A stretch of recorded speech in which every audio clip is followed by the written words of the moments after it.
Hey, hello to all my dear followers. How are you? Today, I'm very happy because I can bring you the first season of a new fanfic in the channel. I can bring you the first season of What if Naruto mastered the wine element and fell in love with Shikamaru? Please don't forget to give a lot of love for this fanfic. You only need to give your like, comment, and subscribe for more. So, we gonna start. Chapter 1 The Blade of a God. February 1st, 997 AS. Dust choked the air as the earth shivered. Mighty trees snapped under the foot of a mighty beast. A behemoth tanuki bigger than a mountain. A menacing tail swayed behind it. Black marks swirled across the beast's skin. Thump, thump. Each step was like the heartbeat of the earth. Animals fled before the fierce beast. The ground shivered. His chakra was immense and malevolent.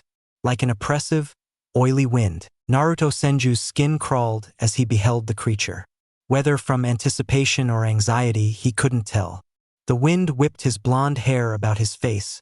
Cold blue eyes regarded the beast. Shikaku really was a formidable creature. Bah, that runt isn't impressive. We can wipe the floor with him, Naruto. Kurama's ominous voice growled in his head. Naruto snorted at Kurama's scathing retort. For a massive nine-tailed fox, it was surprisingly childish. He could practically picture the giant orange creature pouting from behind a set of golden bars. TCH, speak for yourself, Kurama. Some of us can't demolish mountains with a swipe of our tail. He answered. His reply got an unimpressed grunt from his tenant. From across the immense distance between them and Shikaku, a distorted voice cried out. Its noise so twisted you couldn't distinguish gender, or if it was really human. Well, Naruto Uzumaki, where is your bravado? I thought you were some kind of wind god. They sneered. Naruto gritted his teeth. He racked his brain to decide what to do. There were several possibilities. A water jutsu might weigh the sand down enough to make attacks effective, though it would need to be very massive. He could go all out with Kurama's chakra and try to tank through to the medium. The risk there was he might get swallowed up by the sand that composed Shikaku's body. Gruesome images of crushed corpses filled his mind. He'd seen firsthand what that sand could do. No. There was only one good option. It seems I don't have any choice. Even if it's not complete, I'll have to use the armor. Kurama, lend me some chakra. An answering grunt from the fox rumbled through the chambers of his mind. Naruto felt its burning energy course through his veins. Every cell in his body was vitalized by the vile, hate-filled energy. His hair spiked up and fangs jutted over his lower lip. Sweat beaded his brow as he focused on controlling the immense power, adding his own into it. Even with this small amount, he could feel the influence. The anger, a desire to rage and maim. He had to fight through it. All right, let's do this, he muttered to himself. His hands became a blur. Naruto went through nearly every hand seal of the 12 basic signs. Over and over, an endless chain that flew past 50 hand seals. The technique he was trying was ridiculously complex. It was also highly dangerous for himself. He'd need every seal to help control and mold the chakra. On the 100th seal, Naruto finally stopped with his index and pinky fingers touching and extending up into points.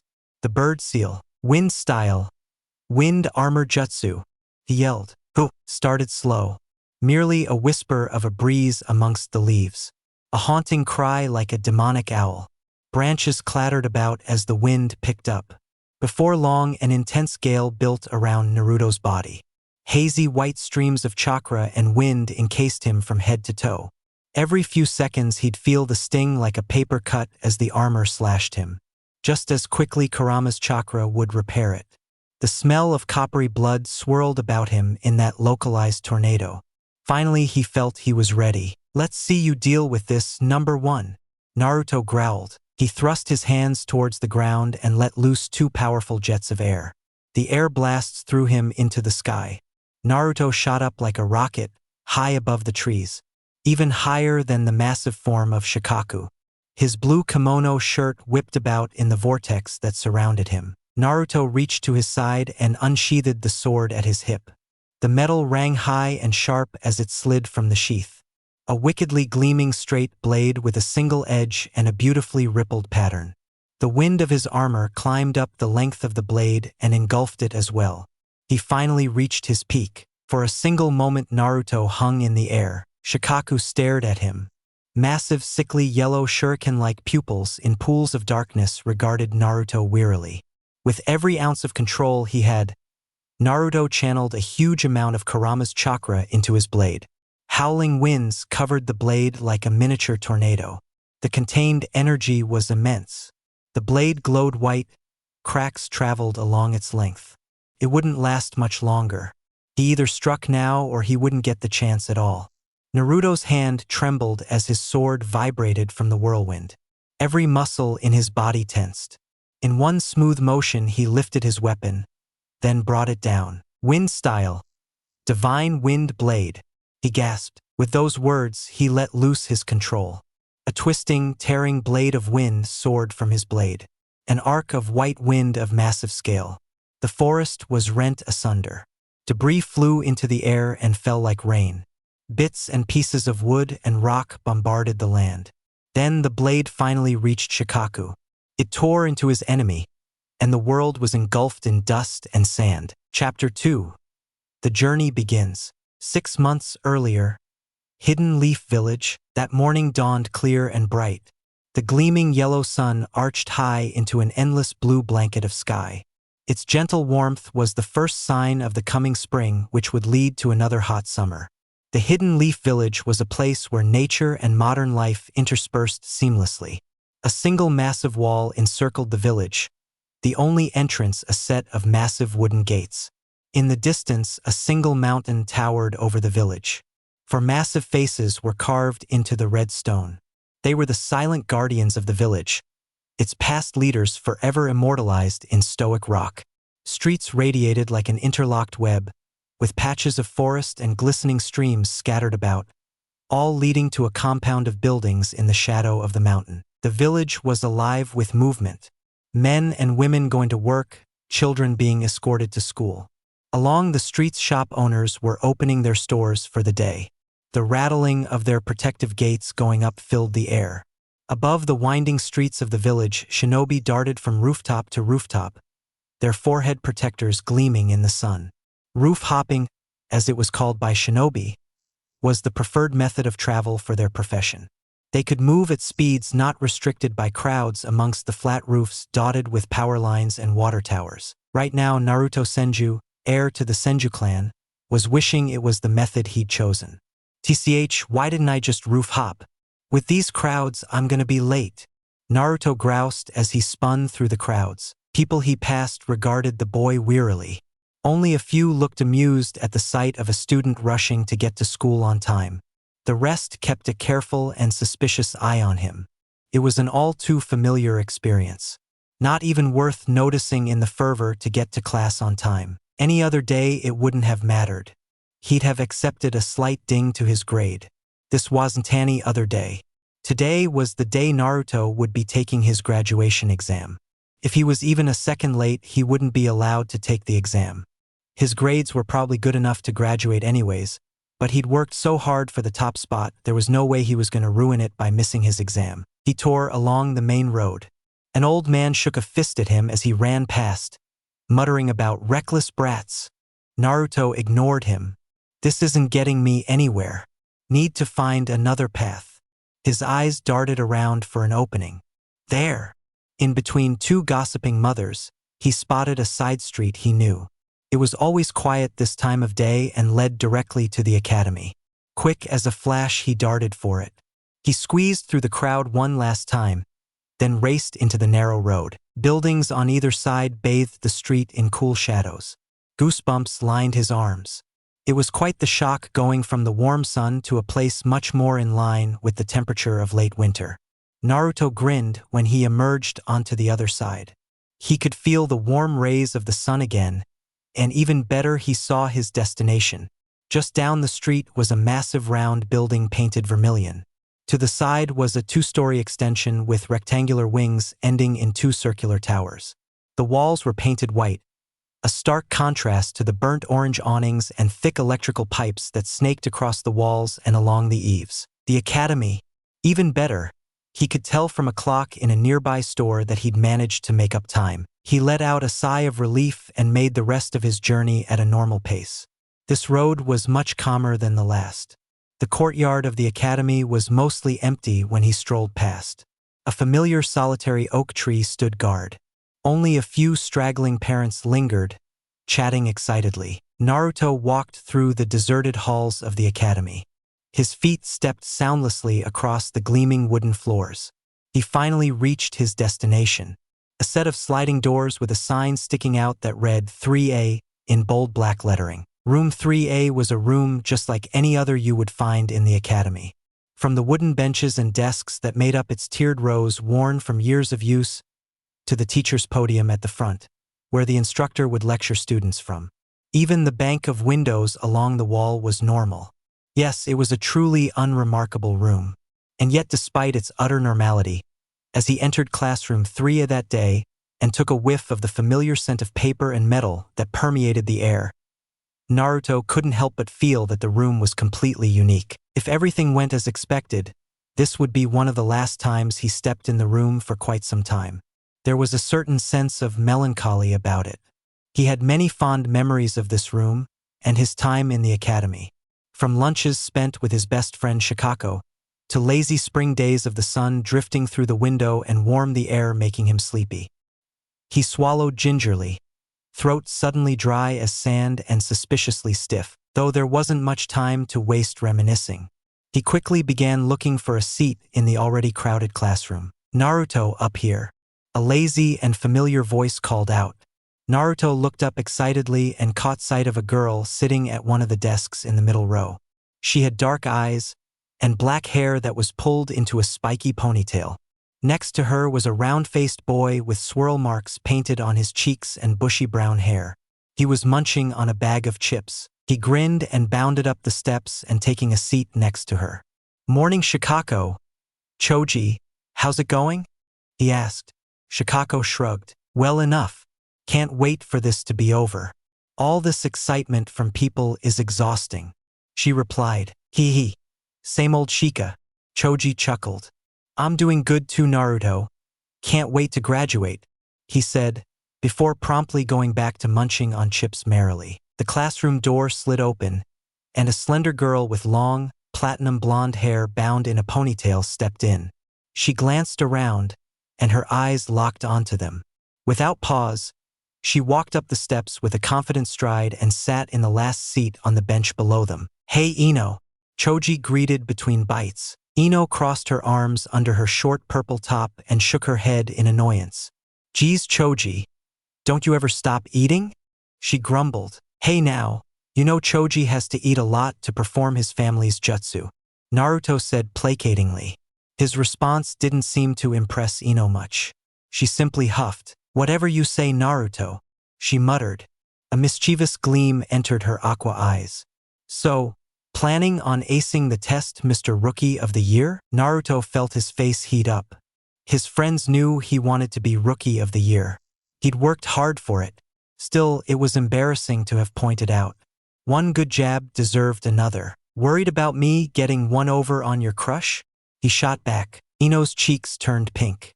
She didn't give him the satisfaction of responding. Instead, she shifted her attention to Shikako and began a conversation about a new shipment of flowers her family shop had received. Apparently, there were some medicinal ones that Shikako's clan might be interested in adding to their collection. The Nara were famous for the potent medicines they made. A few minutes passed with the air filled with the excited chatter of his classmates. The wooden door slid open for a second time, and Irika-sensei stepped through the entrance. He was a very tanned man, with spiky brown hair pulled into a ponytail and matching eyes. There was a prominent scar across the bridge of his nose. He wore the standard Chunin attire of a dark blue long-sleeved shirt and matching pants under a forest green flak jacket. Irika walked to the front of the room and stood with his arms clasped behind his back. He smiled up at them. "Good morning, everyone. I hope you're ready for your final exam," he said in a loud, clear voice. Instantly, the chatter died down and they fell into an eager silence. Once he was satisfied they were paying attention, Irika continued. "Your final exam will be on the clone jutsu. You have to successfully create at least one clone. One by one, we'll call your names and you'll come into the room next door. I'd like to wish you all good luck. Oishi, you're up first. With his piece said, Irika turned and made his way out of the room. A black-haired boy stood up from the front row and quickly followed behind him. Time trickled by. Every 5 minutes or so an assistant would come by and call for the next person. Luckily their class wasn't very large, being just one of several final year classes. Still, for someone like himself, it would be a bit of a wait. They were called alphabetically, and slowly the room began to empty. Naruto passed the time with Shikako playing shogi while Ino and Choji watched them. The air grew warmer in the classroom as the sun climbed higher. Just as the room warmed, their game picked up pace as well. While his friend preferred to play slower and lay traps many moves ahead, Naruto played a chaotic style. He moved his pieces around the board rapidly with seemingly no rhyme or reason. Despite losing plenty of pieces, he was always able to wriggle out of the way of Shikako's drops. Slowly, the lazy girl's brow furrowed as she became frustrated. Ino giggled in amusement at her frustration. It's funny seeing you actually try at this and still be losing, she teased. Shikako merely grunted and continued the game. The first of them to be called was Choji. The wooden door slid open quietly and a slender brown-haired Chunin poked her head through. Choji Akimichi, you're up, she said. Naruto paused his next move and gave his friend an encouraging smile. Good luck, Choji. Not that you need it. Shikako and Ino offered their support as well. Their friend smiled. Thanks, guys, he muttered. The chubby boy sighed, wiping his fingers of the barbecue-flavored dust from his chips. He stood and began to make his way down the steps. His stride was surprisingly light for such a heavy boy. As the door shut at Choji's back, Naruto turned back to the board. He picked up another tile and slid it across the board diagonally so it was a few spaces away from Shikako's king. Perfect position to take it. Check, he said with a grin. Like that, the battle was rejoined. Time passed quickly after that. They lost themselves in the game. Suddenly, Ino looked up sharply when the assistant stepped in again and said, Sakura Haruno, you're next. Her eyes followed a thin girl who had long, luscious pink hair with a hard stare. Ino's eyes dug holes into the girl's back. If it were up to her, the girl's red qipao dress would probably burst into flames. Naruto couldn't help but chuckle. The two had been at each other's throats for as long as he could remember. All because they both happened to like the same boy. His amusement drew the stink eye from Ino, but it was easy to ignore in favor of dismantling Shikako's latest trap. The game was finally brought to an end not with a win, but by Shikako having her name called. She scoffed and swiped a hand through her bangs. Oh well, I was 3 moves away from losing anyhow. I'll see you two outside when this is over, she muttered. The annoyance was clear on her face. Yeah, see you later, he agreed. His eyes tracked the back of Shikako's gray shirt until she reached the door. With a sigh, he started to pack up the shogi board. A casual tap saw the board disappear into the seal on his wristband. There was nothing else to do but chat with Ino off and on and people watch. For the most part, he didn't pay much attention to the names being called. Instead, he found his eyes wandering to the Hokage monument. He fixated on the 2nd and 4th faces. 2 men with similar angular facial features and shaggy hair remarkably similar to his own. For good reason, they were his grandfather and father respectively. Grandpa, Dad, I'm gonna ace this last test and take my first step to following in your footsteps, he thought. It was a lot of pressure being related to 2 Hokage, 3 if you counted his great-uncle the first Hokage. But it wasn't something he shied away from. No, Naruto wanted to continue his family's legacy. After all, the Senju were one of the 2 found clans of the village. It was up to him to preserve their creation. TCH, I don't know why you humans put so much stock in such silly things. A deep voice rumbled in his head. Far from being alarmed, Naruto smirked. Oh, finally decided to wake up Kurama, he replied. Kurama scoffed. I'm the 9-tailed fox. Why would I bother getting up for some silly little test? Snapped back. Naruto smirked. It had been quite some time since he'd learned that he had the 9-tailed fox sealed inside of himself. 14 years ago, the fox had gone on a rampage through the village. A terrible day when half the village had been crushed beneath its massive paws. Hundreds died that day, his own father among them. He'd given his life to seal the fox in Naruto. The scars of its wrath still remained in the areas where newer buildings had replaced those that had existed since the village's founding. It wasn't uncommon for people to look at him with distrust and weariness. "So, what was that you were saying about silly little things?" he asked. "I was commenting on that habit you humans have of trying to best the feats of your forebears." It growled. "Why anyone would want to be like those insufferable senju that locked me away, I'll never know. Though I suppose they're slightly better than those wretched Uchiha." The fox's musing was cut short by the door opening again. The assistant poked his head in and called the name of the next test taker. "Naruto Senju, you're up next," he called. He grinned widely and stood up. Now that his time was here, Naruto couldn't contain his anticipation. His stomach fluttered with excitement. "Good luck. See you in a bit," Ino said. He smiled and waved. As he walked down the stairs, Naruto's eyes drifted to a boy sitting off against the window on the opposite side of the room. He had pale skin and spiky black hair that stood up in the back. His face was half hidden by a blue high-collared shirt. Cold black eyes regarding everything as if they were beneath him. Speaking of the Uchiha, Naruto thought with a scowl. He wasn't very fond of Sasuke.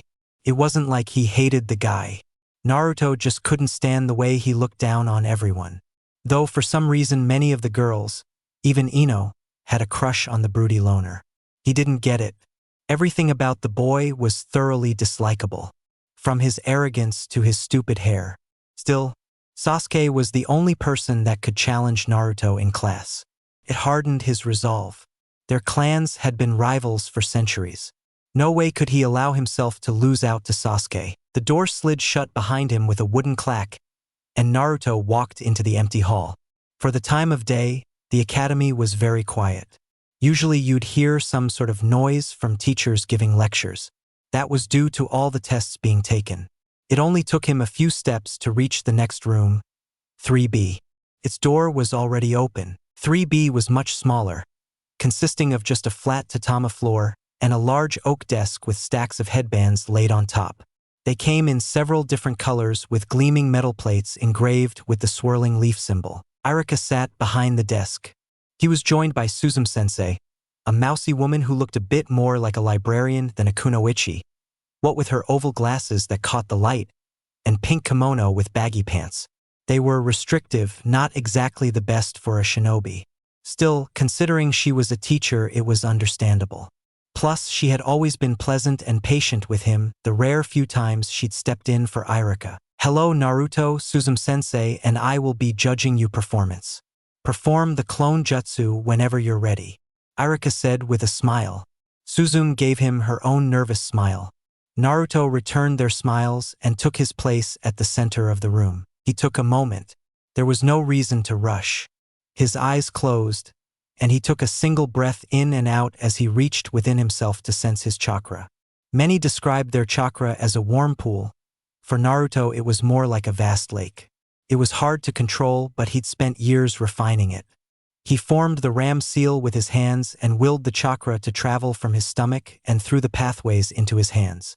With every ounce of control and imagination he had, he focused on forming two clones. Poof! Naruto grinned. Even before opening his eyes, he knew they were there. Two perfectly formed copies appeared next to him. From his shaggy blonde hair with long bangs, to the fair skin that clashed with three dull red marks like whiskers on either cheek. The only hint that they weren't real was the lack of shadows from the afternoon sun pouring through the windows. "So, is that a pass?" he asked cheekily. Irika shook his head in amusement. "Yes, that's a pass. Full marks, I'd say. Do you agree, Suzume?" he asked, turning politely to his quiet companion. Suzume gave her assent with the scarred man turned to Naruto with a bright smile. "Come pick out a headband," he said. With a confident stride, Naruto walked forward and perused the headbands. There were mostly dark colors. Finally, he landed on one of the ones with a pitch-black cloth. It was surprisingly heavy when he picked it up. He could hardly contain his excitement when he tied it tightly about his forehead. His shaggy blonde bangs fell on either side of the cloth to frame his face. Congratulations, Naruto. I know you worked hard for that. Now go celebrate with your friends. Shikako told me to tell you they were waiting. Iruka told him. Naruto grinned. They'd agreed to go out to celebrate at their usual place, Yakiniku-Q. The meats there were delicious, and the best part was grilling them yourself. His mouth watered just thinking about it. He tried not to run as he left the room. After all, he was a shinobi now. Some decorum was expected, though not too much. Certainly it wouldn't apply to his celebration. I can't wait. The food there is almost as good as Ichiraku. His mind focused on food in the short term. Naruto left the academy eager for the journey he was about to embark on. Surely it would be filled with many twists and turns, but he'd enjoy the ride. Chapter 3.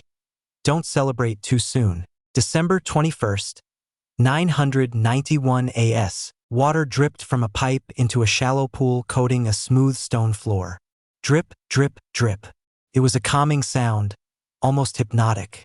Naruto stood at a narrow doorway filled with light.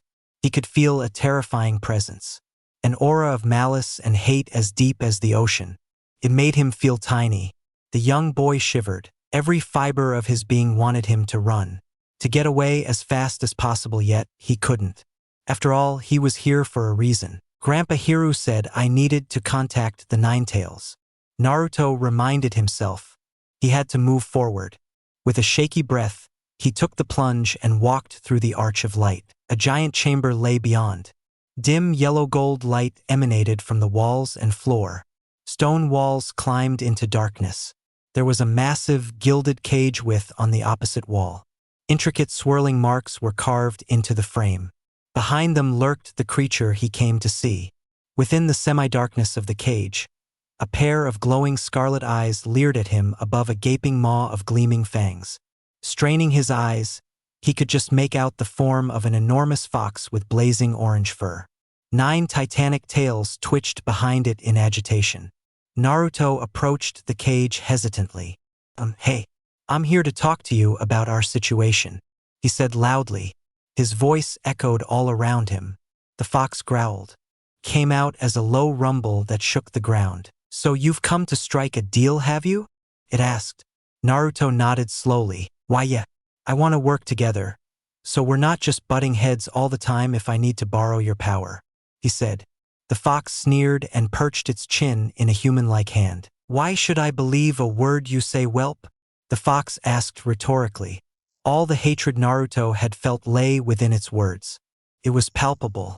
You humans are all the same, you pretend to be moral and good, yet I've been locked away for over a century for simply existing.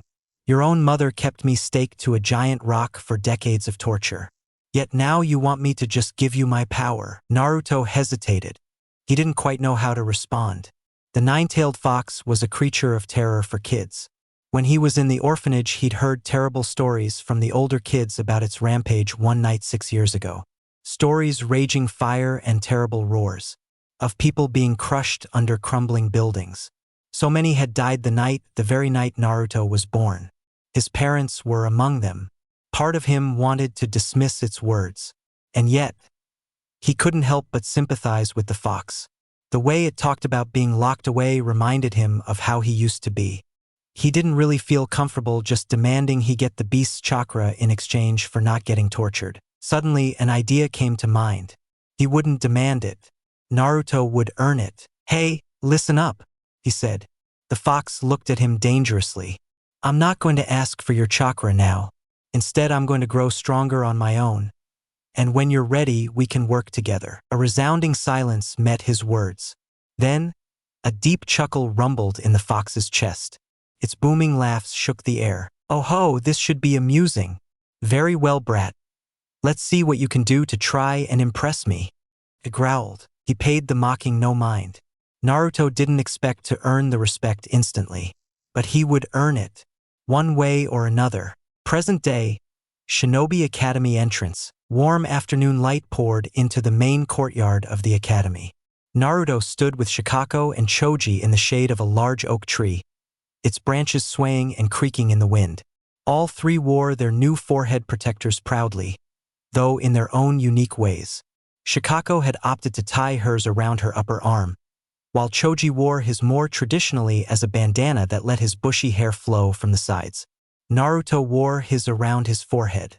The new weight felt odd. It would take some getting used to. They were waiting for Ino to join them before they went out to celebrate. "So, you think she'll be out soon?" Shikako asked. Naruto nodded. "Yep. She should have been just a couple spots behind me," he said. A few moments later, the large red double doors swung inwards and Ino came skipping out with a grin. Her navy blue clothed headband was tied around her waist tightly, silver plate gleaming in the light. She made a beeline for them as soon as she saw them. "Hey Ino, good job," Choji called enthusiastically. "Tsh, as if I'd fail such an easy test." She replied haughtily. "Anyways, so are we gonna go celebrate or what?" Naruto grinned and nodded enthusiastically. "Of course. The Yakiniku like usual?" he asked. It was their go-to hangout spot. They let you cook your meat yourself at grills on the table. Choji was a big fan because of the buffet options. His friends quickly agreed and they set off. The restaurant was in the market district, just a few districts away from the academy. They cut through a couple of the clan districts to save time. There weren't as many people out as had been that morning. Most would be at work or school still. The Leaf Village was heavily involved in trade, though, so the streets were still alive with energy. Suddenly, among the crowd, Naruto spotted a familiar head of back-swept spiky black hair. He tried not to draw too much attention to it. Didn't want Ino to get excited. In the end, his effort was pointless. Ino spotted Sasuke herself. She let out an excited squeal and dragged them over to him. Naruto scowled as they stood before his rival, who looked rather grumpy. "Hey Sasuke, congratulations on graduating. You look so handsome in that headband," Ino exclaimed. His eyes narrowed. "Thanks, I guess. Is that all?" he drawled. "Actually, we were just heading to a restaurant to celebrate. Want to join us?" she asked. Naruto looked at her askance. He didn't want to have Sasuke at the celebration. Just the thought of it got on his nerves. The entire mood would surely be ruined. Still, neither Choji nor Shikako objected, so he bit his tongue. If he had to suffer Sasuke's presence, he would. "Tch, as if. I have better things to do," Sasuke replied hotly. He glared at Naruto. "Unlike him, I don't waste time on such frivolous things," he said it acidly. There was a hint of anger and jealousy that Naruto was just as good as him, if not better, while wasting his time on what Sasuke viewed as childish. A part of Naruto relished in knowing it got under Sasuke's skin. Sasuke turned on his heel and stormed away. Despite the fact he didn't want him at the meal, Naruto couldn't help but feel angry at the dismissive way Sasuke treated Ino. She had a dejected look in her eyes. He clapped Ino on the shoulder. "Come on, ignore that jackass," he said as he pulled her along. She nodded hesitantly, and the group continued on their walk to the restaurant. Along the way, she worked her way out of the funk and was back to her usual self when they arrived in front of a newer two-story building. Its paint was still gleaming white, with bright orange awnings and gleaming glass windows. A heavy sign hung from the side, with Yakiniku Q in bold red lettering. A bell chimed as they entered, and a slender man with dull brown hair came to greet them wearing black apron with a bright smile on his face. His name was Hideki, the host, and they'd run into him quite a few times here. "Welcome to Yakiniku Q. Will it be the usual seat?" he asked. Naruto nodded quickly, and the host ducked behind his stand to grab several menus. He guided them to their usual booth in the back corner. Naruto sighed in contentment as he slid into the familiar cushioned seat. Shikako slid into the spot beside him, with Choji on the other side and Ino at the other end. The waiter quickly came over and took their order. Choji was the one to take charge. He went here the most, and he knew the most when it came to food. "We'll have 4 all-you-can-eats. Start with the spicy pork and marinated brisket," he said. "And some vegetables too." Ino cut in quickly. She looked at Choji pointedly, as if daring him to disagree. He had the good sense not to say anything. "Of course, we'll have that right out," the waiter said with a smile. Minutes later, their waiter returned with a giant platter filled with raw meats and a second with several mushrooms, cucumbers, and lettuce covered in an orange sauce. Behind him, another employee carefully carried a tabletop grill filled with white-hot coals. The grill was placed carefully on the table, and then the waiters left them to their meal. The air was soon filled with the delicious smell of grilling meats and aromatic vegetables. You could almost taste the sweet tang of the barbecue on the brisket. Naruto's stomach growled in anticipation. He salivated at the thought of the meat. His last meal had been that morning, and it wasn't very heavy. It felt like his stomach wanted to eat itself. When the first round of meat was finally ready, he and Choji rapidly snatched the biggest slices of meat for themselves. Meanwhile, the girls simply took a few smaller slices and the majority of the vegetables. The first bite of meat was divine. Practically melted in his mouth and felt hot going down. Thus, their celebration began. They had a great time talking about their memories of the academy. There was some melancholy to it. They'd spent a long time learning how to be shinobi together, and now that was at an end. At the same time, he felt excited. Eventually, they got to the subject of what came next. Any idea what that meeting Irika-sensei mentioned was about? Choji asked. Naruto shrugged. It's probably about separating us into teams. He answered. Ooh. Do you think I'll get on the same team as Sasuke? Ino exclaimed excitedly. Her hope was quickly dashed by Shikako. Ino, you know we're being placed on the same team. It's tradition, she said. It was a mark of how good he was feeling from the celebration that Naruto chose not to ruin the mood. In the privacy of his mind, though, he had to wonder why anyone would want to be on Sasuke's team. He'd scored terribly in cooperation for a reason. Being on a team with him would be a constant headache. That wretch has the personality of hot garbage steeped in sewage. Kurama growled inside his mind. His snort of amusement almost caused Naruto to choke on his sip of water. What's so funny? Shikako asked. Oh, nothing. Just something popped into my head. It's not important, he muttered. To more rounds of grilling, a change of coals, and nearly an hour and a half later they'd finally eaten their fill. With bellies full of barbecue, Naruto parted ways with his friends at the entrance to the restaurant. The other three had to head to their own clan areas, and Naruto was heading in the opposite direction to the Hokage residence. See you in a couple days, he said with a wave. Sure thing. We'll have to finish that game of shogi when we get the chance. Shikako replied. Naruto waved until his friends turned the corner. When they were gone, he let out a pleasant sigh. He looked up at the sky and noticed the sun was starting to dip low.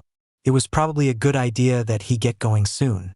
No doubt Konohamaru would be waiting to pester him. Gramps probably wants to celebrate too, he thought. He turned and made his way down the cobbled streets to the section of the village. The light was already fading, the sky painted orange with vibrant pink clouds. Naruto hummed a tune as he walked. Occasionally, someone passing by would offer him a congratulations. He smiled and nodded each time. Others simply ignored him, and that was fine. Finally, he reached his destinations, a pair of cylindrical buildings that towered over the street. A crimson-painted wall separated it from the village. He ducked inside a gated entrance and walked across a short path to a set of grand oak doors. It swung open on silent hinges, and he came into a lit hallway with a gleaming wooden floor. Several doors lined it. At the sound of the front door opening, a woman poked her head out of one of the doorways. Her full face lit up with a smile at the sight of him. She was the maid of the house, and often looked after Konohamaru when nobody else was around. Welcome back, Naruto. Your grandfather is in his study if you want to see him, she said. Thanks, Sayako. I'll do that, he replied with a nod. Naruto moved down the hall swiftly and into the second connected building. There he took a spiral staircase up to the top floor and came out into a dark hall. Yellow light poured into the darkened hallway from a partially open door. The house was still and silent. Naruto stepped softly on the wooden floor. He didn't want to wake Konohamaru or any of the servants. As he drew near to the doorway, he could hear the telltale sound of pencil scratching on paper. Tobacco smoke wafted from the room beyond. He wrinkled his nose in distaste of the acrid scent. Even now he wasn't used to it. He pushed the sliding door open all the way and stepped into a well-lit study. Bookshelves lined 3 of the 4 walls, teeming with old tomes and yellowed scrolls. Hiruzen Sarutobi, the third Hokage, sat at a large oak desk. He was hunched over with his wrinkled and liver-spotted face screwed up in concentration while a cooling dish of takeout noodles sat on the desk. The elderly man had already changed out of his ceremonial white robes into a simpler black kimono top. Naruto smiled slightly. Over the years, he'd grown used to finding his grandfather like this.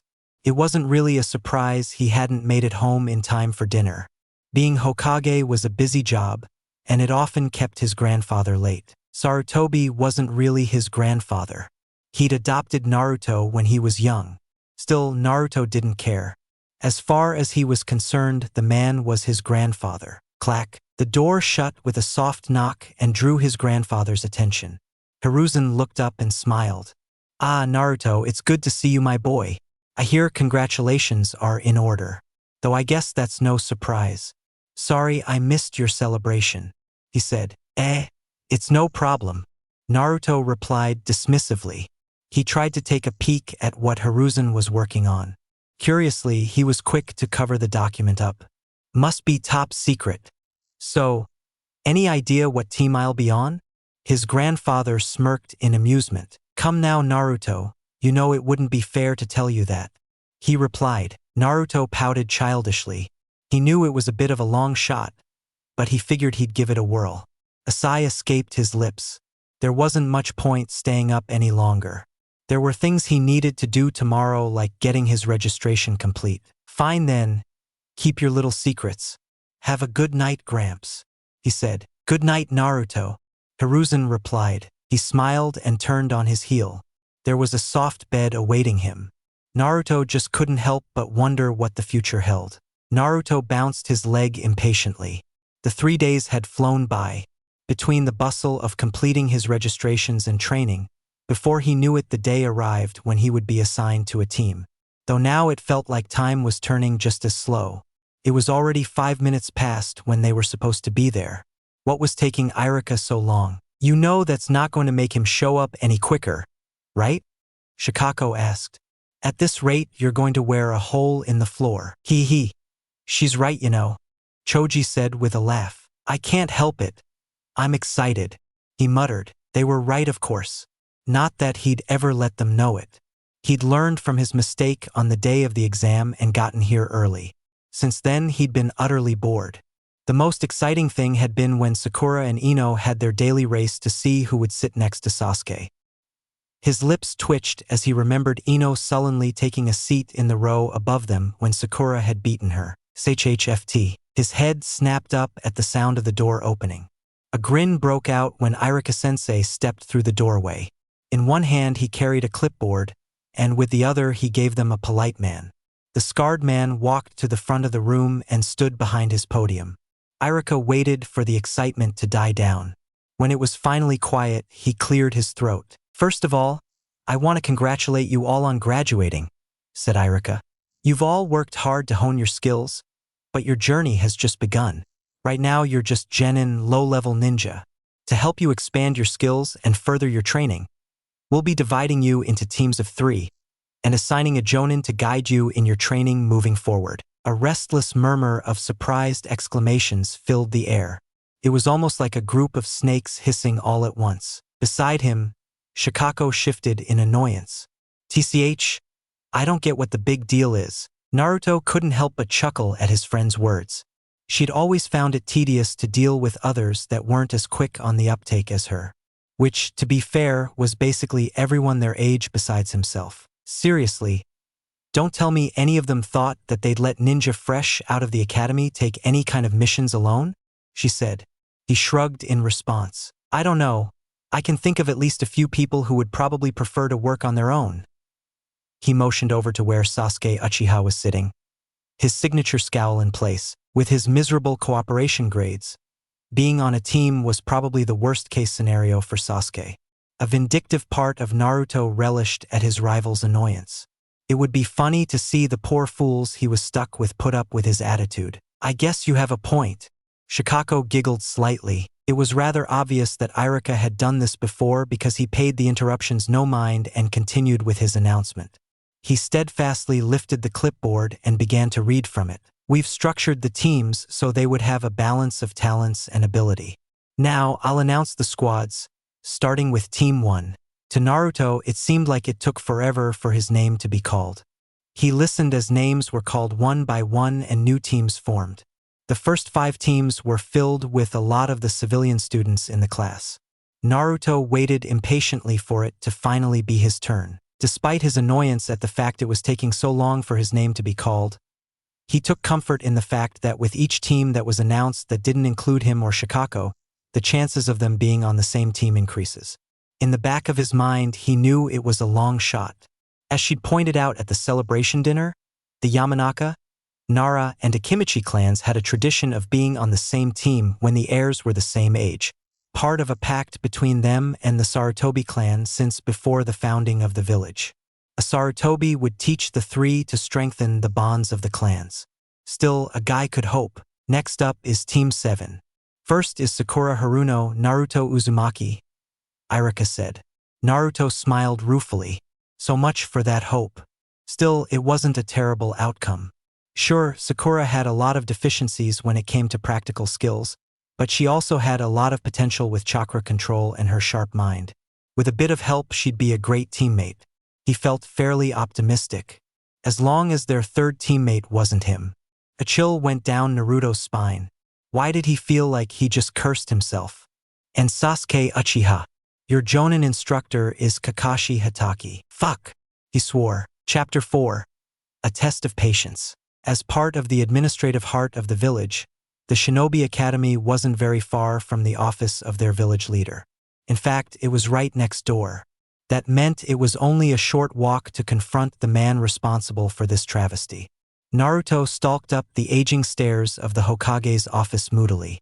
He'd made a beeline for that section of the academy complex as soon as Irika let them out for a lunch break before their Jonin instructors would come. Though outwardly calm, a storm of conflicting emotions raged within. What was the old man thinking putting he and Sasuke on the same team? He should know they'd fit like oil and water. When he reached the second-story Kaori, his grandfather's secretary seemed to be expecting him. The middle-aged woman smiled at him from behind her desk and gave a slight nod towards the double doors to his grandfather's office, her hairbun bobbing with the motion. You can go in. Lord Hokage cleared some time, she said. It just made him even grumpier. That was just confirmation that Sarutobi was fully aware he'd be upset about this. Naruto couldn't decide what was worse, the fact he was so predictable or being on Sasuke's team. Not for long if I have anything to say about it. Bang. Were he a bit calmer, Naruto probably would have been embarrassed at the loud noise the door made as he slammed it open. Beyond the double doors was a round office. Set directly opposite was a bank of large windows starting at waist height that looked over the entirety of the village. Behind a large, gleaming oak desk, his grandfather in the traditional Hokage attire of a set of white and red robes and a diamond-shaped hat sat on his head, painted red save for a small white section emblazoned with the kanji for fire. It was a mark of his station as Hokage. The elderly man smoked his pipe as he casually looked over a document. His eyes briefly flicked up to acknowledge Naruto's entrance. He bit his tongue to keep from shouting. Is there something I can help you with? The old man asked innocently as he carefully avoided dipping his white robe into the inkwell. That did it. All the emotion Naruto was holding back came flooding out. What the hell's the big idea putting me on the same team as that jackass? We'll be too busy trying to rip each other's throat out to work together. Naruto growled. His chest heaved and he could hear his pulse pounding in his ears. Hiruzen took a long drag from his pipe, then exhaled a large cloud of blue-gray smoke.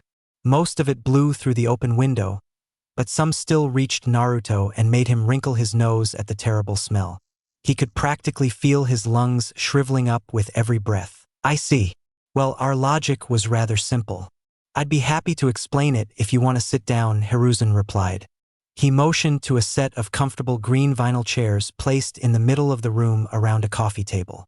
Despite himself, Naruto dragged the proffered chair around and sat in it heavily. He took a few calming breaths. Being overly emotional wouldn't help him here. Once he was settled, his grandfather continued. The simple fact is you're by far and away the best student in your class. well-rounded in almost every area. Your private training has seen to that. So, we placed you with 2 students with rather glaring deficiencies that you might cover for while they improve. His brow furrowed in confusion. I get Sakura. She's not that great physically. But what's the excuse for Sasuke? I would have thought that was obvious. Sasuke is the worst at cooperation, you were the best. Thus, we hope that attitude will rub off on him. Hiruzen explained, that's stupid, we'll never get along. I can work with anyone else, just not him. Swap him for Kiba, or Shino, anyone. Just dash. Naruto began to protest. Naruto! He froze at his grandfather's shout. He struck a menacing figure with his Hokage hat shadowing his eyes and a thunderous expression on his face. Naruto hadn't seen it since he threw a tantrum with ninjutsu when he was 8. Needless to say, he'd never used his training in such a manner ever again after the tongue-lashing and subsequent brutal training session that followed. Sarutobi pinned him with a hard stare. That is not the only reason I've came to this decision. You and Sasuke are the last heirs to 2 of our most important clans. I've placed you under out best jonin both for protection and so you might flourish. Of course, there are other factors, but they are irrelevant to this. Just so there is no confusion, my decision is final. Let me be clear.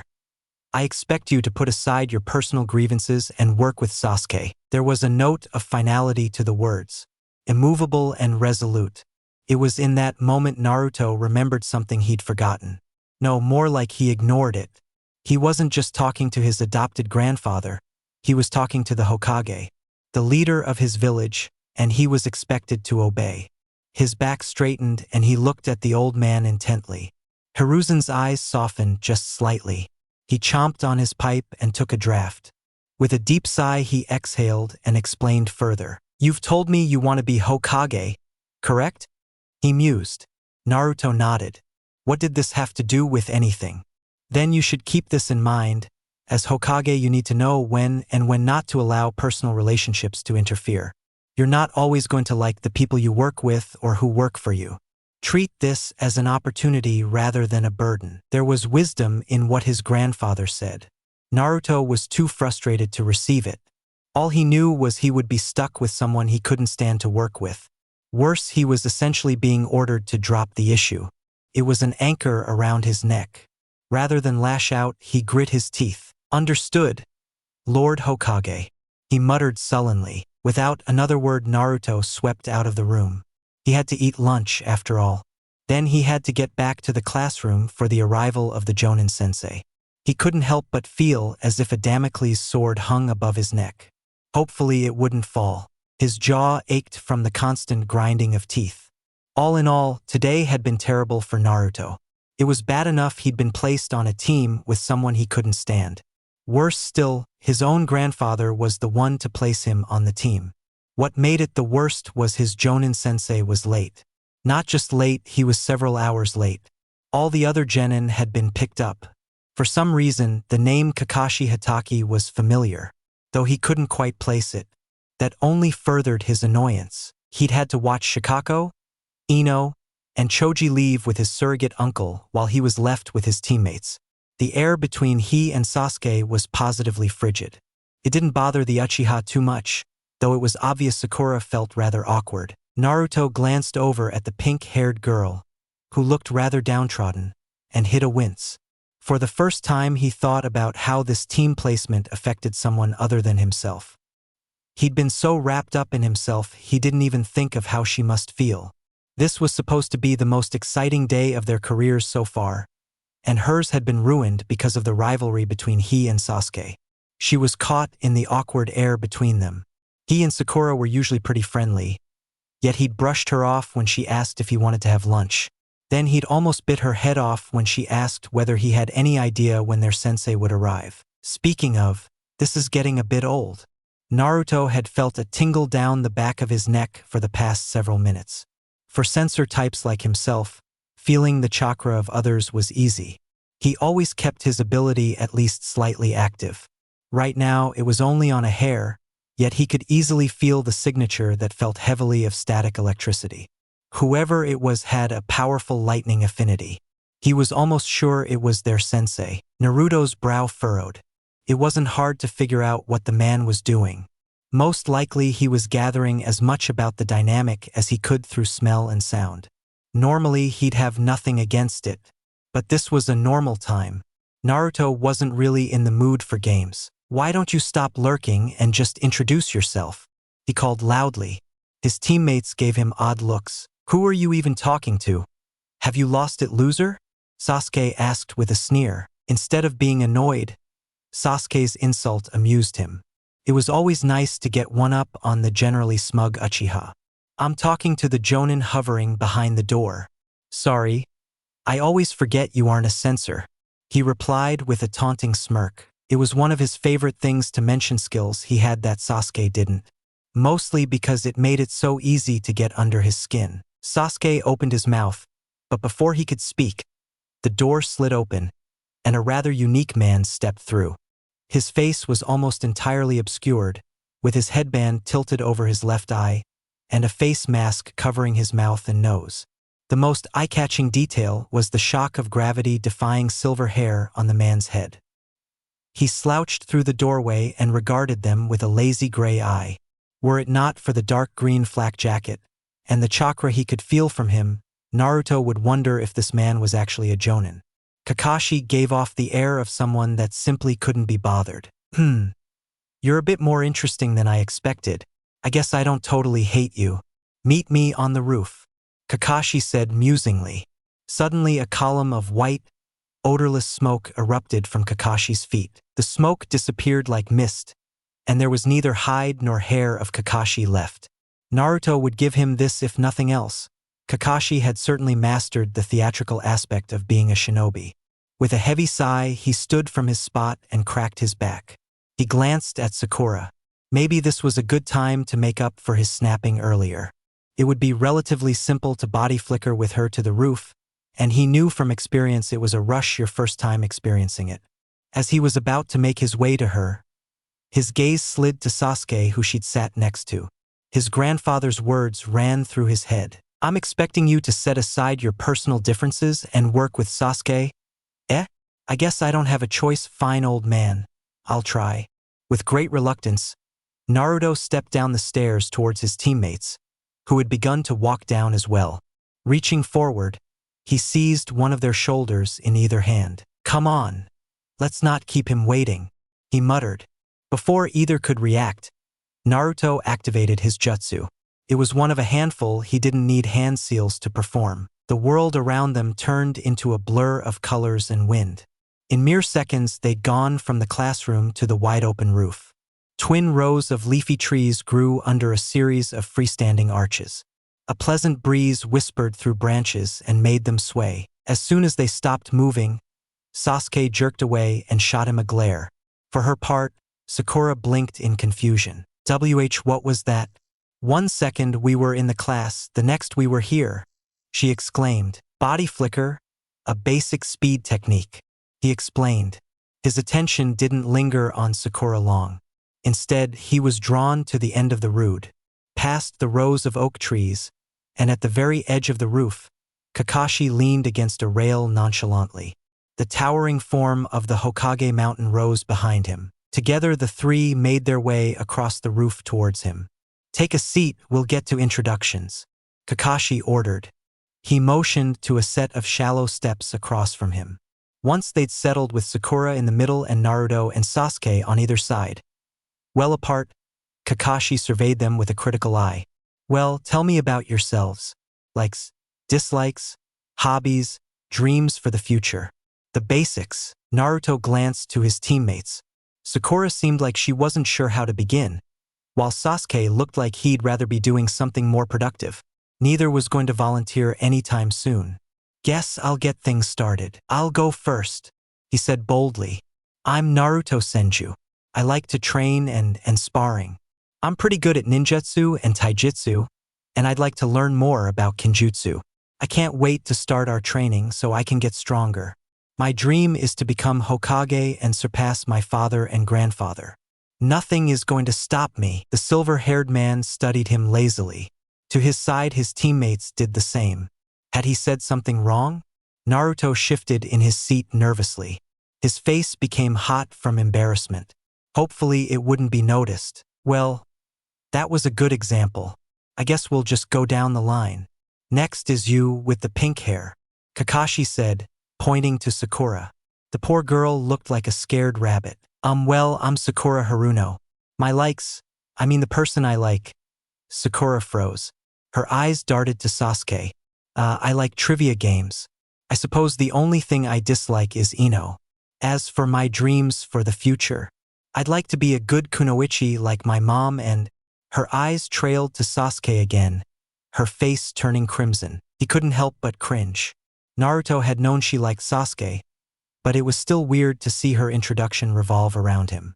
That might get in the way more than I thought. Kakashi rose an eyebrow but otherwise didn't comment. I guess that just leaves you at the end, he said. He pinned Sasuke down with an intrigued stare. If he cared, the boy didn't show it. HNN. My name is Sasuke Uchiha.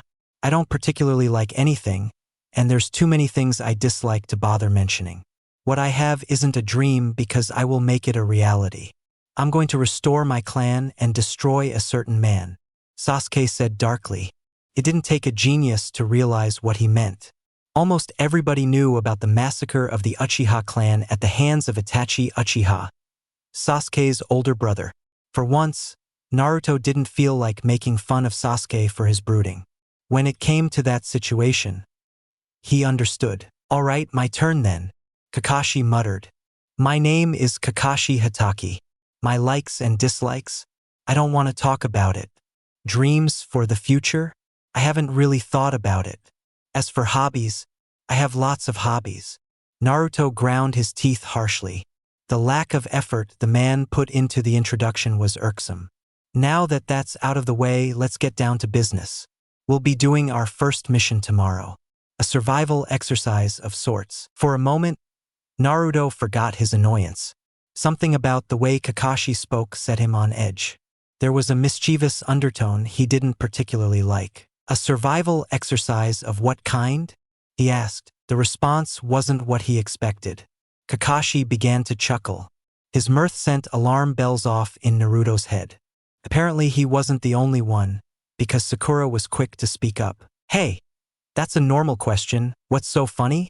She asked. If I tell you, you won't like it, Kakashi said ominously.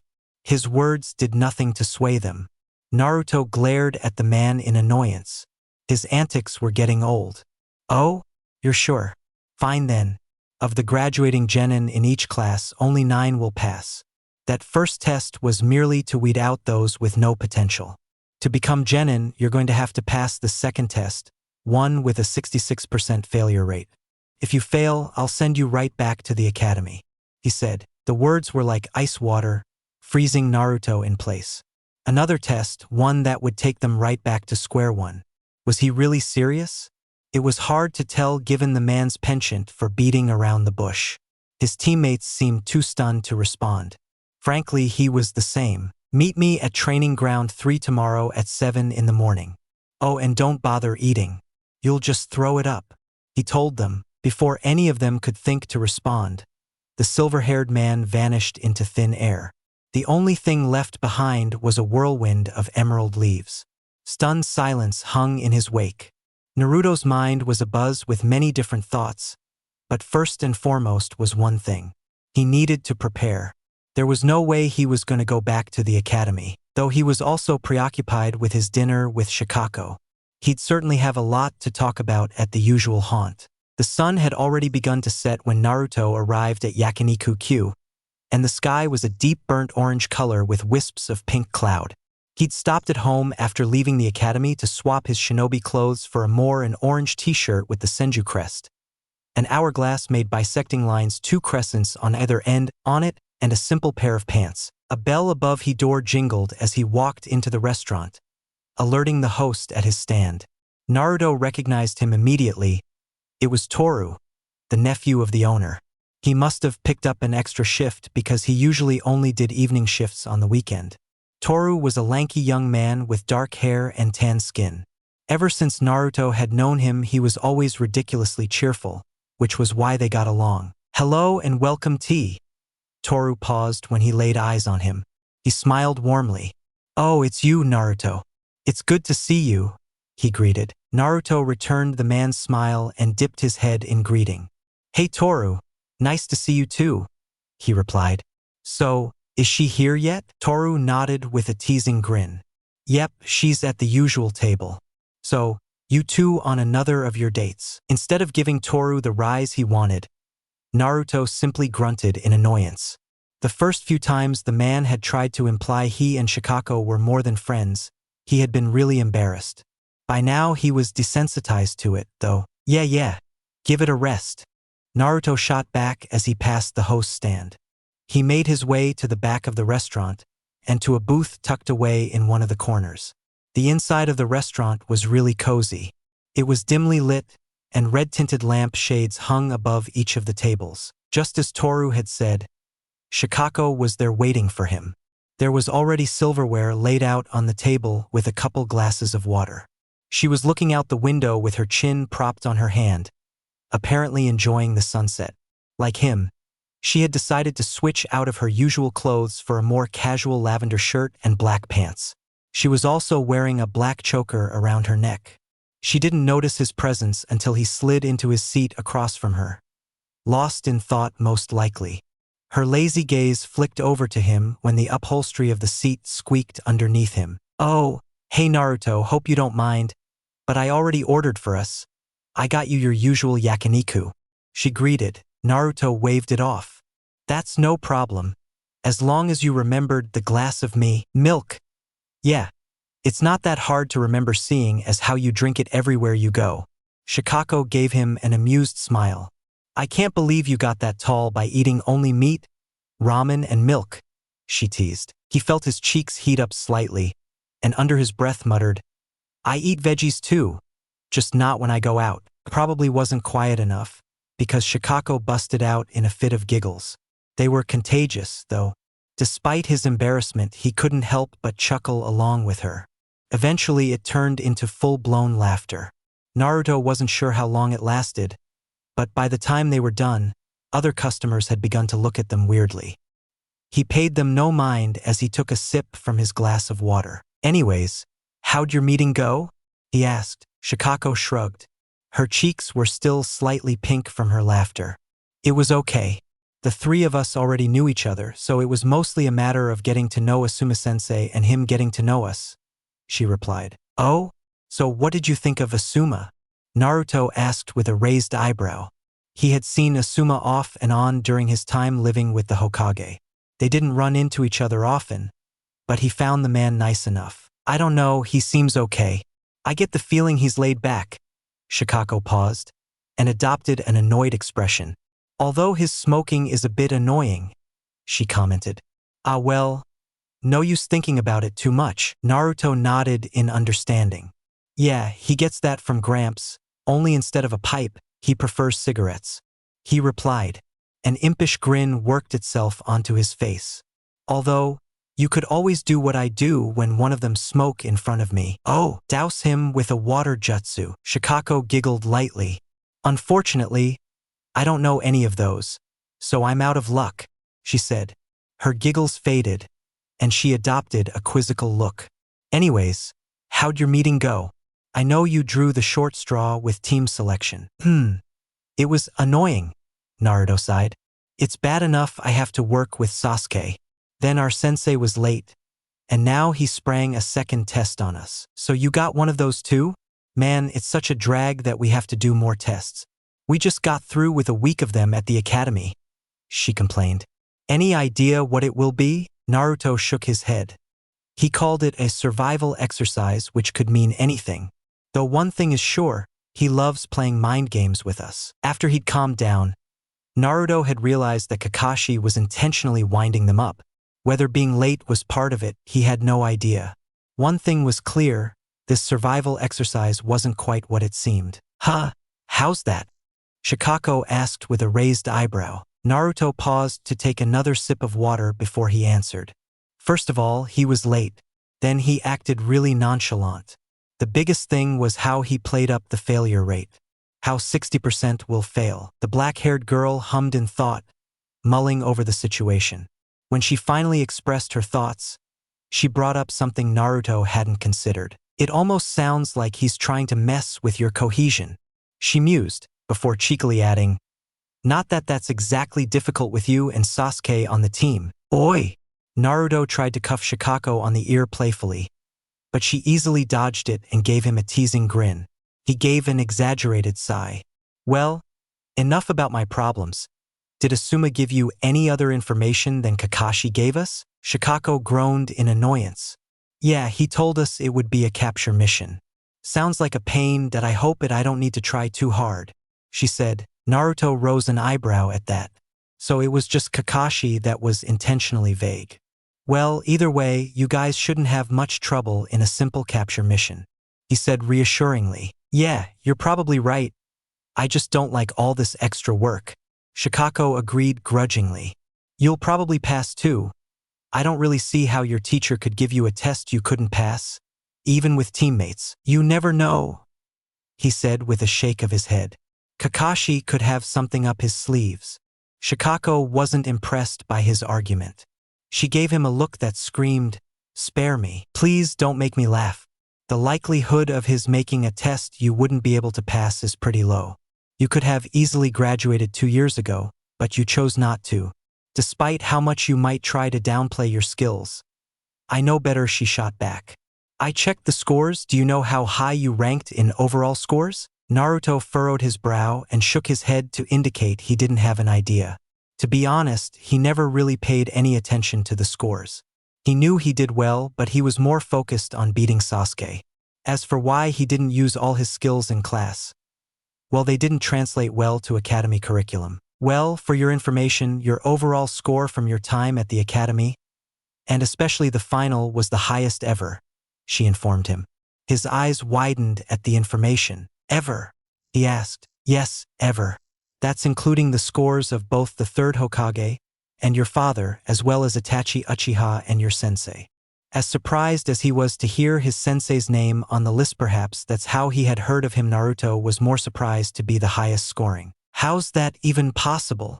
He asked. Shikako shrugged. Well, most of them graduated early. They never scored all that perfectly since they were skipping years. You took your time and only did tests you were well prepared for. Shikako paused and gave him a teasing smirk. Don't let your head get too big, though. Almost every elite jonin or similar in the village could still probably kick your ass big time. Naruto slumped forward in an exaggerated manner and let out an overdramatic groan. Ah man, and here I thought I was going to be able to march up to Gramps' office and demand to be Hokage. He cried dramatically. Shikako let out another musical laugh and muttered, idiot. Under her breath, he laughed right alongside her. The ruckus they caused with their noise drew the attention of the other customers, but Naruto didn't pay them any attention. He was too caught up in having a good time with his best friend. He had no idea what tomorrow would bring, whether they would pass or fail. All he knew was that he wanted to enjoy the moment and worry about the test later. Soon enough, their dinner arrived. The two tucked in with enthusiasm. While the pace of their conversation slowed, they continued to talk about their days. After they finished their meals, they parted with the promise that they'd meet up after their tests to tell each other how it went. The dinner was exactly what he needed to get out of his funk and prepare for the test the next day. Whatever Kakashi threw at them, he'd be ready. Chapter 5: Bells and Blades. If Naruto was a superstitious person, he might have taken the weather that day as a bad omen. A gray blanket of clouds obscured the sky, and rain fell in a near-constant drizzly mist. The kind of rain that would drive you crazy because it ensured everything was damp, but it wasn't particularly hard or fast. In short, it was a cold, wet, miserable day. At least for most it was. With his stomach full of a warm breakfast, Naruto himself didn't mind it so much. Though he enjoyed the general warmth the Land of Fire was known for, Naruto enjoyed the rain. It was refreshing, as if the world was being washed clean. The third training ground was deserted when he arrived. It was still early, and the rain had caused a temporary stream to form on one side of the field. He hunkered down underneath one of the trees. Their emerald leaves stood out in the dreary gray light, and the massive limbs served as good shelter from the rain. He simply sat there, content to admire the rain until his teammates arrived. Here's hoping they're willing to listen. Naruto mused to himself. Last night he had a lot of time to think about the test after Shikako pointed out the oddities. Kakashi's insistence they be early, telling them not to eat, how irksome he was in the greetings. Everything he'd figured out led Naruto to one conclusion. For whatever reason, Kakashi wanted them tired, weak, and upset. It was impossible to know why, but all his actions pointed towards that conclusion. Thus, he had disobeyed the man's suggestion not to eat. If it weren't for the need to get his teammates on side, Naruto might have foregone arriving before 7 o'clock as well. As it was, he felt the need to try and convince them of his observations. Not that he had much hope of Sasuke agreeing. Squick squack. Naruto cracked his eyes open at the telltale squish of footfalls in mud. Through the haze of mist-like rain, he saw the sullen form of Sasuke trudging into the training area. The damp made his navy shirt look nearly black. A slight flaring of the nostrils was the only greeting he got. Sasuke stood underneath a different tree for shelter from the rain and crossed his arms moodily. He could have tried to broach the subject of the test, but Naruto didn't really want to waste his breath convincing Sasuke just to need to do it later with Sakura. Instead, he resolved to wait for her before broaching the subject. Thankfully, the wait wasn't long at all. Just as Sasuke had minutes before, Sakura came squelching through the wet ground. Her hair hung lank and damp, and there were bags under her eyes. Clearly, she was tired. "Good morning," she muttered sleepily. "Mornin'. I'm glad you're here. I need to run something by you too," Naruto replied. Once he had both of their attentions, he continued. "So, I was thinking about this test, and something's just not adding up. I'm pretty sure Kakashi is trying to put us off balance by having us tired and hungry." "Tisich. Oh, what led you to that conclusion?" Sasuke asked pointedly. Though he was irked by the Uchiha's tone, Naruto set it aside. He told them of what he and Shikako had noticed. The way Kakashi had been prodding them and trying to irritate them. By the end, Sakura seemed fairly convinced, but Sasuke was impossible to read. "And that's why I don't think we should play into his hands. Which's why I brought these," Naruto concluded. He reached to the blue wristband and pulsed some chakra. There was a responding surge and a puff of smoke. 2 rectangular shadows appeared amidst the white smoke, and Naruto quickly snatched them from the air. He held out 2 bento boxes and offered them to his teammates. "Why should we be tired and hungry for such an important test?" "No thanks. I'm not risking my chance for your theory," Sasuke replied. Sakura, meanwhile, hesitated.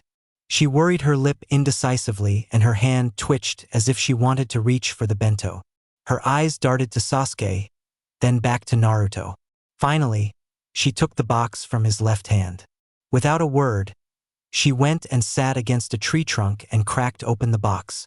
It wasn't much: rice, a rolled omelet, and some fish. But it would be filling and give her energy. As they waited, the rain subsided and the clouds parted slightly. Light poured through the cracks and filled the training ground with watery sunlight. With each minute that passed, it became clearer he was right about Kakashi.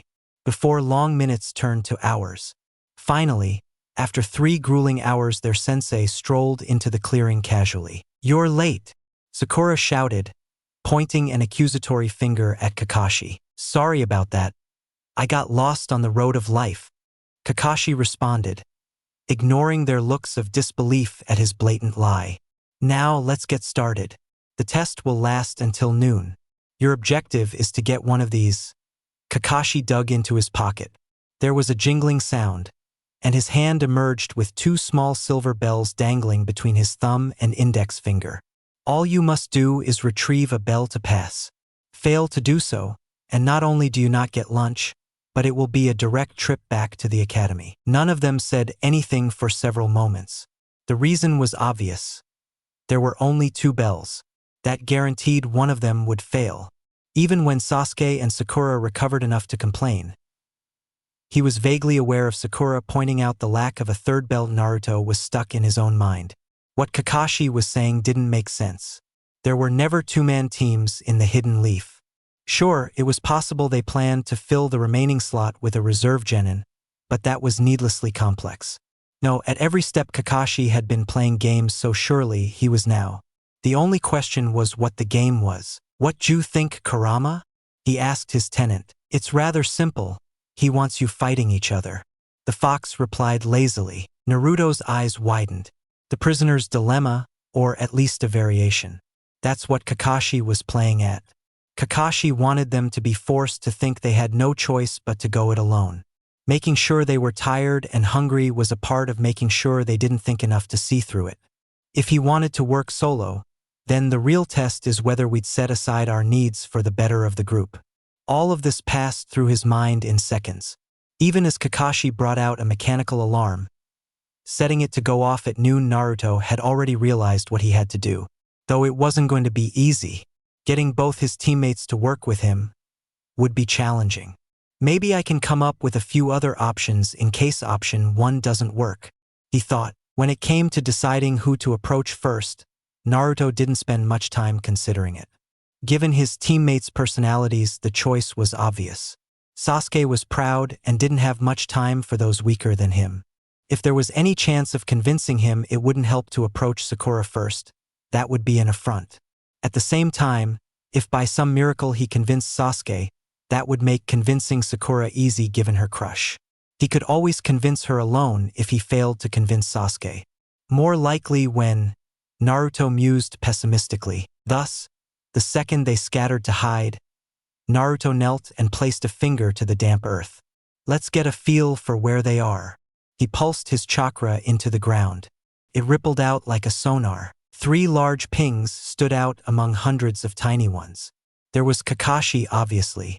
His signature stood out because it was almost as large as Naruto's own, with a tingling, almost numbing feeling to it. On the other side of the scale was Sakura, who had by far the smallest signature. Then there was Sasuke, a tingling feel tinged with a hot sensation as well as something elusive underneath it.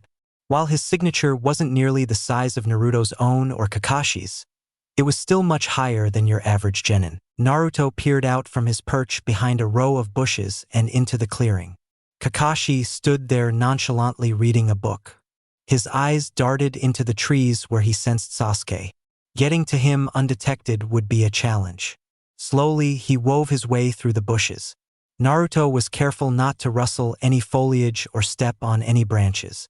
He kept a tight rein on his chakra to avoid Kakashi's notice. Within minutes, he'd skirted around to the spot Sasuke was perched in. If you didn't know where to look, it was almost impossible to spot the boy's blue shirt among the green leaves. "Oi, Sasuke, we need to talk," Naruto whispered. He made sure to stay quiet as possible. For a moment, he thought he'd been too quiet. Then Sasuke poked his head out between the branches with a grumpy look. "What could we possibly need to talk about?" he asked. "The test. It doesn't make sense. I think those bells are just a front for the real test. A prisoner's dilemma to see if we can put aside our needs and work for the team."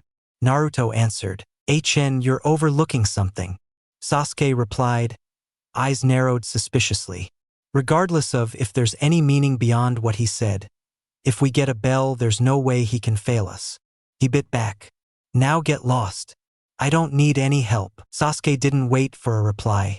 As soon as he was done talking, the boy ducked back into the trees. Naruto fought the urge to scowl. It was what he'd expected, but the outcome still annoyed him. If he had to guess, Sasuke knew he was right, he just felt he could get by on his own. Well, time for plan B, Naruto thought. He pulsed his chakra once more, just to make sure Sakura hadn't moved. It was much easier to reach her. Once more he snuck through the forest. His eyes and ears were peeled for anything odd. The woods were surprisingly quiet. Not a peep from any animals. That just meant he had to be even more careful, though he couldn't be slow. They couldn't expect Kakashi to stay put forever. Eventually the man might get bored and engage them instead of the other way around. Sakura's signature was easy to home in on. Despite being the smallest, there was a unique feel to it. Shifty yet soothing. A person's chakra often revealed a lot about them. For Kakashi and Sasuke, it revealed their elemental aptitudes. Based on his experience, most likely she had an aptitude for Yin style, which was the basis for illusions and genjutsu. Shwoom! Naruto's head snapped to the side at the sound of metal whistling through the air. In a tiny gap in the underbrush, he could see several gleaming black discs slam into Kakashi. Instead of a spray of blood and viscera, a plume of smoke erupted and the shuriken bit deep into the log the Jonin had replaced himself with. If he had the time, Naruto would have admired how seamlessly Kakashi did that. There hadn't been a single indicator until the very last moment. Damn! Looks like Sasuke made a move, he cursed. His pace increased rapidly. It was a good thing. He just managed to reach Sakura's hiding spot as she stood up to try and dart away. Her eyes widened when she saw him. Seeing Sakura open her mouth to scream, he clapped a hand over her mouth to stop the piercing sound in its tracks. He silently shushed her with a finger to his lips. For a few tense moments, Naruto waited to feel whether Kakashi's signature would close on them. Luckily, it seemed he was going after Sasuke. Naruto looked straight into Sakura's light green eyes, still filled with fear and uncertainty. "It looks like we weren't noticed," he whispered. "When I take my hand away, speak quietly. Got it?" Sakura nodded quickly. He slowly withdrew his hand, hoping she kept her word. "I need to find Sasuke. Kakashi is sure to go after him now," she whispered back urgently. It was hard to suppress the twitching of his eyebrow muscle. Though she had the right idea, he couldn't help but be annoyed by her thoughts instantly going to Sasuke. "We'll help him soon, but first I want to talk about the real meaning of the test. Tell me, you ever heard of the prisoner's dilemma?" he asked. From the widening of her eyes, it was clear Sakura had. Good, that would save time explaining the concept. He tried to explain his logic as quickly as possible. How Kakashi was trying to manipulate them to think it was in their best interest to work alone when their only chance was working together. By the end, Sakura seemed shaken. "And that's why we gotta work together. Sasuke already turned me down, but that doesn't mean we can't support him anyways. There's no way he can take Kakashi alone, so he needs our help whether he likes it or not," Naruto concluded. "What do you say?" Sakura stayed silent. He could see her eyes shifting as she thought it through. Finally she asked, You have a point, but what if you're wrong?" Naruto exhaled. From her response, he could tell Sakura would agree. He just had to reassure her. Thankfully, this was a question he was ready for. "Then you too can have the bells," he answered quickly. It's not like it mattered. Naruto was fully confident in his read. "Fine, let's work together," she agreed. A wide smile sprouted across his face. That was one down, and they could work out how to get Sasuke on board later. Right now, he could feel Kakashi and Sasuke's chakras fluctuating. "Good. Now follow me. I can feel Sasuke and Kakashi about to fight. The last thing we need is for him to get incapacitated," he said. Naruto didn't give her much time to think. He did an about-face and started racing through the forest, though he made sure not to use his full speed so as not to lose Sakura. The pink-haired girl was quick to follow and was running by his side within seconds. "What do you mean you can feel them?" Sakura asked. "Simple, I'm a sensor. I can sense other people's chakra. Runs in the family," he replied. His lips twitched at the odd look Sakura gave him. To be fair, sensors were rare, especially ones who could use it as well as he could. As they got closer to the main training area, the sounds of combat got clearer. A piercing metallic ring pulsed through the air, followed by another, and then a series of wooden thunks. Whatever Sasuke was doing, he wasn't making it easy for Kakashi. Within moments, they could see the training area poking through the gaps in the trees. Sasuke and Kakashi were engaging in a hand-to-hand fight. The Uchiha was doing well, but Naruto could tell their sensei wasn't going full tilt. Every time Sasuke twisted his body to try and get the upper hand, the Jonin countered easily. With a pulse of chakra, he unsealed 3 explosive tags from his armband and passed them back to Sakura. She looked at him wide-eyed. "I'm going to go help Sasuke. Wrap those around some kunai. The second we get some separation, throw those at Kakashi," he instructed. She bit her lip with an uncertain look in her eyes. "Are you sure that's not too much?" Sakura asked shakily. He nodded firmly. His resolve seemed to strengthen her own. "Okay, I'll do it." Naruto turned his focus back to the clearing. Sasuke's chakra was building. That hot tinge was surging and growing stronger, overwhelming the electric. A fire jutsu, most likely. Sure enough, his chest bulged, and then Sasuke snapped his head forward and let out a billowing ball of glowing orange flames. They scorched the earth and filled the air with waves of heat and acrid smoke. At the last moment, Naruto felt a pulse of chakra from their sensei. His eyes narrowed when Kakashi's signature seemed to vanish and reappear underground. A substitution jutsu. He moved instinctually. Naruto reached within. His palm tingled and a long, gleaming katana blade gray from his palm. A swirling temper line ran along the edge, like gusts of wind.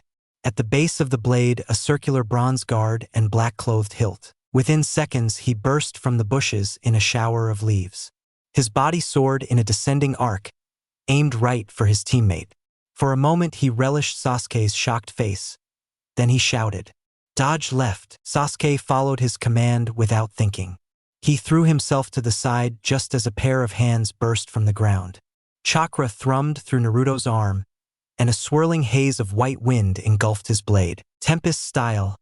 Razor whip. With a grunt of exertion, he swiped his sword towards Kakashi's hands. A white whip of wind snapped towards the hands, intent to sever them and gouge the earth. Suddenly, the earth exploded. Kakashi emerged in a geyser of dirt. He just barely dodged the slash of wind which bit into the earth behind him. Naruto landed in a crouch. Quick as a flash, he darted forward and seized Sasuke's collar. He jerked backwards and shoved off the ground harshly to throw them away from their disoriented sensei. They'd just barely cleared 10 meters when 3 kunai shot from the trees and careened towards Kakashi. There was a bright flash, then searing heat, and finally 3 thunderous explosions as the explosive tags detonated. But boom! Naruto squinted his eyes against the brief inferno. He frowned. It was hard to tell with the chakra the explosive tags gave off, but he could have sworn he sensed another substitution. Sure enough, when the smoke and dust finally cleared, there was no sign of Kakashi amongst the thinning haze. More worrisome, he couldn't readily feel the man's chakra. He must be disguising it. The amount of people who could fool his senses was very limited. Kakashi isn't going anywhere near as hard as he could. He was jerked, rather literally, back to reality by Sasuke tearing himself from his grip. The Uchiha fixed him with a menacing glare. "I had him handled," Sasuke growled. "Really? 'Cause I could have sworn he was about to use an earth jutsu to trap you. For someone who's smart, you can be pretty dumb." Naruto fired back. "What's that supposed to mean?" Sasuke asked. "I don't know, maybe the fact you're actually buying into the idea they'd give 3 wet behind the ears genin a test to defeat one of our best jonin," he answered. It was hard for Naruto to resist rolling his eyes. A tingle on the back of his neck caught his attention. Naruto's eyes snapped to the edge of the clearing, where Sakura stood nervously. Am I interrupting?" "No, I was just explaining to Sasuke that there's clearly more to this than meets the eye. Considering he was about 3 seconds from being buried to his neck in dirt, I think he gets that whether he'll admit it or not," he replied. There was an awkward feeling in the air, a tension waiting to explode. Naruto stared hard at Sasuke, blue eyes trying to bore a hole in him. Finally, Sasuke gave an annoyed sigh. "Fine, I admit there's probably more than Kakashi let on," he said. Naruto let out a relieved sigh. "Good. Now let's go talk about this somewhere a bit more secluded. I'll explain there." With Sakura now in range, he placed a hand on the shoulders of his teammates and activated the teleportation jutsu. They didn't have to travel far. Only 20 meters from the main training area was a secluded hollow tucked between several towering trees. Thick underbrush provided a good wall. If he kept his sensing active, there was no chance of Kakashi spying on them. They crouched on the mossy forest floor in a circle. A musty smell filled the air, like this place didn't get much sunshine. He kept his finger on the ground and made sure to emit a steady pulse of his chakra. Once they were settled, Naruto turned to Sasuke and began to explain his reasoning for believing there was a hidden meaning to the test. How Kakashi had subtly directed them at every turn, including trying to ensure they were worn down. Though he was skeptical at first, as Naruto laid out each point, it became clear Sasuke thought he was right. Even if he'd never used those words, it also didn't mean he didn't have demands. TCH, and what if you're wrong? I'm not risking my future based off your theory. If we do this, I want one of the bells. Sasuke insisted. Is that all? Like I told Sakura, you two can have them 'cause I'm not wrong. Naruto said easily. Now, for the plan. Took longer than he'd have liked to hammer out the plan. Between Sasuke's stubbornness and the fact Sakura couldn't contribute on the front line, there were a lot of details that needed going over. Eventually, they landed on the optimal plan. Sakura would set up traps with some of his clones, while another group of clones drove Kakashi to the main training area. Sasuke and Naruto would lie in wait there to engage Kakashi directly. Some concessions had to be made, ones he wasn't entirely happy with. Sasuke insisted he be the one to attack up close while Naruto supported him. Given the fact he used a sword, he felt he would be a better option for that role. But Sasuke was insistent. He got the feeling the Uchiha didn't entirely trust him not to take a bell for his own. With their plans made, the three made their way back to the clearing stealthily. He could still feel Kakashi a way off across the river that cut through the training area, so there was no concern of discovery. He and Sasuke waited tensely for Sakura and his clones to finish setting up. An entirely different set had already departed to force Kakashi their way.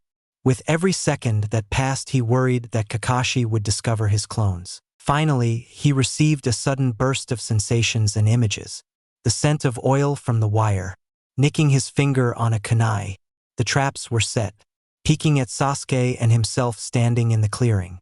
The job was done. It was a signal not just for Naruto but his clones lurking in wait to attack Kakashi. And it wasn't subtle in the slightest. Boom, bang, boom. Explosions rocked the air and shook the earth. Even from a couple 100 meters away, you could see flashes of fire and plumes of smoke as his clones herded Kakashi their way. Naruto didn't delude himself. He fully expected Kakashi had already figured out he was being herded.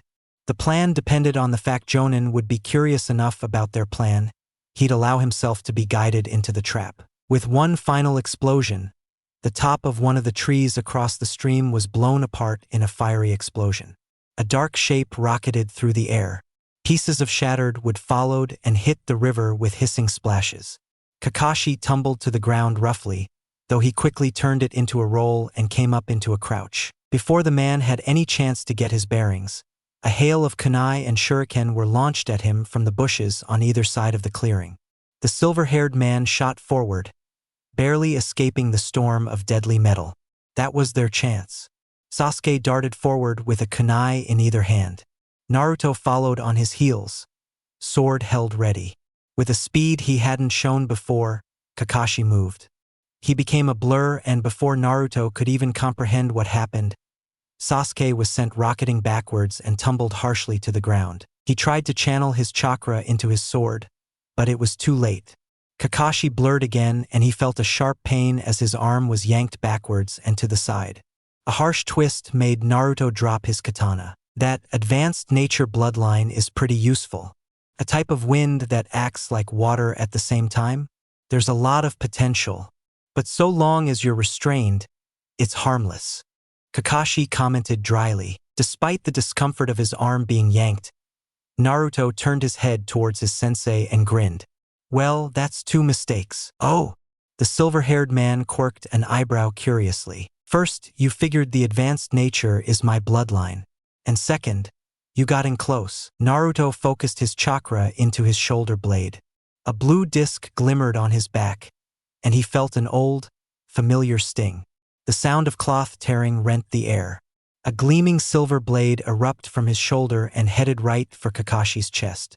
With a curse, the Jonin disengaged and flipped backwards. In one swift move, Naruto forced the rest of the fully formed sword from his shoulder and spun around to catch it deftly. He grinned at Kakashi, who regarded him wearily. See, the Tempest style is just a side effect of my actual bloodline, he said.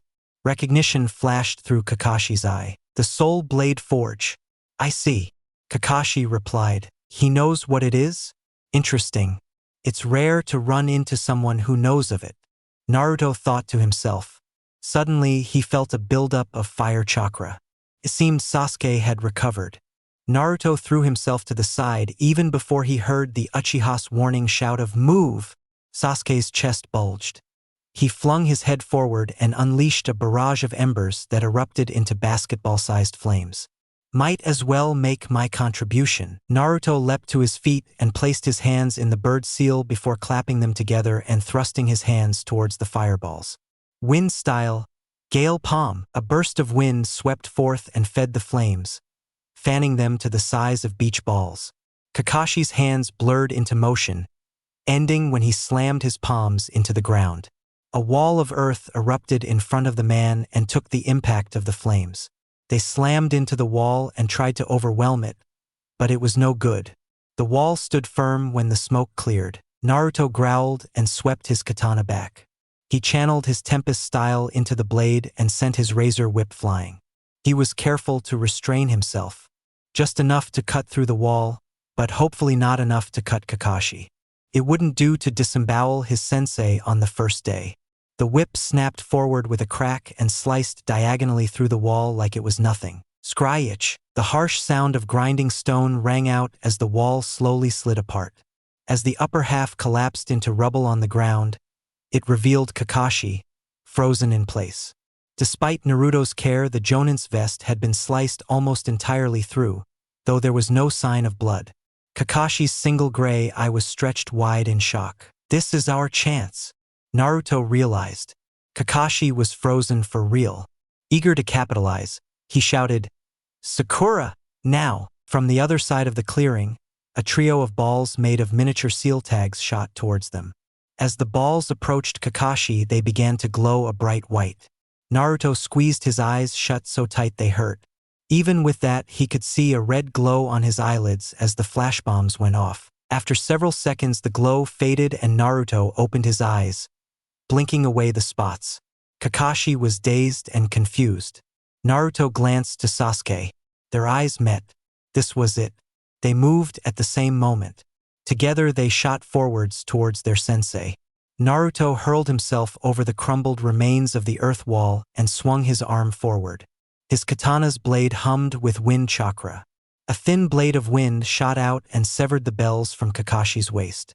Sasuke shot past him, hand reaching for the bells. Just a few more feet and they'd have them. Naruto's stomach tingled with excitement. They were going to do it. 1 second they were about to succeed. The next he felt something drive the wind from his chest. His vision flickered, and he was only vaguely aware of slamming onto his back. Naruto felt lightheaded. All he saw was gray. Idly he realized it was the sky. Bam! A sharp pain rang through his skull and made his mind even more fuzzy. He heard a distant sound, high and sharp. It wouldn't go away, and it was several seconds before he realized what it was. The alarm clock, like a switch being flipped, everything came flooding back. The test and the bells. His stomach sank. They hadn't made it in time. He heard the dirt crunch, and Naruto found himself looking at Kakashi's upside-down masked visage. Well, that was certainly a good try. When you're able to get up, come and join us by the stumps, the silver-haired man said. Naruto groaned. It was a minute before he felt up for giving it a try. With a groan, he got on all fours and tried to push himself up. It was a struggle and he felt like throwing up. Eventually he managed, and he turned his head to search for his teammates. Like Kakashi had said, they were by the trio of stumps. With a strength he didn't know he had, he strolled over to them and took a place between Sasuke and Sakura. The pink-haired girl looked incredibly nervous, while Sasuke was nursing a bruised jaw. Kakashi didn't speak right away. For several minutes he just stared at them. With every second that passed, it was like a great weight bearing down on them. It was hard to breathe. Finally, the Jonin spoke. While you got close, ultimately none of you got the bells. By all rights, I could make good on my word and send you all back to the academy. Kakashi seemed to savor the way his words made them tense. Though I find myself curious as to whose idea it was to work together even though only 2 would get bells. The Jonin mused. He eyed them, daring someone to speak. Well, I'm waiting. It was me, Naruto heard himself say, though he never consciously decided to speak. The silver-haired man rose an eyebrow. Oh, then maybe I should just fail you and take the other 2 as students. His heart leapt into his throat. Naruto glanced at his teammates to either side. He was slightly surprised to see Sakura didn't seem tempted at all. She stared at Kakashi, upper lip trembling. It looked like she'd burst into tears at any moment. Yet there was no sign of caving. Though what shocked him was Sasuke's reaction. The Uchiha set his jaw and gave Kakashi a challenging glare. "TCH, if you're gonna fail us, get on with it. As much as it galls me, we'd never have gotten so close without the idiot," he said. Kakashi narrowed his eye. An intense, heavy feeling came over Naruto and froze the breath in his lungs. It felt like his life was in imminent danger. He knew what it was. Killing intent, a way for ninja to throw an enemy off. That knowledge still didn't help him shrug it off. "Is that right?" He paused, as if giving them a chance to change their minds. None of them took the bait. "Very well, then I have no choice but to tell you. You all pass." Naruto took a moment to realize what Kakashi had said. When it registered, he grinned. They'd done it. He let out a cheer, with Sakura joining in with a delighted squeal. For his part, Sasuke simply smirked. Kakashi let them celebrate for several moments, before he brought them back to earth. "Come, I want to show you why this test is important." The silver-haired man turned and began to walk towards the entrance to the training ground. Instead of passing through the gate, he led them to the side where a separate section sat. There, in the middle of a circle of pavement, sat a shinnying black memorial. It was shaped like a kunai, sharp angles jutting upwards and coming to a point. The surface was etched with countless names. Too many to possibly count. Kakashi stared at the surface of the memorial forlornly. This memorial commemorates the names of all those who died in service to the village. "The names of my best friends are on this stone," Kakashi said softly. Naruto felt his mouth go dry. He couldn't help but imagine Shikako's name on that rock, or Ino or Choji. The thought brought an indescribable dread to him.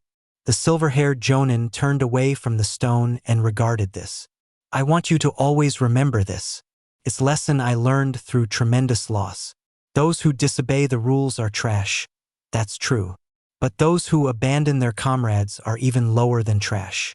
Teamwork is the most important thing I can teach you. From this day forward we'll be Team 7. Congratulations." Despite the heavy air, Naruto felt that thrill of excitement return. His blood pumped through him fiercely. This was just the beginning, he realized. He couldn't wait to get started. Chapter 6, The Mysterious Bloodline. 988 AS. Hidden Leaf Hospital. Naruto screamed in terror. His arm tingled and stung. Though more disturbing were the gleaming metal blades that jutted from his forearm like the needles of a porcupine. People were talking to him, but Naruto couldn't understand them. Their words were distant and nonsensical. His head spun, and the only thing he could look at was his arm.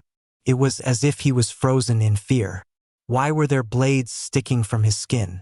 And why wasn't there any blood? None of it made any sense. He was sitting on a platform bed with metal rails and crisp white sheet, in a plain room with cream-colored walls and cabinets stuffed to the brim with medical supplies. Around him, people in the hospital's tan scrubs of the hospital tried to help, but they couldn't do much. The day had been going so well. He'd gone to practice his chakra control. After all, he wanted to be as prepared as possible, which was why he'd done that tree-climbing exercise like Old Man Hokage suggested. It was going well too. He'd managed to get halfway up the tree. Then he'd made a mistake and his chakra ran wild and he lost his footing. In a single instant, he'd found himself grasping at the trunk. The next, there was a burst of discomfort and the blades had emerged from his skin and dug into the bark. That was just enough to slow his descent. Naruto wasn't exactly sure what happened next. He'd only been vaguely aware of someone in an odd animal mask showing up and carrying him away. Suddenly, he found himself jerked back to reality by a gentle touch on his shoulder. Wide, scared blue eyes snapped up to see the face of a kindly old man. He wore a set of regal white and red robes. Perched on his head was an odd diamond-shaped hat. Naruto knew him well.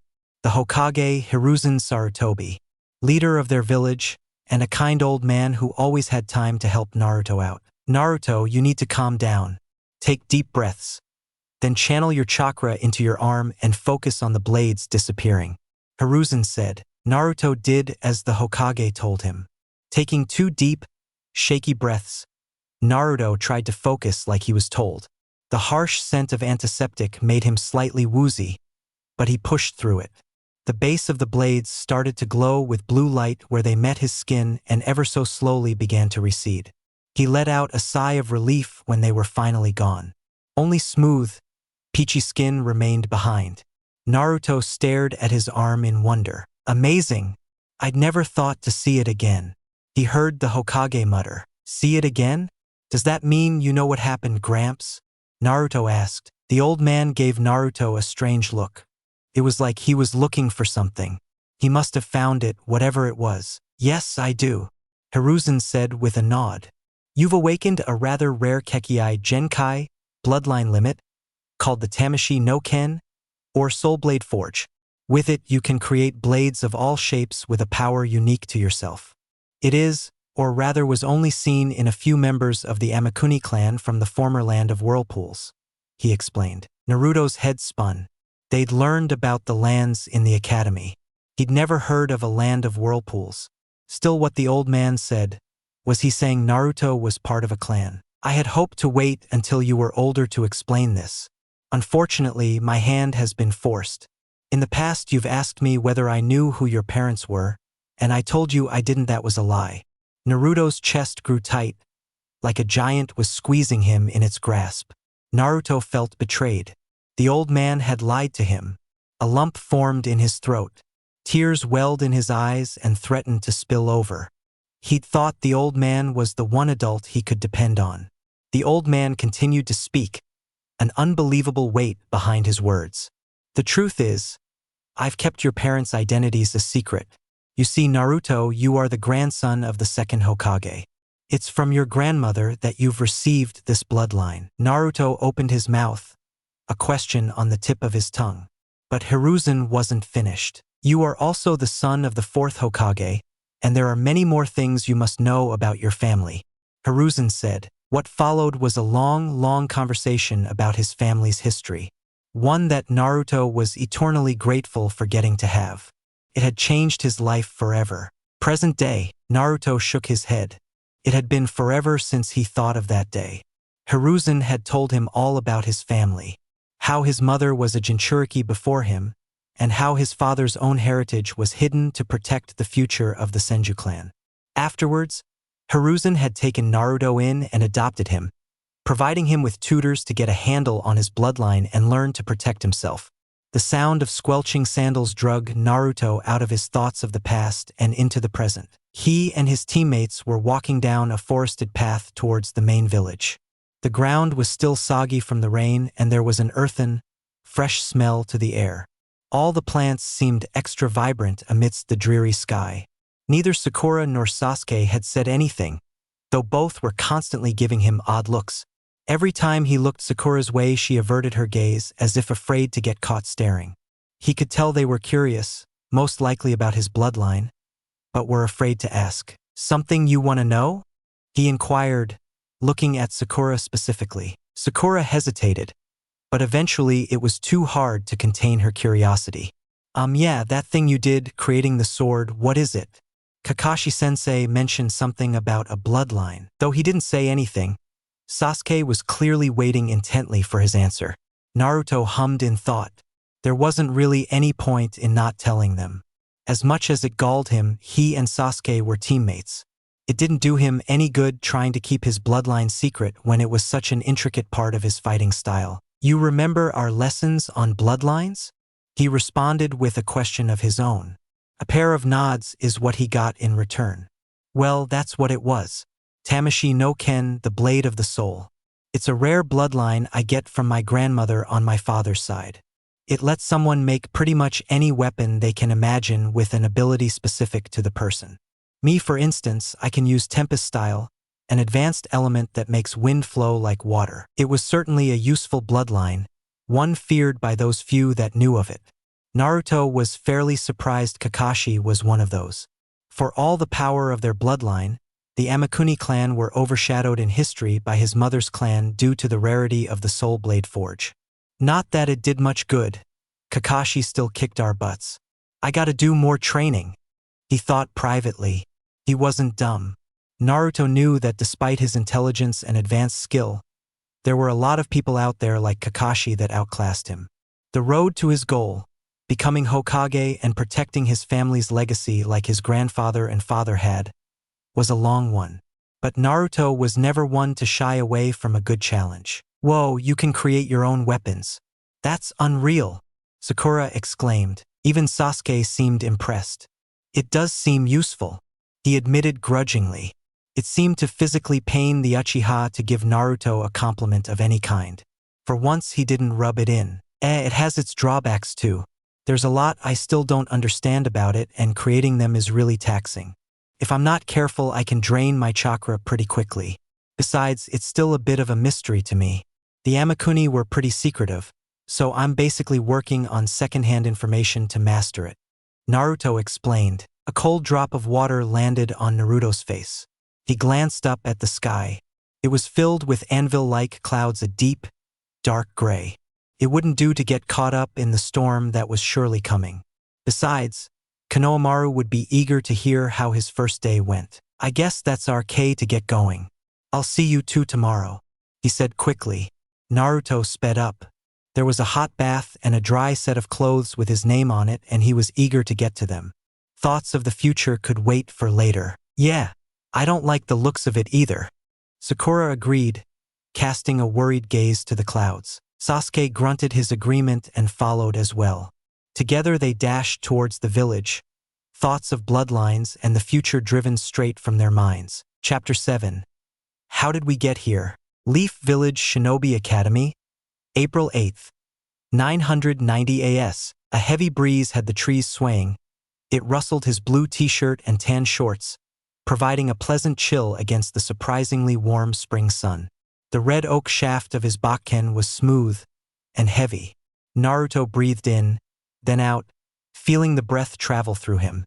As he took a step forward, bringing his wooden sword down on an invisible foe, he let out a grunt, stepping over and resetting into the next form.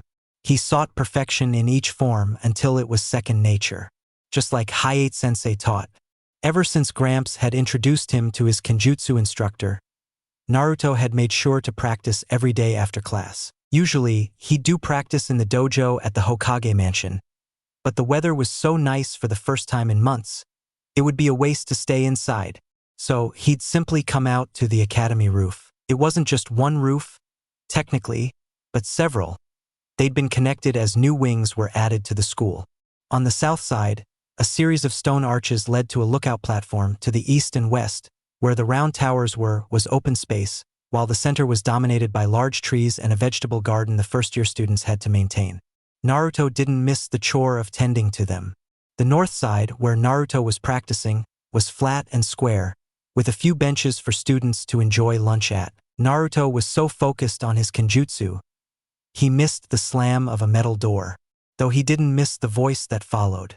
A soft, high-pitched voice oozing with boredom. "Oh, someone's here already." Turning curiously, Naruto saw a girl around his own age standing at the same entrance he'd come through, or at least he assumed it was. With her baggy t-shirt, loose-fitting pants, and the lazy ponytail, it was hard to tell, though he thought he recognized her. A book bag hung from her shoulder, bulging just slightly. The presumed girl tilted her head curiously. "You're that new kid from the old class 2C, the one who superglued Iruka-sensei's eraser to the blackboard. Naruto, right? Oh, so that was it." That's right.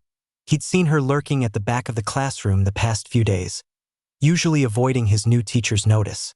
Since his class had been merged into 2A, due to the number of dropouts in both classes, it had been a bit hectic trying to learn who everyone was. He blushed as she mentioned his prank. It was only a way to lighten everyone up and get a laugh, though Grandpa Hiruzen hadn't been too pleased. "Yeah, Naruto Senju. Sorry, but who are you?" he asked. Apologetically, the girl shrugged, somehow making even that motion look like a chore. "No problem, I get it. My name's Shikako Nara. I just came up here to watch clouds. Didn't know anyone would be here. Mind if I stay? That's my special spot. I come here every day." Shikako pointed to a covered bench to the side. "Sure, go ahead.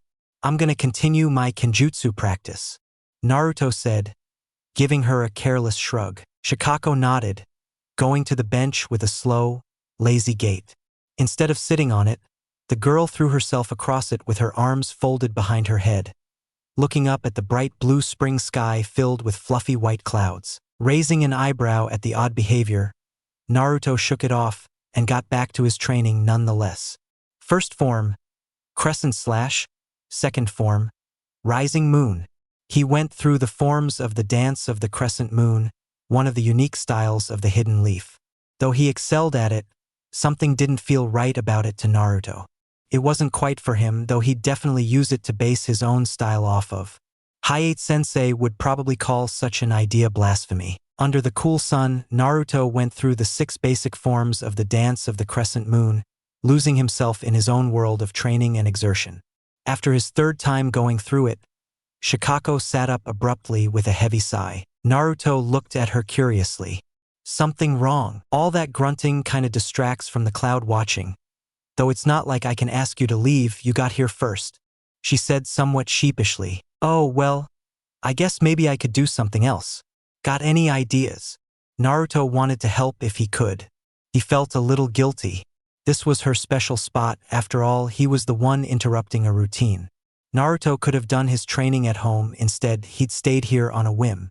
The least he could do is compromise. Shikako rubbed her chin thoughtfully. You ever played shogi? Naruto shook his head. He'd seen his grandfather play a few times with his son Asuma, but he'd never played himself. No, but I could give it a shot. After all, Gramps always said a shinobi needed a strong body and a strong mind. The lazy girl's eyes lit up, showing an energy he hadn't seen from her. Popping the clasp on her bag, she quickly pulled out a folded-up box with grooves cut into it, forming squares. In astonishingly quick fashion, she opened the board and set up the tiles into 2 neat rows on either end of the board. Each tile was marked with a different kanji, marking them as things such as pawns, rooks, and generals. Well, pull up a seat then. I'll teach you the rules, Shikako said, folding her legs together. Naruto felt a grin slip onto his lips. He happily took his place across from Shikako and listened as she began to explain the rules. It was a bit confusing, making his head swim, but eventually he got it and they began to play. He didn't know it then, but that was the day he met his best friend. It was also the first time he beat her using tactics that made no sense, the first of many frustrating games for Shikako. Present day, a painful pulse in his head woke Naruto. Bum bump bum bump. What was that noise? It was so annoying and constant, like a spike being driven into his skull. His eyelids felt like they were concrete blocks. Still, he forced them to obey. At first, he saw only blurry shapes and colors, broad dark stripes across a warm yellow background. As his vision cleared, he realized they weren't stripes, they were bars. Thick wooden beams, stretching from floor to ceiling inside a wooden frame. Sitting up with a pained groan, his entire body felt sore. He sat on a lumpy futon in a dark concrete cell. Where am I? He muttered to himself. Not for 1 second did he expect a reply. Obviously a cell idiot. Naruto jumped violently, squinting into the darkness to see Sasuke sitting across from him. His pale face was marred by scrapes and bruises, and he sat against the wall on a lumpy futon of his own. He glared at Naruto across the cell. Finally awake. Took you long enough. Naruto blinked stupidly. He wanted to fire back, but his mind was too clouded to come up with anything. How did they get here? No, more importantly, where was here? How am I supposed to know? Last thing I remember was pushing your dumb ass into the river. Sasuke bit out. River? Wait, had he said that aloud? Naruto shook his head, like a wet dog trying to dry off. He had to be out of it if he couldn't even control when he spoke aloud. He growled in frustration. There wasn't any time for being groggy. They had to get out and report to Kakashi-sensei about the mission. His thought process ground to a halt. The mission, slowly, everything began to trickle back. Piece by piece, though, it quickly became a flood of memories. 3 days earlier, sealing had always been fun for Naruto. A surprise, given how energetic he was. There was just something about figuring out how to arrange the symbols for specific results that clicked for him. It probably had something to do with his Uzumaki side. Gramps had quickly picked up on that aptitude and encouraged it, so it had quickly become something he practiced when he needed to clear his head or get his mind off something. Working through all the formulas had a soothing effect for him, losing himself in all the art's little intricacies. He'd needed that calming more and more lately. Turning a page in his book on multi-layered seals, Naruto let out a sigh of frustration. It was a nice enough day, with a blue sky, and the Kaba Canal gently trickling by under the bridge he was sitting on. But he was frustrated. Currently, he and his teammates were waiting for Kakashi to arrive. Again. Not that it would make much of a difference, he thought pessimistically. Being a genin wasn't going how Naruto expected. Not by any stretch of the imagination. He wasn't stupid. It wasn't like he'd expected to instantly be on missions to rescue princesses or stop someone from taking over a country. But he'd at least hoped the training would be harder than what he got from his tutors. Instead, it was just slightly more intense physical training and chakra control, with a couple jutsu thrown in the case of Sakura. Sakura took note of his annoyance. "What's the matter, Naruto? Aren't you ready for training?" she asked. Shrugging, Naruto said, "I guess. Yay for carrying logs while water walking, or doing sit-ups while sticking to a tree, or running laps with weights." Sakura rolled her eyes. "What do you have against the training? It seems plenty challenging. Kakashi's not pushing us near as hard as he could. Not with the kind of experience and skills he has. For you, that's understandable.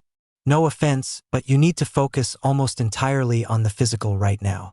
Naruto snapped his book shut, idly sealing it back into his wristband with a puff of smoke. No point in reading anymore. Meanwhile, Sasuke and I could be perfecting or improving skills we already have.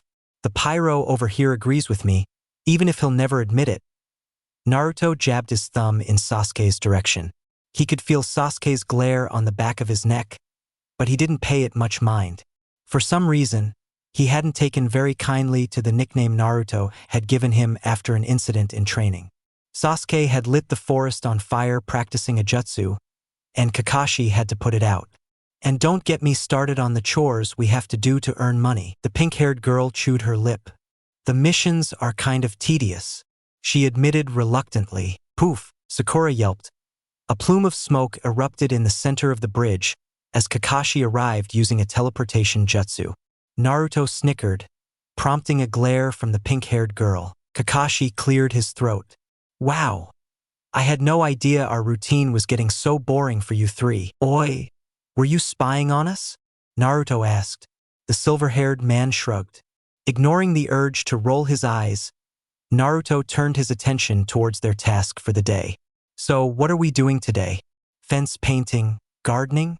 Maybe catching that stupid cat again?" While Sakura was doing a good job putting on a brave face, Sasuke shifted, trying to act disinterested. But it was obvious he was impatient to hear what kind of lame task they'd be assigned before they'd begin their usual training. "Well, actually, I was thinking of getting our first C rank. Nothing too hard, just something to get your feet wet." Kakashi sighed, shrugging as if to say, "What can you do? But I guess if you want to paint fences." "No." Naruto's face flushed at his outburst. The twitch of his mouth under Kakashi's mask told him the man was smirking at successfully succoring him. Yeah, a C rank is good." "Oh, good. Then come along. Let's get to the mission hall and get our mission." The Jonin spun on his heel and began to walk westwards, towards the drum-like form of the administrative office, towering over the rest of the surrounding landscape. Naruto blinked in surprise at the abrupt turn of events. Shaking himself, he quickly followed after Kakashi. His teammates padded behind him. Took a moment for what was happening to sink in. They were going to get their first C rank. Maybe not the most difficult one, but still, something better than chores. Butterflies danced in his stomach, and a large grin broke out across his face. This would be his first time leaving the village. He'd always begged his grandpa to let him tag along when he'd go on diplomatic missions, but Hiruzen never allowed it. Grudgingly, he had to concede there was a good reason for it. A blonde child with no relation, tagging along with the Hokage was something that would have caught a lot of eyes, and shone a spotlight on Naruto outside the village well before he was ready. For the entire walk to the mission assignment office, Naruto's head was filled with speculation about what the mission might be. A courier mission, maybe? Perhaps something might go wrong, and they'd have to fight some ninja from another village bent on revenge. As if that would ever happen. The mission assignment desk was another part of the academy, stuck on the second floor in one of the old sections of the compound. A traditional, two-story building, with thick oak beams framing it, age-weathered pine slats, and clay shingles. It had been part of the academy since it was first built, only receiving occasional upgrades to add plumbing, heating, and electricity over the years. Kakashi led them into the side courtyard of the academy building, through the double doors, and finally up a set of stairs. The halls were lined with faded, age-worn wood, with old-fashioned removable paper doors in delicate frames. Down the hall and to the right, they came to a large set of sliding doors in the corner of the building. This was where the mission assignment desk was located, the place where all the newer teams received their missions. More experienced teams, especially Jonin the higher ranks, would receive missions from the administrative branch directly. Well, no use waiting. Follow me and let me do the talking. Kakashi looked at Naruto rather sharply. Kakashi slid open the doors and led them into a large, wood-lined room with a quaint feel to it. The word for shinobi was painted in a giant black kanji on the ceiling, with two stick-like lights on either side, to light the room when the light from the floor-to-ceiling windows wasn't sufficient. Sitting at a long table situated in front of one of those rows of windows was the Hokage and 5 other ninjas, one of which was Irika. Naruto smiled.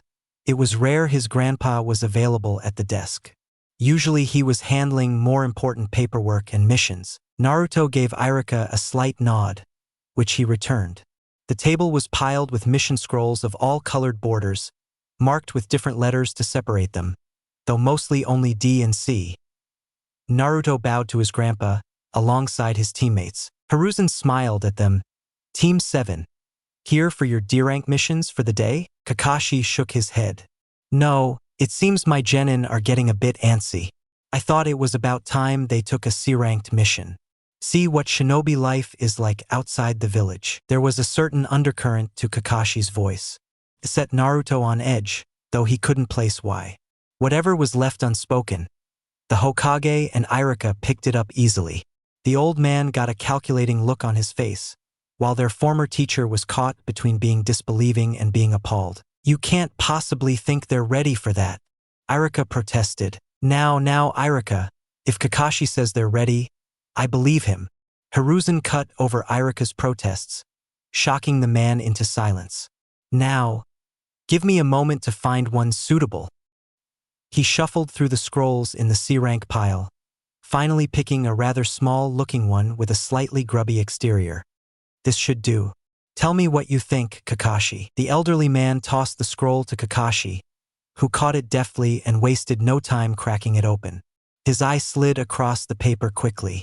Naruto tried to peek over his shoulder, but Kakashi shifted so his body kept blocking his view. A simple bandit removal? Yes, that should do the trick. Thank you, Lord Hokage.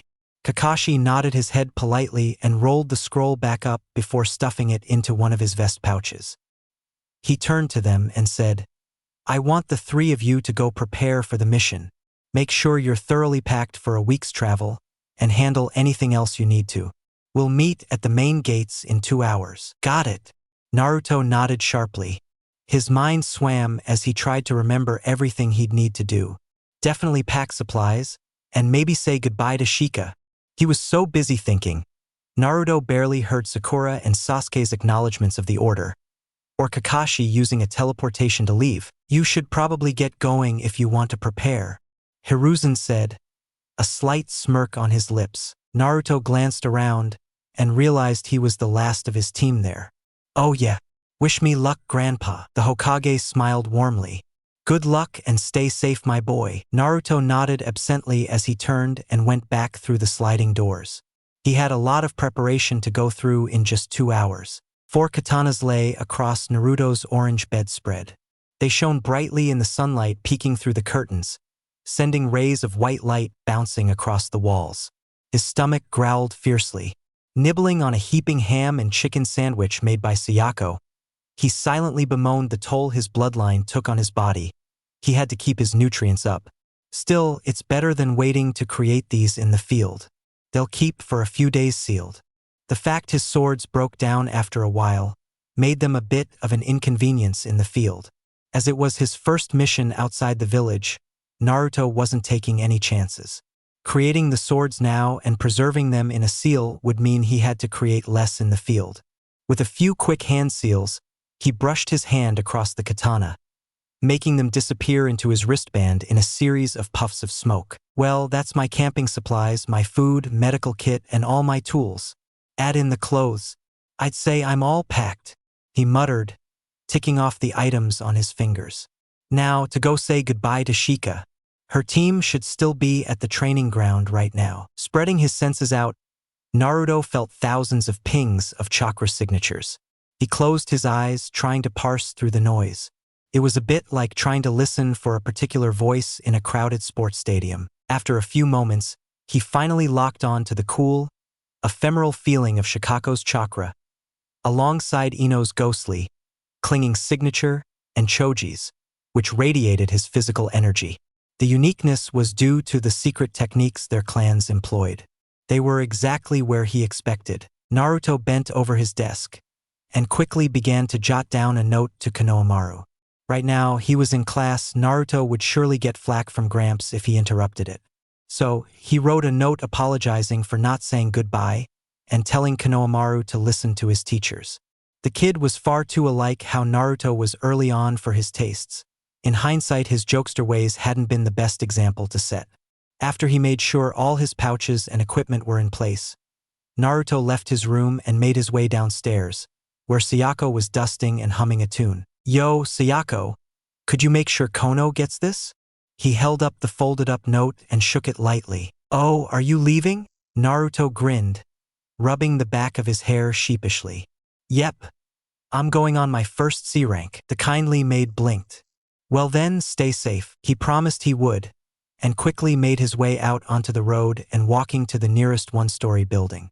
Coiling his legs, he took a flying leap onto a flat concrete roof. Dashing across the rooftops, he soon found himself landing outside Training Ground 5, a sheltered clearing with a large cliff face on one side and trees that towered on the other. Shikako, along with Ino and Choji, was practicing the surface walking technique. The backs of their shirts were drenched in sweat, especially Choji. Under one of the trees, their sensei, Asuma, watched them while puffing on a cigarette. He was Grandpa's son, a tall man, wearing a darker green jonin vest over the traditional attire. He had deeply tanned skin, with swept-back spiky hair, and a well-groomed beard. He'd helped a bit with Naruto's training, though the man was always a bit distant with Grandpa. Still, he was nice enough. Come on you three a little longer. Then we can take a break. Asuma encouraged his team. With a mischievous smirk, Naruto held up the hair hand seal. Water style, wild water wave. He spit out a jet of water that flew across the clearing and sprayed Asuma in the face, extinguishing his cigarette and drenching his front. He sputtered, cursing as he looked around and finally locked his eyes on Naruto. Damn it, Naruto. Do you always have to do that? As many times as I catch you smoking them cancer sticks. Naruto replied with an unrepentant grin. Asuma grumbled under his breath. The commotion had drawn the attention of the genin, who began to make their way down from the cliff. What are you doing here anyways? Shikako asked as she walked over with Ino and Choji. Placing a hand on her waist, hip cocked to the side, she gave him her usual lazy glance. Her hair hung a bit lank from the sweat dripping down her brow. Well, my team just got their first C rank. Figured I'd stop by and say goodbye. Asuma looked at him curiously. Really, that quick? Pretty impressive. Naruto shrugged. I don't think it's anything too serious. Just to get us used to being outside the village. Shikako sighed.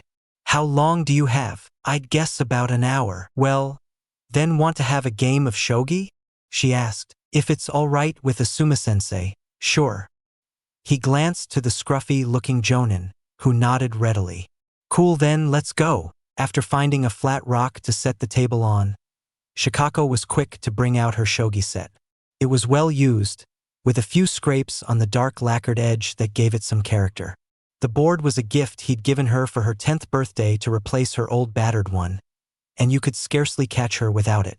He wasn't too surprised it even went with her for training. Shikako was always up for a game of shogi. They set the pieces up, and then began a game of rock, paper, scissors to see who went first. Shikako grumbled as Naruto happily covered her fist with his paper. I guess I'm going first then. Shikako grumbled, as she quickly opened by sliding her rook to the right. Her eyebrow twitched as Naruto promptly responded by beginning to make the beginnings of a boat castle. Within a few moves, he was already beginning to make a rapid attack while Shikako was still trying to build her defense. I have no idea how you manage to make that work every time. Unpredictability can be good, he replied. His style was pretty unorthodox, most would call it reckless.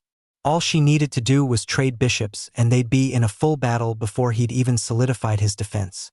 The problem was Naruto was quite cagey. He never gave the opportunity to corner his important pieces. They started to move faster, taking only a few seconds to make a move. Eventually Shikako broke through his flimsy defense as his attack failed. But he was always just out of reach, dropping pieces in unexpected places to befuddle her and deter her attention.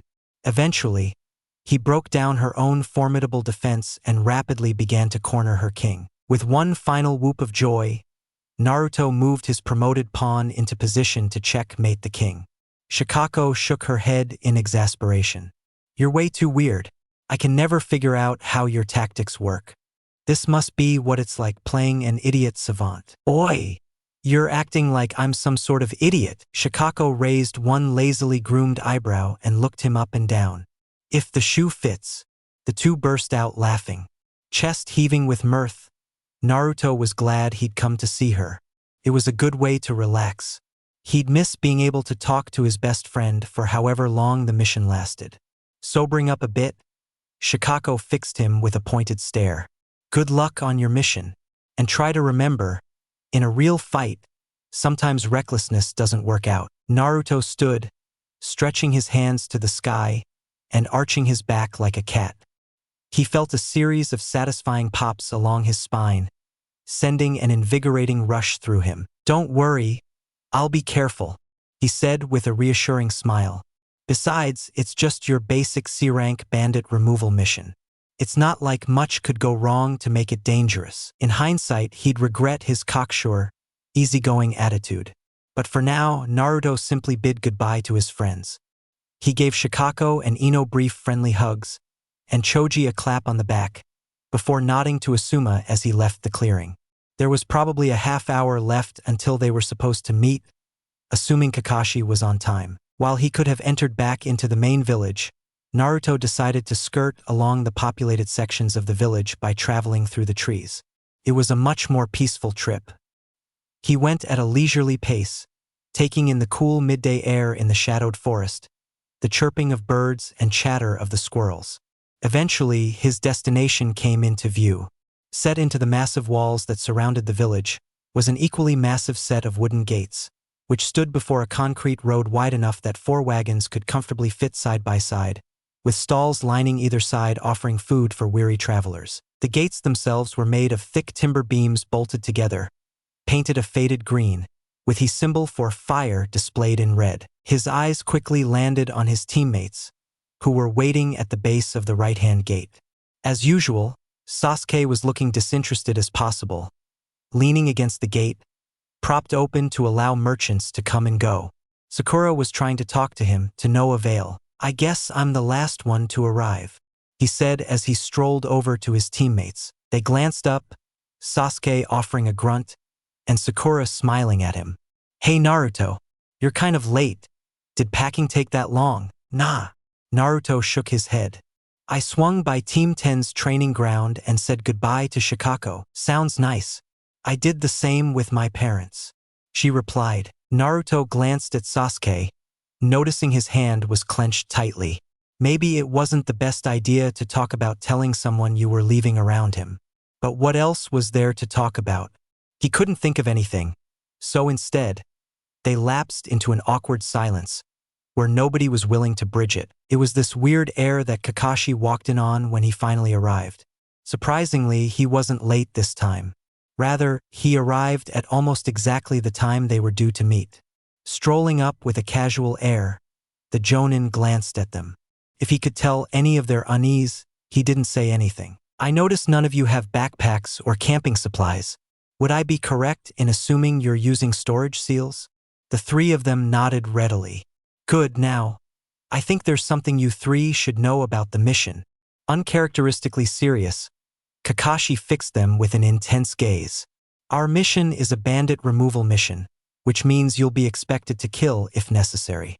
The Academy should have prepared you for this, but I thought it best to give you a chance to let it sink in beforehand. Naruto's excitement drained away, replaced by a sickening feeling in the pit of his stomach. His first kill. As Kakashi said, the Academy did try to prepare you for your first time killing. But that didn't prevent him from feeling an anxious heat consume him at the thought. His teammates weren't doing much better. Sakura's face was white as a sheet, and she looked like she might throw up. Though Sasuke hid his discomfort much better, the only sign being his trembling hand. Kakashi sighed, sweeping a hand through his hair. Unfortunately, we need to get going. So, you'll have to think while we travel. He swept past them towards the archway of the gate, giving the pair of Chunin stationed at the greeting booth a passing nod. Naruto was the first to recover from his surprise. He followed after Kakashi, with his teammates hot on his heels. It was unceremonious and abrupt, nothing like he'd built up the beginning of his first mission outside the village to be like in his mind. Nevertheless, they were on their way. Following Kakashi, they dashed through the dirt roads crisscrossing the land of fire, past streams and through small villages. Eventually following the roads wasn't an option, and they took to the treetops to leap from branch to branch. Tree hopping was the favored method of travel for shinobi in the land of fire. Shinobi travel was fast even at the most average of speeds. You could span the width of a country in a few days. It was also as exhilarating as it was exhausting. The constant wind on your face, chakra fueling your every step. It still took some time for him to get past the surprise Kakashi had dropped on them, though in hindsight it shouldn't have been a surprise. Kurama's input didn't help that much. What's the matter? You're not getting squeamish, are you? He asked tauntingly. Naruto frowned. No, at least not anymore. Just coming to terms with the fact I'm gonna have to kill someone. It's not something I'm looking forward to, he answered. They traveled in the treetops for several hours, through miles upon miles of forest. Finally, after crossing a mountain range and descending into a forest teeming with wildlife, Kakashi called a halt to their travel, and they paused to rest in a quiet clearing. Naruto sat with his back against a tree, lightly sipping from his canteen and munching a special high-calorie ration bar. He tried not to grimace at the disgusting taste, like cardboard and stale peanut butter, but it was a necessary thing. Tamashii no Ken demanded he keep his calories up. He'd already burnt a massive amount earlier making the katanas, and Sayako's sandwich had only been a temporary help. The ration bars were designed for shinobi like the Akimichi, who burned huge amounts of calories for their techniques. The clan themselves had their own special blends and foods, but he was stuck with the one for the rest of the forces. One of these days I need to make better tasting bars for the field. These standard issue things are beyond disgusting. They'd been resting for 10 minutes, when Sakura asked about the details of the mission. We're heading to just outside Moya village. It's a small village in the coastal mountain range bordering the land of fog. The mountains there are rich in a special or used in a lot of shinobi weapons. The supply chain has been disrupted by bandits and we're being asked to get rid of them. Kakashi explained between sips of water. What's the land of fog? Sakura asked curiously. Unclipping one of his scroll pouches, Kakashi caught the scroll that fell out and quickly opened it to unseal a map that detailed the continent. After they'd all gathered round, he pointed to a piece of land sticking out of the main portion of the land of fire. This is the land of fog. After the First Shinobi World War, it was created to serve as a buffer between the land of fire and the land of water. Historically, and in the war, it served as a way for the land of water to easily gain a foothold during conflict. Nowadays, Moya village tends to trade with both the land of fire and the land of water, so it's important we finish this quickly. I'll explain more once we reach the target in a couple days. Kakashi resealed his map and returned the scroll to his vest pouch, before beginning to put away the few supplies he'd taken out for their break. Taking it as a K that they were going to leave, Naruto resealed his own canteen into his wristband and clambered to his feet.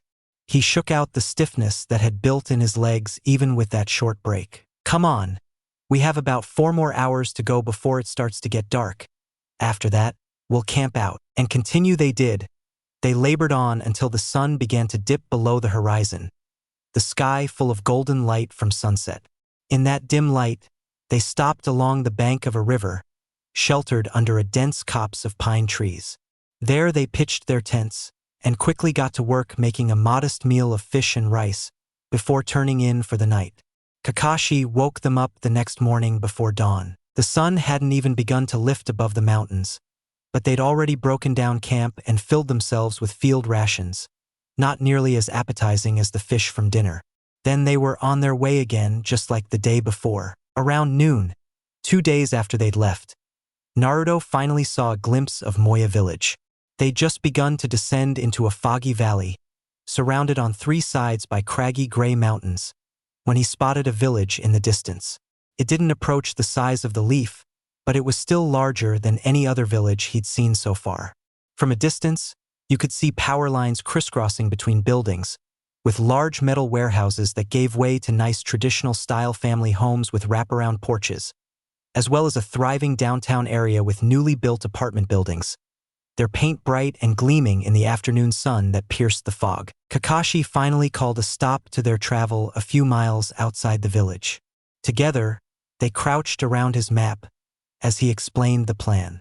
According to the assignment scroll, the bandits are camped here, in the middle of a field surrounded by woods. He pointed to a red X, to the west of where the town was marked on the map. A field? Pretty clever for a bunch of bandits, Sasuke noted dryly. Naruto had to reluctantly agree. Camping in an open area like that reduced the chance anyone could sneak up on them, especially shinobi. Most probably would have elected to camp under the shelter of trees, assuming it the safer option. Kakashi nodded. There are only 30 of them, nothing special, and no shinobi training. Once we approach, we'll make sure all of them are there before we strike. Now, follow me. Instead of taking to the treetops again, Kakashi led them through the underbrush. They used their stealth skills to skirt around the village and approach the bandit camp. Like wraiths, they stole through the trees and came to rest at the forest's edge. Mist swirled across a lush grassy plain, and there, in the middle, was a collection of mismatched tents of varying sizes and colors. Some had faded red stains that suggested that they might have been obtained by force. Smoke drifted through the air from several cooking fires, and the bandits themselves milled about. They were a rough bunch with a mean look in their eyes and ragged, dirty clothing. Each of them carried a weapon. From throwing knives to flails, it was an eclectic collection. After they studied the bandits for a few minutes, Kakashi had them pull back a bit. All right, we'll surround them on all sides. Then Sakura will use her new genjutsu to trap them in an illusion so we can approach without notice. No need to take any risks. Naruto, you take the north, Sasuke the west, Sakura and I will take the east and south. He then reached into his hip pouch and pulled out what looked to be a ball of black straps and wires. It took a moment for Kakashi to unravel the ball, which was actually 4 one-way radios that he passed around. Here, each of you take one. We'll use them to communicate. Naruto strapped the radio around his neck and placed the earpiece into his ear. He fiddled with the volume as Kakashi's voice crackled into his ear. It tickled. Testing? Can you hear me? He nodded, giving his sensei a thumbs up. All good. Once Sasuke and Sakura nodded their agreement as well, Kakashi gave the order to move out. All right, take up your positions. Radio in when you're in place. The team broke apart. Naruto traveled along the edge of the forest for as long as he could, but he was eventually forced out into the open. His eyes and ears were strained as he silently crept across the ground, trying to stick to the swirling patches of mist. It was eerily similar to how he stalked prey when Anko made him hunt, staying silent and low. Finally, he made it to the camp's edge and hugged tightly to the back of the tent. There was no noise from inside, so it appeared to be abandoned. He placed a hand on his microphone. This is Naruto. I'm in position, he whispered. A few seconds later, there was a light crackle, and Sasuke's voice entered his ear. Sasuke, I'm in position as well. Naruto swallowed heavily and placed his hand on the sword at his waist. This was it, the decisive moment. They were about to attack, about to kill. Doubts began to creep into his mind. Was he really ready? Either way, he didn't get much time to figure it out. Sakura here. I'm in position, ready to cast the Genjutsu. Sakura's delicate voice came over the radio. All right then, do it. Everyone, strike on my command, Kakashi ordered. Seconds later, Naruto felt the shifty, elusive feeling of a Genjutsu spreading over the camp. He closed his eyes, steadying his breathing. Attack! Eyes snapping open, Naruto swung around the corner of the tent. His heart immediately jumped into his throat. A startled bandit stood in his path, not 10 feet away. He was thin, with tan skin and dark hair. They stared at each other for a few milliseconds. Then the bandit opened his mouth, as if to yell. Naruto acted on instinct. 1 second he was staring at the man, and then the next there was a sword in his hand. He lashed out, and the startled bandit had no chance to react. In the instant he attacked, it seemed as if time slowed to a crawl. His silver blade bit into the man's neck and throat. It opened a huge gash, and blood gushed forth. So much blood. It positively drenched the man's front and sprayed across Naruto's chest and face. The bandit reached up with a hand and clutched at his throat. He let out a wet gurgle and dropped to his knees. Naruto made the mistake of looking into the man's eyes as he died. A mistake that would haunt him for years to come. Confusion, desperation, and fear. That's what he saw in the bandit's eyes. The light in them slowly dimmed and the man slumped to the side. For a few moments Naruto was stuck rigidly in place. He'd killed someone. It had been so easy. That man had no more chance than a rabbit against a master huntsman. Naruto shook his head, as if to physically toss the thoughts from his mind. Now wasn't the time for that. There was a mission to perform. Although the hand that gripped his sword shook, he continued to make his way through the camp. He went from tent to tent, dispatching any bandits that crossed his path, though he was careful not to look into their eyes. He wouldn't make that mistake again. Occasionally, he would catch a glimpse of Sasuke's blue shirt amidst the tents, or Sakura's pink hair. Naruto had just killed a 5th bandit, when a shout pierced the air. Attack! There's ninja attacking, he cursed, as he felt Sakura's Genjutsu shatter like glass. Suddenly, all the remaining bandits were aware. Over the radio, Kakashi shouted, "Cover is blown. Take them all down." The camp descended into chaos. Gruff shouts filled the air. Tents burst into flame as cooking fires were spread about, and the bandits were suddenly a hive of angry hornets.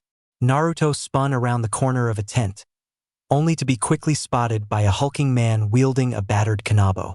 With a shout of rage, the man brought the club down, trying to smash Naruto's head like a pumpkin, but he was too slippery. Darting to the side, Naruto channeled wind chakra into his sword and ended the fight in one blow, cleaving the man's upper torso from his lower body. By that point, tents were collapsing, catching fire as the embers from cooking fires spread out of control. Naruto could see his teammates more easily. Sasuke was the closest to him, tearing through a group of 4 bandits with a pair of kunai, his white shorts drenched in blood. Naruto quickly dispatched a bandit wielding a scythe, while Sasuke finished the last of his targets. "You all right?" he asked. Sasuke smirked cockily. Please, like riffraff like this could be a challenge. Their conversation was cut short when a lanky man appeared from behind a tent, tossing a bottle into a cooking fire. Pop! The bottle shattered, unleashing a choking cloud of foul black smoke and steam. Naruto covered his nose and mouth, trying not to retch from the choking haze. What was that? Within the smoke, someone shouted, "Come on, let's get away while the baby ninjas are choking." Naruto squinted, spotting 2 shadowy figures fleeing towards the north to the edge of camp. Sasuke spotted them as well, his eyes flashed with anger. Without a second thought, the Uchiha charged into the smoke after them. "Sasuke, wait!" Naruto shouted, to no avail. He hesitated, uncertain of what to do. They were only bandits. But still, he couldn't just let Sasuke go off. Growling in annoyance, he pressed his microphone as the smoke began to clear. "This is Naruto. Sasuke's going after a couple bandits that tried running on the north side of camp. I'm backing him up. Naruto took off. He trampled over fallen tents, darted around bodies, and always kept his eyes on Sasuke and the fleeing bandits. It was the lanky man and a bald-headed accomplice. Both wore rain cloaks, which flapped behind them like capes. The earpiece crackled, and Kakashi's voice came through. Acknowledged. Keep an eye out. His hand dropping back down, Naruto redoubled his speed to catch up as Sasuke disappeared into the tree line. The bandits were fast, weaving between trees like a pair of weasels. His heart pumped wildly. His eyes focused solely on the bandits. They always seemed just out of reach, darting around trees, or through a gap in the thicket of bushes, just as they were about to be caught. A deep, uneasy hum echoed inside his head. Something's not right, Naruto. Naruto frowned, but shoved Kurama's words aside. The bandits were almost in arm's reach. He readied his sword, heedless of the sudden increase of light. The bald one was so close that he could practically snag his cloak. And then Naruto blinked, and the man was gone, alongside his partner. What the? Together, he and Sasuke burst through the trees into a wide, open riverside.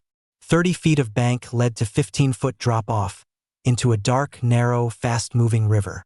On either side of the water, leafy trees formed a partial tunnel of emerald foliage. The bandits were nowhere in sight. Sasuke growled, stalking forward. His eyes darted around for any sign in the dirt of their targets. How did they just disappear like that? They were fast. But that's ridiculous. The Uchiha growled. I told you something isn't right. Use your senses, brat. Kurama shouted. Naruto's stomach plummeted. The bandits were fast, too fast. Along with Kurama's warning, he felt a creeping dread, even as his vision became fuzzy and white. He took in several panicked breaths before he finally realized it wasn't his vision. His skin was damp, as the fog around them thickened, becoming denser, colder. But there was something off. Chakra permeated the dense cloud as it quickly enveloped them. In seconds, they were surrounded in a thick, dense white haze. You could hardly see 5 feet in front of yourself. This chakra, is it a jutsu? It began to click into place. Not bandits, he muttered. Sasuke scowled. What was that? Speak up, idiot. What's with this weird fog? Naruto let out a frustrated grunt. I said they weren't bandits. This fog is a jutsu. It's a trap. Oh! Sasuke sucked in a breath. As Naruto and Sasuke looked, an eerie hum carried through the fog, surrounding them, omnipresent. Ha-hum hum hum hum. Ha-hum hum hum hum. The sound was haunting and terrifying. He felt like prey. Trying to see was useless in the mist. It was too thick. Even closing his eyes and trying to sense was useless. The dense layer of chakra sent them haywire. In the end, it was his ears that saved Naruto. He just managed to catch a faint metallic whistle. He spun to the side, just in time for a long, needle-like sword to sail past and pierce deep into the earthy bank, down to the bedrock. At the bottom of the hilt was a loop of metal, with ninja wire strung through it. A creepy, hooting laughter, like a possessed owl, came through the mist, followed by a man's voice cutting through the haze. So, the baby ninja managed to dodge good instincts. He'll be pretty pleased with you. Sasuke scowled into the mist. His hand quivered around the hilts of his kunai. Who are you? What do you want? The voice hemmed and hawed. I suppose it doesn't matter if you see us. The mist started to thin out, revealing the pair of bandits. The lanky one held the other end of the length of ninja wire. Suddenly, there was a buildup of chakra, and the men were engulfed in columns of smoke, slowly clearing to reveal 2 entirely different people. Where the lanky man had stood was a much, much taller giant of a man with long, spidery limbs and shaggy blonde hair. His face was obscured by a white clay mask, with narrow, slit-eye holes and a creepy grin painted in red. His body was obscured by a long rain cloak. Next to him stood a man of average height, with spiky black hair, cruel red eyes, and pale skin, only marred by an ugly red burn scar on his right arm. Sticking up over his right shoulder was the handle to a large, oddly shaped blade, like a combination between a scroll and a razor. The tall, masked man jerked his arm back, retrieving his odd sword. Now, do me a favor, baby ninja. Don't die. A terrible, suffocating force bore down on them. The breath refused to leave his lungs. His heart beat wildly, as images of being pierced over and over by that needle filled Naruto's head. He couldn't move, didn't dare to think, like a frightened mouse trapped between a cat's paws. This is his killing intent. It's so intense. Naruto grit his teeth, begging, willing his body to move, as the masked man drew his arm back to throw his sword. Kurama, chakra please. Got it. A tiny sliver of the fox's chakra raced through him, freeing Naruto from the effect of the killing intent. Without a second to spare, he formed the bird seal. Tempest-style barrier. A fierce vortex of solid air erupted, stopping the needle sword mere inches from Sasuke's face, and blasting it back towards its wielder. Sasuke's eyes widened as the blood drained from his face. What was that? I couldn't move at all. Killing intent. Now heads up, Naruto replied, as the masked man retrieved his sword. The masked man let out a cackling laugh. That was pretty interesting. Don't think I've seen that one before. Still, we need to hurry up. I wasn't expecting the sensei to be the copy ninja. His Sharingan could make things difficult. So we'll try and wrap this up. Ryoichi, your turn. For the most part, Naruto ignored the man's words. They weren't really relevant. But Sasuke was different. He looked at the man sharply. Sharingan? What are you talking about? The masked shinobi chuckled. I'd worry about surviving, brat. His sword darted forwards, as did his teammate, forcing he and Sasuke to move. Just as they dodged to the side, the black-haired man pounded towards them, drawing the odd sword from his back. It has a freakish weapon, a long, narrow cutting edge on one side, and a flat platform on the other, with a meter-tall scroll of explosive tags in the middle. He pulled his goggles down, giving them a mad grin that revealed a set of filed, shark-like teeth. Naruto cursed, drawing his own sword. He deflected a powerful blow with the flat side of his katana. The black-haired man's eyes widened behind his goggles. Oh, you've got some fight in you. He hammered Naruto with powerful blows, making the bones in his arms shake from the power, and steadily backing him up, while Sasuke had to endure the lightning-quick onslaught from the one using the needle sword. Naruto's brain spun. Even as he tried to survive, these weren't normal shinobi. Their strength and speed far surpassed that. Fighting wasn't an option right now. They had to escape, but how? There was no breathing room, not time to think, save for what your next counter was. And then, not even that. Naruto's eyes widened in shock as he made to step back, only for his heel to touch air. He and Sasuke had been backed up against the drop-off without even realizing it. Before he could think to shout a warning, the black-haired man let out an excited yell as he sliced the ground, his odd sword leaving behind a thick mat of explosive seals. The masked one shouted something, but Naruto only heard it distantly. He couldn't take his eyes off the slowing, glowing tags. They sizzled, smoked, and his life flashed before his eyes. Chapter 8. Beware. The humming. When you were about to die, your life flashed before you die. Naruto realized that was true now.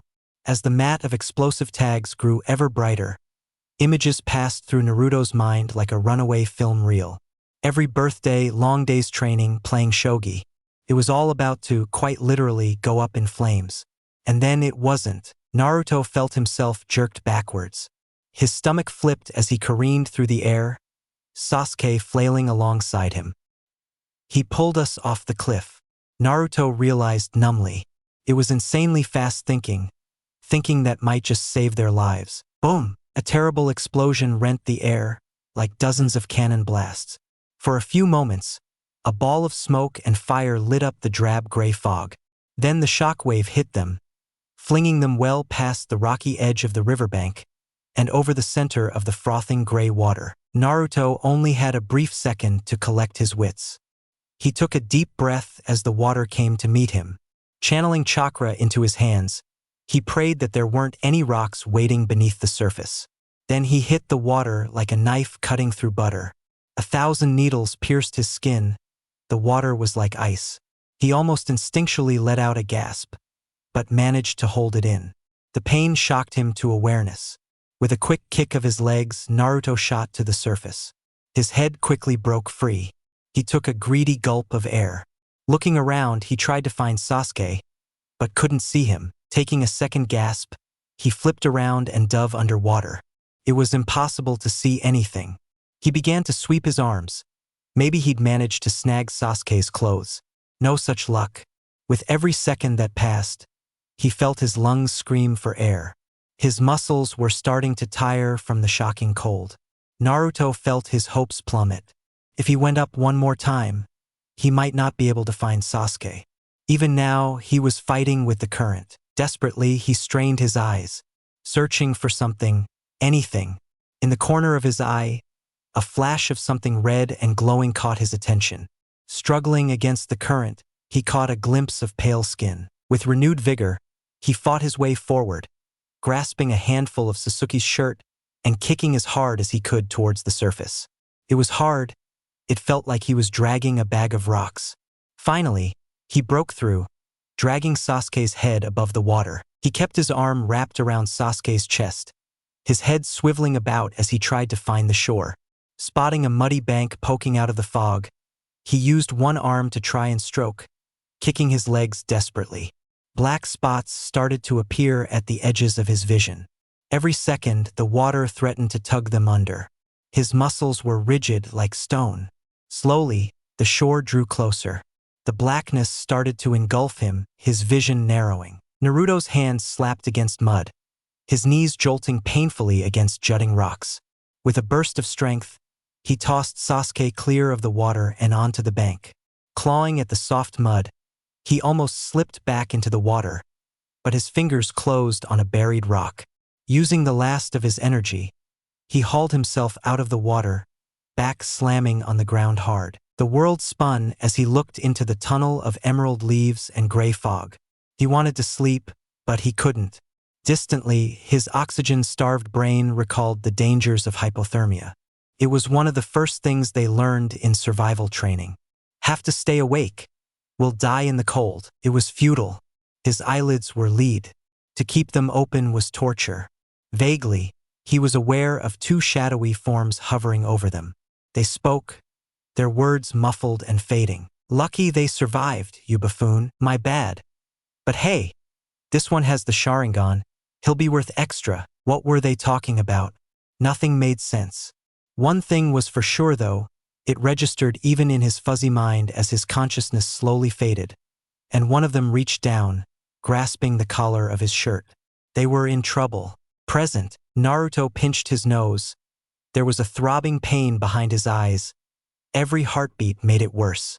Whether it was from the explosion or the memories, he wasn't sure. Rubbing the tears of pain away, he squinted into a hallway lit by electric yellow lightning. His first thought was to try and escape. He glanced at Sasuke curiously. The boy wore a nondescript black t-shirt and matching pants. Though rough for wear, there weren't any bindings. Glancing down, he realized he was wearing the same thing. Someone must have changed our clothes. He felt a stab of panic.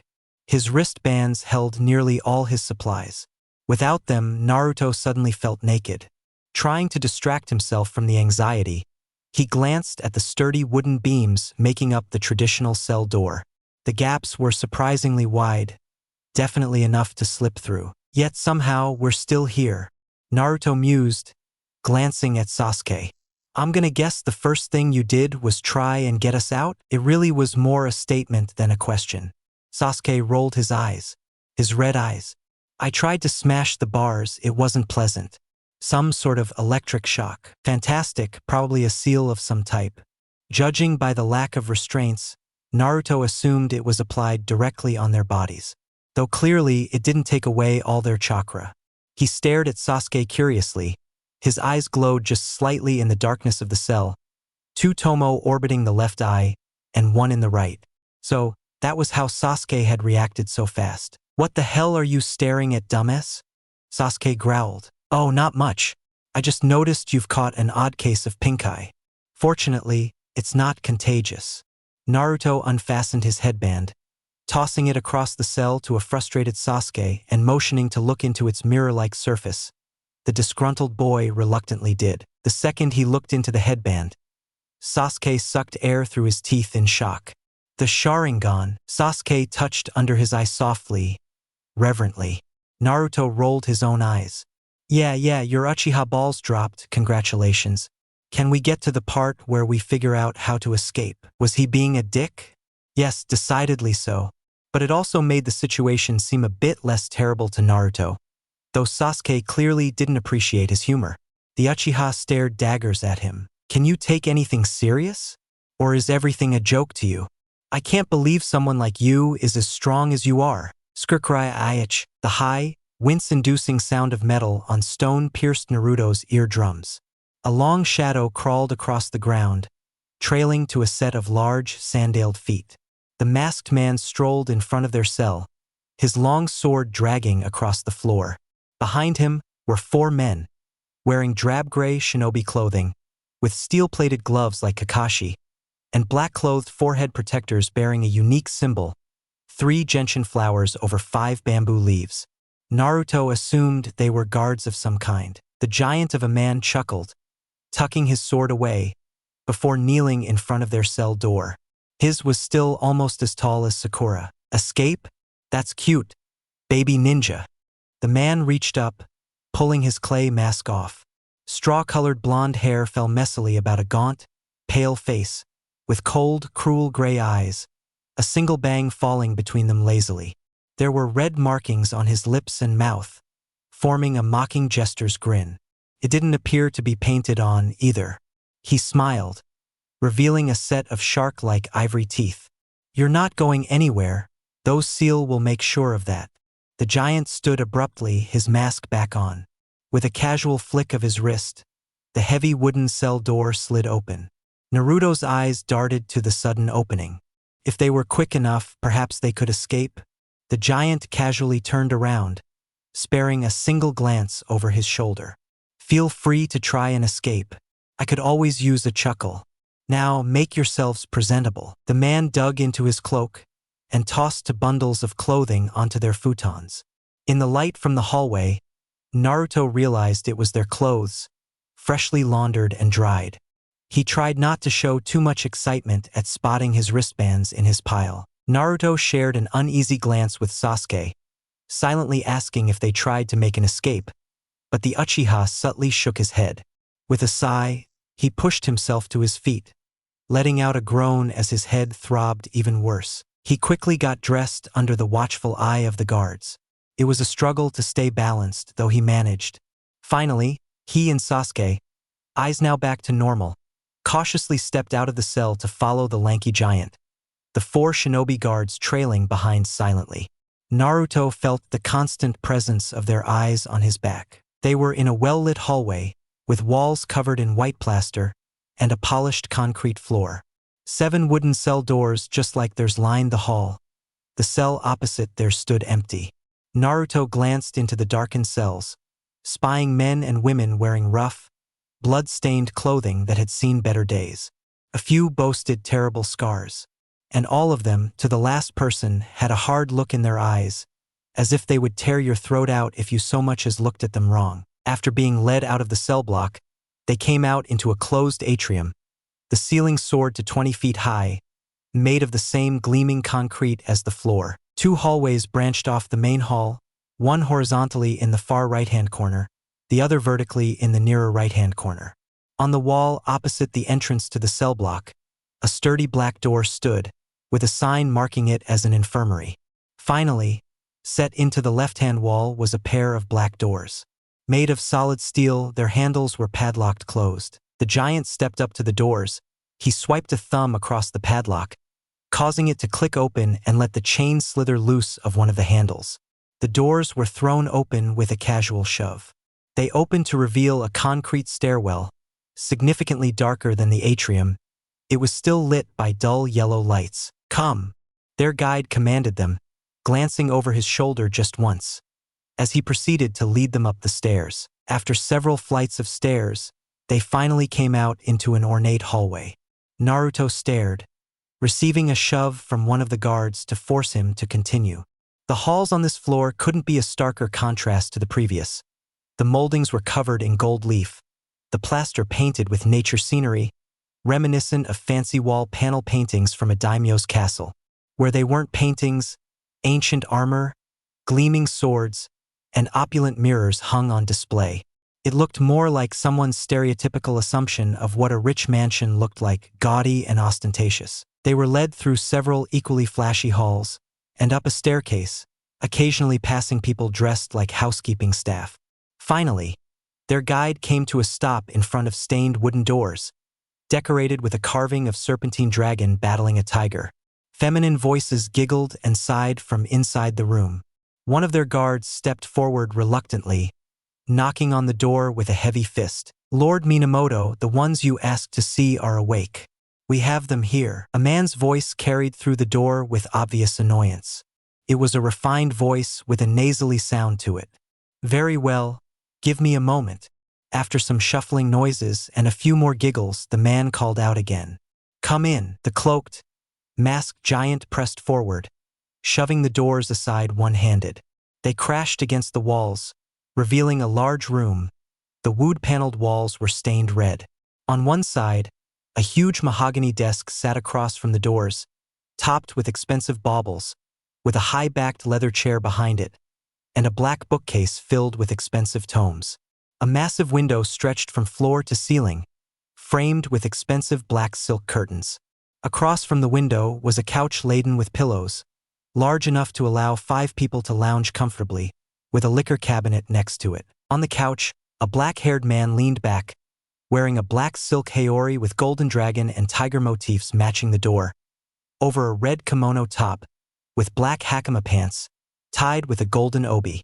A short woman with long blonde hair clung to his left side, with a tall brunette opposite her with her hair twisted into an elegant ponytail. And finally, a woman with raven hair spilling to her thighs, sprawled in his lap. They were all beautiful, wearing loose-fitting red floral kimonos. Naruto and Sasuke received stiff shoves, forcing them into the room to stand before the couch. The giant crossed to the desk, leaning against it with his arms crossed. The Lord Minamoto regarded them. His black, reptilian eyes slid over them from behind a pair of slender glasses. Combined with his pale skin and gleaming black hair, parted in the middle with bangs framing his face, there was a creepiness about the man that set Naruto on edge. "So, these are the 2 you captured?" he asked curiously, directing his attention to the giant, receiving a sharp nod. "The blonde has an elemental bloodline, and the black-haired one is an Uchiha, correct?" "Yep," the masked man replied curtly. The black-haired man laughed, clapping his hands excitedly. "Excellent." Turning to his companions, he said, "Rei, why don't you take Minako and Makoto to the bathhouse?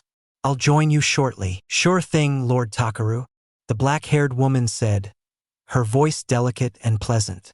She gave the man a lingering kiss on the cheek, before getting to her feet and dragging the other women with her. The 3 hurried to a side door. Naruto hadn't noticed it before, hidden amongst the wall as it was. The man on the couch stared after them hungrily. He shook his head and returned his gaze to Naruto and Sasuke. Frankly, Naruto wished he hadn't. "Where are my manners? I should introduce myself. My name is Takaru Minamoto, and I'm the lord of this manor, as well as the owner of a fighting league, host to a particular clientele." The man chose his words carefully, precisely. Everything about him seemed as falsely grand as his decorating.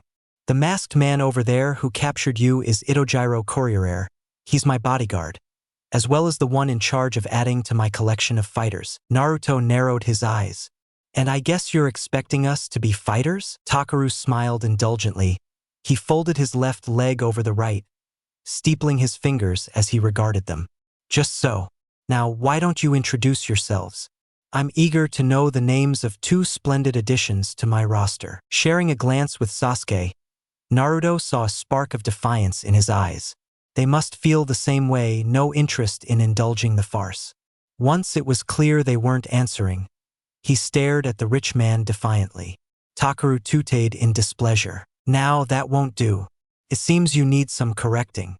Pulling a small remote from his sleeve, he pressed the button readily. Electricity raced through Naruto's veins and across his skin, like thousands of needles stabbing him. His heart raced, and he tasted iron from biting his tongue. It only lasted a few seconds, but it was terrible. He collapsed to the carpeted floor, panting, as his stiff muscles twitched. He could hear Sasuke groaning beside him. Takeru's nasally voice rang out, much sharper than before. "Make no mistake, I take excellent care of my collection, but I expect obedience. If you try to escape with that seal, it activates. If you use too much chakra outside fights, it activates. And if you displease me, it activates.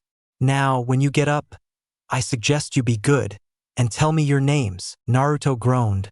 Rolling onto his hands and knees, he forced himself to his feet. His body still ached, but he shoved the pain aside. Perhaps more worrying was the fact he had yet to hear Kurama, and he could only feel a little bit of his chakra. Normally his chakra would already be healing Naruto, but it was distinctly absent. Glancing at Itojiro, who stood ready, and the remote in Takeru's hand, he finally came to terms with it. They were trapped, and until they knew how to get out of here, it was best to play along. "My name's Naruto," he gasped out. No need to volunteer his last name, they wouldn't expect him to have one. Sasuke growled, and through gritted teeth, introduced himself as well. "Sasuke, Uchiha." Takeru leered at them, a smirk on his lips. "Good, you're learning.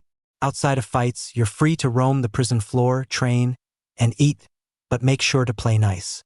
Now, I suggest you pull yourselves together, because you have your first fights later today, and I'm most looking forward to seeing my newest acquisitions in action." Worn out from the punishment seal, there was nothing they could do to resist as they were drugged back down to the prison level and placed back in their cell none too gently, leaving the cell door open as the shinobi guards left. Naruto groaned as he lay down on his futon. His muscles were still letting off the occasional twitch from the electricity. Those seals were nasty, not to mention they had to be incredibly complex for your average shinobi. It wasn't easy to connect a seal to a switch. Honestly, he wasn't sure where someone like Takeru could have possibly come across it. With little else to do, he closed his eyes to rest. "What are you doing?" Sasuke growled, an edge of frustration in his voice. Cracking one blue eye open, Naruto saw the brooding Uchiha sitting up on his futon. "I'm resting." "You heard him, the first fight is in a few hours. There's not a chance in hell we're escaping by then, so we might as well rest." The Uchiha scowled at him.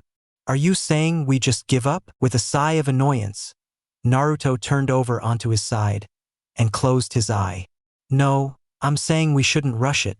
That's how we got here after all," he replied bitterly. If Sasuke hadn't rushed off, they wouldn't be in this mess. An objective part of his mind knew Kakashi told them not to let anyone escape, but a much larger part told the objective part to shut up.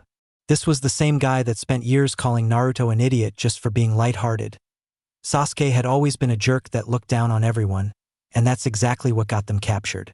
He chased after the bandits assuming they'd be easy prey, ignoring all the warning signs, like the fact they managed to outpace shinobi. 1 second to let Naruto sense could have warned them of the danger. Eventually, he must have dozed off because the next thing Naruto knew, he was being awoken by something rattling across the wooden beams of the cell door.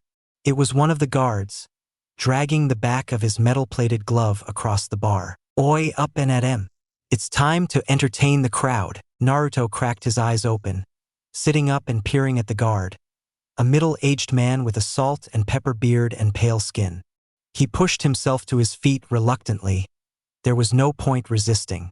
Sasuke did the same, barely sparing Naruto more than a glance. Neither was willing to make up. They settled in next to each other and followed the guard, who chuckled at the two. "Not getting along, hub? I'd get your heads on straight. The blood arena isn't the place to be distracted." The guard chuckled. "Blood arena?" Naruto asked with a furrowed brow. The guard grunted. "That's the unofficial name. Lord Takeru isn't so fond. Says it lacks refinement." After passing all the cells and taking a right turn at the atrium, they turned into a hallway where the sound of cheers and jeers echoed off the walls. The further they went, the louder it got. Eventually, the guard led them into a room lined in polished concrete, with several benches bolted into the walls. For men and 2 women took up some of the open spots, with 12 other guards watching them closely. Across the room, a metal gate stood in front of a long, dimly lit ramp going upwards. Take a seat, though don't get too comfortable. You two gonna be in the first few matches. The guard told them, motioning to the benches where the prisoners sat. With a wary glance at the other prisoners, Naruto picked out one that seemed harmless enough.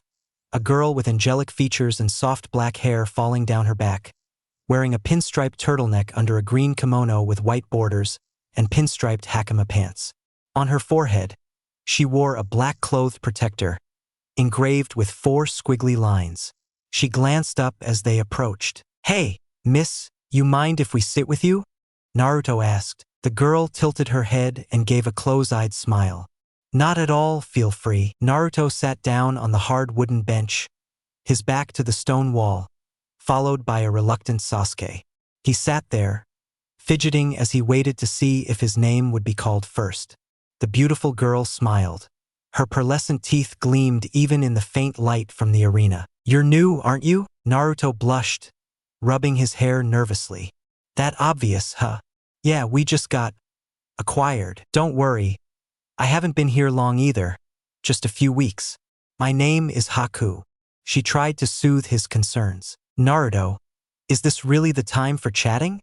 Sasuke cut in, voice dripping with annoyance. Naruto resisted, rolling his eyes. "There's nothing else to do. Besides, she might have some info on how this works." The Uchiha grunted, conceding the point.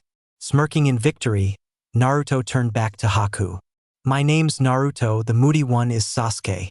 So, could you fill us in on how these fights work?" "It's simple, really. When they call your name, you go out. The opponent comes from the opposite gate. Fights aren't usually to the death. It's a waste of money. Once it's over, both fighters get checked over." Haku explained. After a few moments chatting, one of the guards looked their way. "Haku, you're up. First match." The girl gave the guard a beatific smile and stood. "Very well. I'll see you later, Naruto Sasuke. Goodbye for now." She bowed politely and walked to the metal gate. She stopped briefly, and the guard next to the weapons rack handed her a set of gleaming senbon needles. The gate quickly rose up to allow her by, before clattering down behind her. As she disappeared into the tunnel, a loud, flamboyant voice carried through. "From the east end, we have the legendary dark ninja of the hidden stone, Gantetsu." The voice paused, letting the crowd cheer. "And from the west, we have the fabulous newcomer, the ice demon, Haku." The voice faded away, and all they could hear was the shouts of the crowd.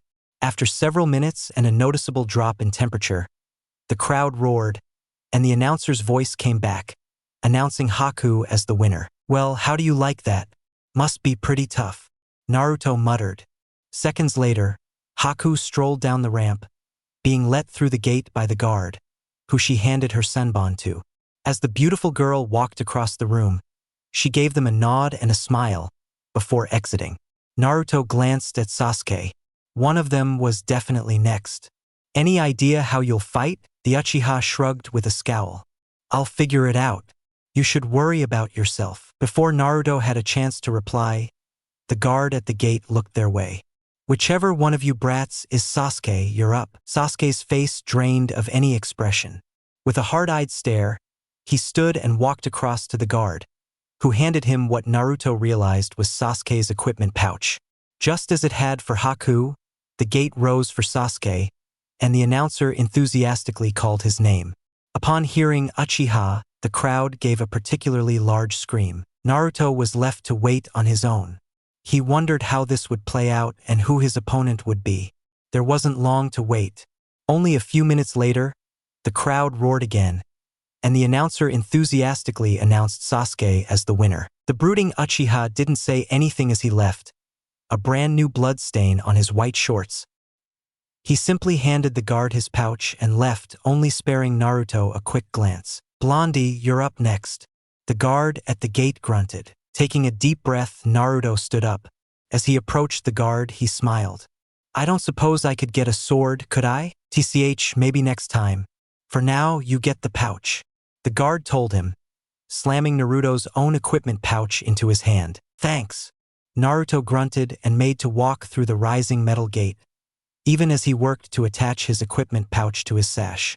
Once he finally had it secured, he finally strode up the ramp into the bright lights of the arena. He came out into a round dirt pit, surrounded by a 20-foot white limestone barrier wall.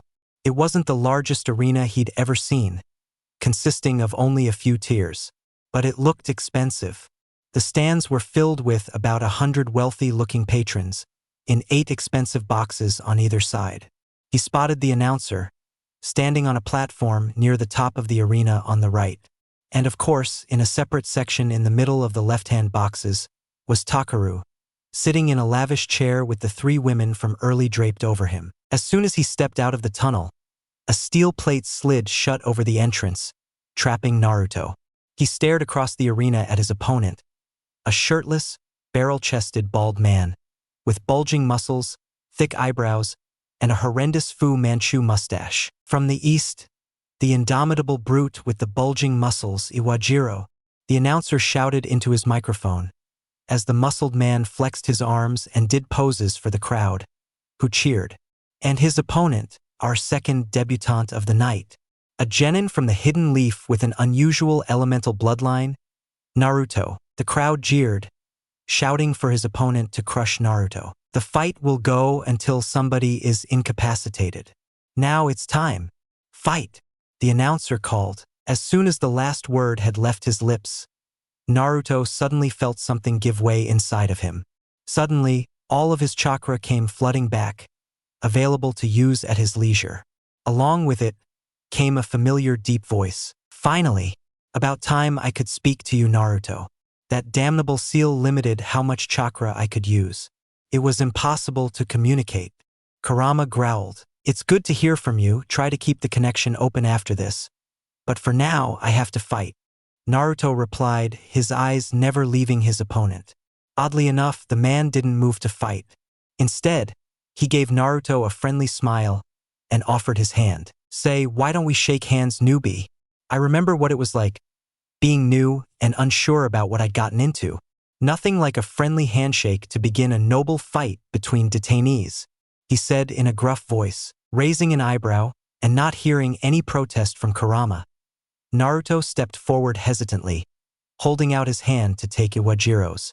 The second his fingers met the other man's meaty, calloused hand, it cinched down like a vice, and before Naruto knew it, the world was spinning, the breath driven from his body as Iwajiro casually used Naruto's arm to swing him around and slam him into the ground. Distantly, he heard Iwajiro gloating to the crowd. "Ha! Can you believe that dumbass kid fell for that?" As he lay there, the crowd jeering him mockingly, Naruto heard Kurama snickering in his head. "Gee, thanks for the warning. Consider it a lesson not to fall into obvious traps," the fox replied. Taking in deep breaths, Naruto pushed himself off the ground. He glared at his opponent, who was still pointing and laughing. The man was powerful but not that quick. He caught Naruto by surprise. Naruto stuffed his hand into his equipment pouch, subtly unsealing the scroll containing his katanas, under the pretense of taking it out of the pouch.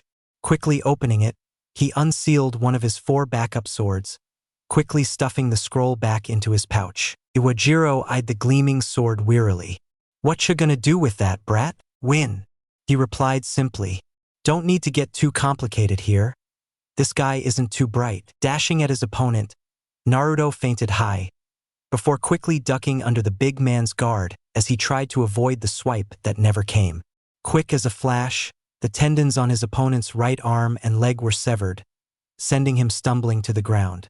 One bird seal, and his katana was wreathed in a swirling vortex of wind. Tempest style, flail. Naruto swung his arm forward, sending a blunt whip of wind straight into the back of Iwajiro's neck with the force of a heavy chain. In an instant, the man collapsed, eyes rolled into the back of his head and completely unconscious. Naruto took several panting breaths, calming himself from the sudden surge of adrenaline from his brief fight. Vaguely, he was aware of the crowd roaring, and the announcer proclaiming his win, but Naruto didn't focus on it. His mind was already wandering to how he could escape. He glanced up to the top of the arena, where Takaru watched with a hungry gaze. If Naruto had any say in it, he wouldn't be here long. Turning, he silently walked back down into the dimly lit tunnel as the steel plate slid open. As he walked, Naruto felt his chakra become restricted again, like someone suddenly turned the tap off in a faucet. "Kurama, you still there?" he asked, as the barred gate came closer. Thankfully, he heard a familiar growl. "Yes, I'm here." The guard quickly opened the gate for him to come back through. The fighters were giving Naruto more curious looks now. Naruto stopped and handed the guard his pouch, as well as the unsealed sword. He'd already smuggled the scroll back into his armband. "There you go. Now I've got a sword for next time," he declared with a cheeky smile. The guard scowled and shooed him away. Naruto happily took the chance to leave. As he came through the doors to the staging room, he saw Sasuke leaned against the opposite wall waiting for him, alongside a familiar face in Haku. She glanced his way, breaking off her conversation with Sasuke to give him a polite, radiant smile. "Ah, Naruto, I'm glad your fight didn't take long. Did you win?" Took him a moment to recover from his surprise.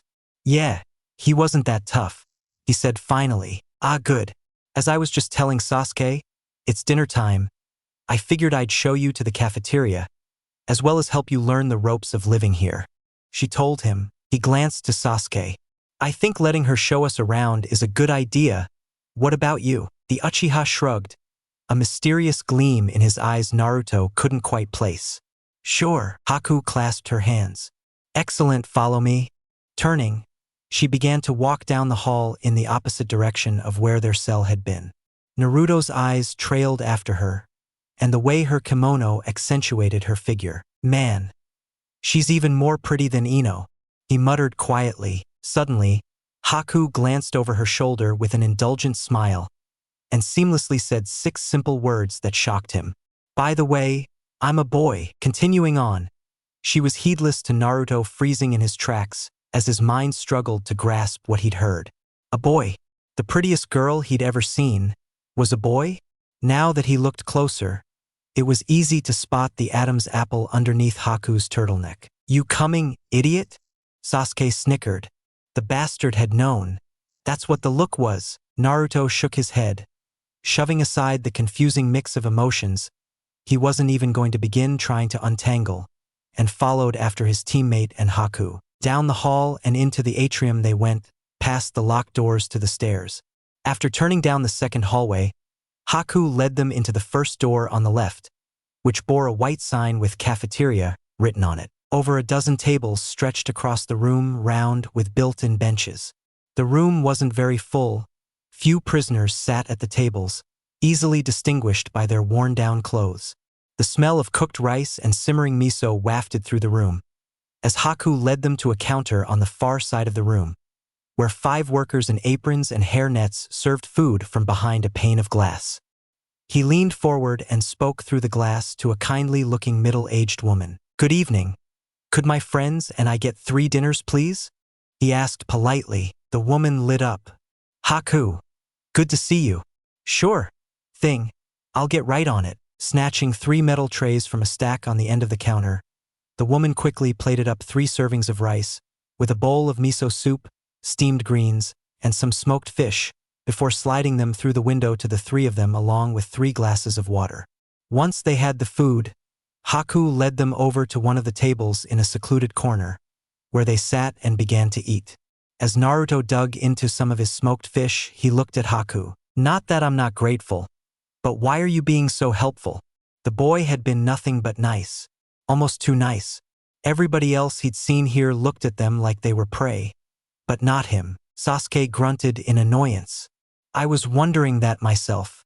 It's suspicious," he said, giving Haku a glance with thinly veiled mistrust. If he was uncomfortable, the older boy didn't show it. "Well, I couldn't help but notice your headbands. Judging by your age, I'd say you're hidden leaf genin, correct?" Naruto nodded slowly. "Yeah, what of it?" Haku smiled, his gaze fixed on something only he could see. "I myself am a genin of the hidden mist." He motioned to his own headband. "A number of years ago, we were in the middle of a civil war. People with bloodlines like myself were being persecuted. My own father killed my mother, and would have killed me as well, but I managed to defend myself. Eventually, I met a man named Zabuza and followed him into the army of the rebellion. We were doing well, even getting more high-profile defectors to join, but it wasn't quite enough on its own. That's when we discovered the Mizukage was being controlled by a jutsu, and sent a request to the Hidden Leaf for aid. Zabuza-sensei didn't think they'd answer, but they did, and even sent an elite team to help. It's thanks to them we managed to end the war so quickly, and I'll always be grateful. Sorry that I was a bit long-winded, but that's my reason. I guess you could say I have a soft spot for your village. Haku's smile held a hint of melancholy and sadness as he finished his explanation. Naruto found himself enraptured by his words, though he wasn't the only one. A certain part of Haku's story seemed to hit particularly hard for Sasuke, who scowled with his fist clenched. It wasn't hard to guess which. After a few awkward moments, Naruto cleared his throat. You mentioned showing us the ropes. Think you could fill us in on what exactly this place is? Haku nodded readily. Of course. You two have bloodlines, so I'm sure you've met Takaru. Correct.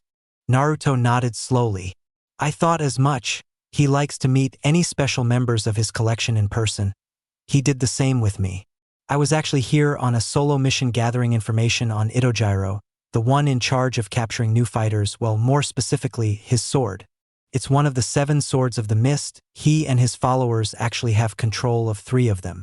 Our village is trying to regain possession of the 5 swords we lost during the war. Naruto leaned forward in interest. I've heard of those. Is it true they all have special powers? Indeed. Haku nodded. But I'm forgetting myself, you wanted to know about this place. From what I've gathered, Takaru is the nephew of the daimyo for the Land of Fog. I believe that's where we are. He has eccentric tastes, shall we say, and enjoys blood sport.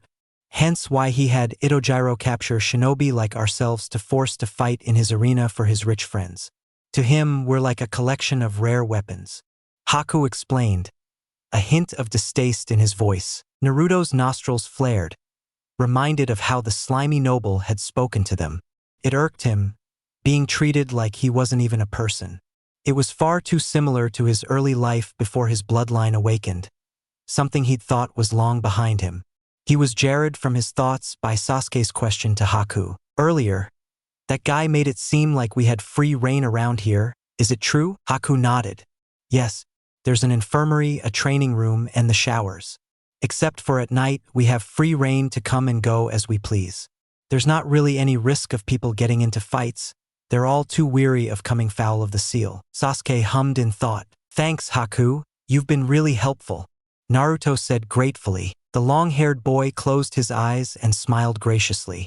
Think nothing of it. I'm sure eventually our villages will find us. But for now, let's stick together. Now let's eat. Naruto nodded and happily dug into his meal. As Haku said, it would be helpful having allies, though he for one had no intention of waiting around for help. One way or another, he was determined to escape. After the food was consumed and the trays returned, Naruto and Sasuke returned to their cell after parting ways with Haku, who happened to be in the same cell block as them. Apparently, it was for special prisoners, as Takaru put it. Once they were alone, Sasuke slammed his fist into the wall. Damn it! That rich bastard just had to be related to a daimyo, Sasuke said with a frustrated growl. Naruto quirked an eyebrow. Politics, admittedly, wasn't one of his strong suits. How do you figure? We just remove the seals and sneak out. Sasuke scowled at him. Didn't you pay attention in class? The daimyo aren't just rich, they're connected and powerful. If we break out without any other planning, he can just claim we're escaped prisoners and it'll be accepted. Well, either way, no use stressing over it now. We're not escaping anytime soon. No use thinking about what's next until we figure how to disarm the seals. Naruto sighed with a shrug. Sasuke clenched his fist. We need to at least plan to escape. We do, but the seals are going to take a while to break down. Based on what the rich asshole said, they're multifunctional prisoner seals, probably at least 6 combinations work together, and that's assuming it's not multi-layered. Naruto rattled off, counting the different functions on his fingers. After a while, He realized Sasuke was staring at him like he'd grown a second head. "What, are you saying? You can actually remove them?" the Uchiha asked slowly. Naruto rolled his eyes. "I know you think I'm a complete idiot and I play it up, but I'm not dumb, and seals are one of my specialties. Not to brag." He was definitely bragging. "But I doubt there's more than a couple people in the village better than me at seals. Though we'll need to figure out how much chakra we can use. It'd be a lot easier to hide the work if we can access our storage seals. Don't get me wrong, it won't be easy. We're gonna have to activate the seals over and over and hope they don't have a warning function. But just give me some time and we'll figure it out." Sasuke slumped down on his futon with a scowl. "If it takes a little bit of pain, fine. As long as we get out of here, that's all that matters. No time like the present," Naruto replied as he sat down on his own futon. "Take off your shirt and turn around." Narrowing his eyes, Sasuke complied. As the dark blue shirt was removed, Naruto's eyes instantly locked onto the seal. It was located at the base of Sasuke's neck, a black ring of symbols with 4 spikes surrounding a single dot. He shuffled forward on his knees and glanced around carefully. "Now, channel your chakra," Naruto said quietly. The muscles in Sasuke's back tensed, preparing for the pain. Seconds later, the seal glowed blue and began to spread out into a much more complex form. The central dot grew, revealing a second ring of text. Naruto tried to memorize as much of it as he could, doing his best to ignore Sasuke's pained breaths. After 30 seconds, he'd had enough of a glimpse. "You can stop." Instantly, Sasuke went limp, collapsing forward with a muffled groan of pain and exhaustion. His back dripped with sweat, the muscles twitching erratically. Naruto never took his eyes off the seal, even as he waited with tense breaths to see if any guards would come rushing in. As he looked at the seal on Sasuke's back, tongue sticking between his teeth in concentration as the design slowly receded into its base form, Naruto's fears were confirmed. It was complex, more than complex, consisting of multiple arrays fused together. Eventually, after several minutes, it was clear there weren't any guards coming, which meant there was no alarm. At least there was some good news. Now, to get to work testing the limits and decoding the seal. Better get to work. It's not solving itself. Chapter 9. At your own pace. 3 days earlier, Bandit Camp, everything had been going fine for Sakura. She'd even handled her first kill well. After casting the Genjutsu, Kakashi and her had crept into the camp, and he directed her to the first bandit they came across. A short, stocky man with greasy brown hair tied in a topknot, minding a cooking fire. He wore a threadbare sleeveless kimono that fell to his thighs. The top was covered in amateur patches. Her nose wrinkled at the stench of urine and stale beer surrounding the man. Kakashi placed a reassuring hand on her shoulder and whispered into Sakura's ear. "Approach from behind and be decisive. One clean slice. And whatever you do, don't look in his eyes." Sakura nodded faintly. She padded forward silently. A shaky hand held her kunai at the ready. To kill her nerves, she began to recite the shinobi code. Rule number 1. A shinobi must set their emotions aside for the mission. Rule number 2. A shinobi must be willing to kill for the village. The code was a mantra, one she had painstakingly memorized. Despite the sick feeling in her stomach, the one that tightened her throat and made her want to throw up her lunch, Sakura struck. With hands a-tremble, she wrenched a hand over the bandit's mouth and dragged her kunai across his throat. His blood sprayed across the ground. It made the cooking fire hiss and spit. She let the bandit collapse, gurgling desperately. She froze momentarily. She'd actually killed someone. It wasn't like killing the mice they were given. To end a human life so easily felt so wrong. Sakura shoved down her shock and disgust, and together she continued forward with Kakashi. After that, dealing with the next few they came across was easy. Then someone had screamed, shattering her concentration, and she had released the Genjutsu. There was no time to consider how anyone escaped. They were too busy fighting of the sudden hornet's nest that the bandit camp had become. Weaving in and out, she dispatched any she came across. The foggy air mixed with smoke to create a choking haze that stung her eyes. She gagged at the heavy scent of copper and roasting flesh that hung in the air as she drove her kunai into the heart of another bandit. Kakashi-sensei guarded her back. He was everywhere, cutting down any bandit that escaped her notice with startling ease. As she cut through yet another bandit, her earpiece crackled. Naruto's voice came through, filled with exasperation. "This is Naruto. Sasuke's going after a couple bandits that tried running towards the north edge of camp. I'm backing him up." The silver-haired put a hand to his neck as he blocked a chipped and dulled katana from another bandit. "Acknowledged. Keep an eye out." Kakashi sighed, shoving aside the bandit's kunai and cutting his throat. "Let's try and finish up here, Sakura," he told her. Sakura nodded shakily, peering around with watery eyes. Only a few of the 24 tents were still standing. Even fewer bandits could say the same. An eerie quiet had settled over the camp, filled only with the quiet crackle of smoldering fires and the pained groans of the few men that were dying from grievous injuries. Suddenly, the hair on the back of her neck stood up, and her nostrils seared painfully from a smell of burnt chlorine. Zzzt, zzzt, zzzt. The world spun, and she was 30 feet away, cradled in Kakashi's arm as a lightning bolt blasted a crater where she'd just been standing. Bloody mud and dust flew into the air. "Man, almost had Pinky," someone said with a childish laugh. Amidst the haze, 2 boys landed on the ground, one slightly taller with short white hair, the other leaner with medium-length black hair. Aside from the hair, they were nearly identical, wearing olive kimono tops and pinstriped gray pants taped at the ankles. Slung across the white-haired one's back was a nodachi, while the black-haired boy wore a wakizashi on either hip. They didn't look much older than Sakura herself. Kakashi shoved Sakura behind his body, reaching for his headband to pull it up. The black-haired one grinned, showing a pair of shark-like teeth. "Oh ho! The Sharingan already. What an honor, copy ninja. You two don't look like bandits," Kakashi commented dryly. Sakura glanced between her sensei and the 2 older boys. "Sharingan, what's he talking about? That's the Uchiha bloodline?" There was no time to contemplate it, because the black-haired boy grinned, then struck. In a flash of steel, he shot forward, spinning like a top as azure lightning wreathed his blades. He headed straight for her. Kakashi cursed, drawing a pair of kunai. Sakura watched in morbid horror as the silver blades drew closer.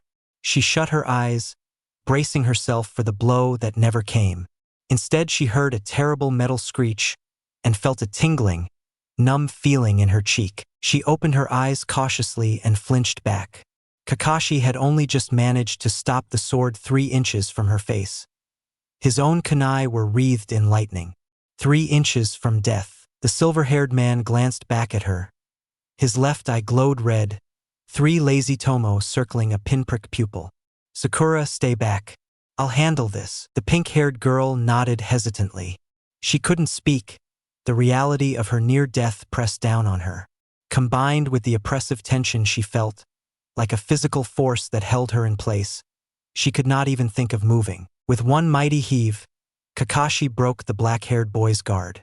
Just as he moved to strike, suddenly the black-haired boy disappeared and the white-haired one was in his place, Nodachi coming down for a terrible slash. Kakashi raised his kunai, only for one to shatter and force him back. The kunai shattered. That's insane strength. Sakura watched nervously as Kakashi drew another kunai and tried to engage the white-haired boy.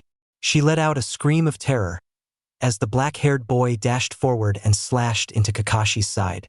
The jonin erupted into a pillar of smoke, revealing a severed log. The ground under the enemy's feet crackled, and Kakashi shot out of the earth, trying to gouge the white-haired boy from crotch to throat. He just barely dodged, receiving a shallow cut across his stomach. The 3 Shinobidens, that was the only word for it, at a pace she couldn't track, little more than blurs of green and black and olive and gray. The olive and gray kept bouncing around Kakashi, switching places and changing angles. Her heart hammered fearfully. She prayed her sensei would manage to win. The thought of facing these 2 was terrifying. They were far out of her league. When the trio finally disengaged, the 2 boys were covered in shallow cuts, while Kakashi only had a single scratch on his right arm. The black-haired boy tooted in annoyance. Looks like he's as good as they say. Oh well, it was worth a shot, Nejiro. Let's retreat for now. The copy ninja gets to keep his head for today. Understood, Ichiro. The white-haired one, Nejiro replied blandly. His voice was as bland and monotone as his facial expression. It's big brother Ichiro. Ichiro shot back petulantly. Nejiro shook his head, even as the two turned and dashed away. We are twins, and you are only older by 2 minutes. The fight was over just as quickly as it began, and far more bizarrely. Kakashi followed the pair with his eyes until they disappeared to the east. Once they were gone, his shoulders slumped, and he quickly pulled down his headband with a weary sigh. Too close, that took a good chunk of chakra. Kakashi-sensei, what's going on? Sakura asked, stuttering through the question. The smoky air made her feel lightheaded. It was hard to think. Nothing made sense right now. They had faced shinobi on a simple mission to deal with bandits. Kakashi-sensei had a Sharingan eye. She had almost died. Felt like she was going mad. Kakashi turned to her. Sakura was expecting him to reassure her with a light-hearted joke. That's what he always did since they'd become a team. Instead, there was a worried look in his visible eye. Based on their clothing, I'd guess those were hidden Miss Shinobi, or at least they were probably missing ninja. Kakashi's gaze lost focus as he sorted his thoughts. They could have been after my bounty, but something doesn't seem right. Like there's something I miss. His musing halted, Kakashi's gaze sharpened, and snapped northward. Follow me now. Kakashi turned and took off north. Sakura sprinted. She strained to keep pace with her sensei as he tore across the field and into the foggy forest of pine trees. Something had him spooked, and she had no idea what. Why was he so desperate to go north? Then it hit her. That was the direction Naruto and Sasuke rushed off in. Her stomach lurched, and she almost missed her next step. Recovering, Sakura tapped into a gear she didn't know she had and pushed her protesting muscles even harder. The beginnings of uneasy thoughts stirring in her mind. The sound of rushing water reached her ears as they shot out of the forest and onto a stretch of riverbank. There wasn't anything, save for some scorch marks on the edge that were probably from a cook fire. Had they gone in the wrong direction? Kakashi slowly stepped forward. His eyes darted about. It was like he was reading a map only he could see. He paused to take in a circular line in the clay bank and a tiny hole before traveling to a thin scratch on the bark of a tree they'd just passed, then back again. Hesitantly, he took a few audible whiffs. Their scent ends here, and there's something else. Blood, ninja wire oil chestnuts. Sakura felt a heavy weight settle in her stomach.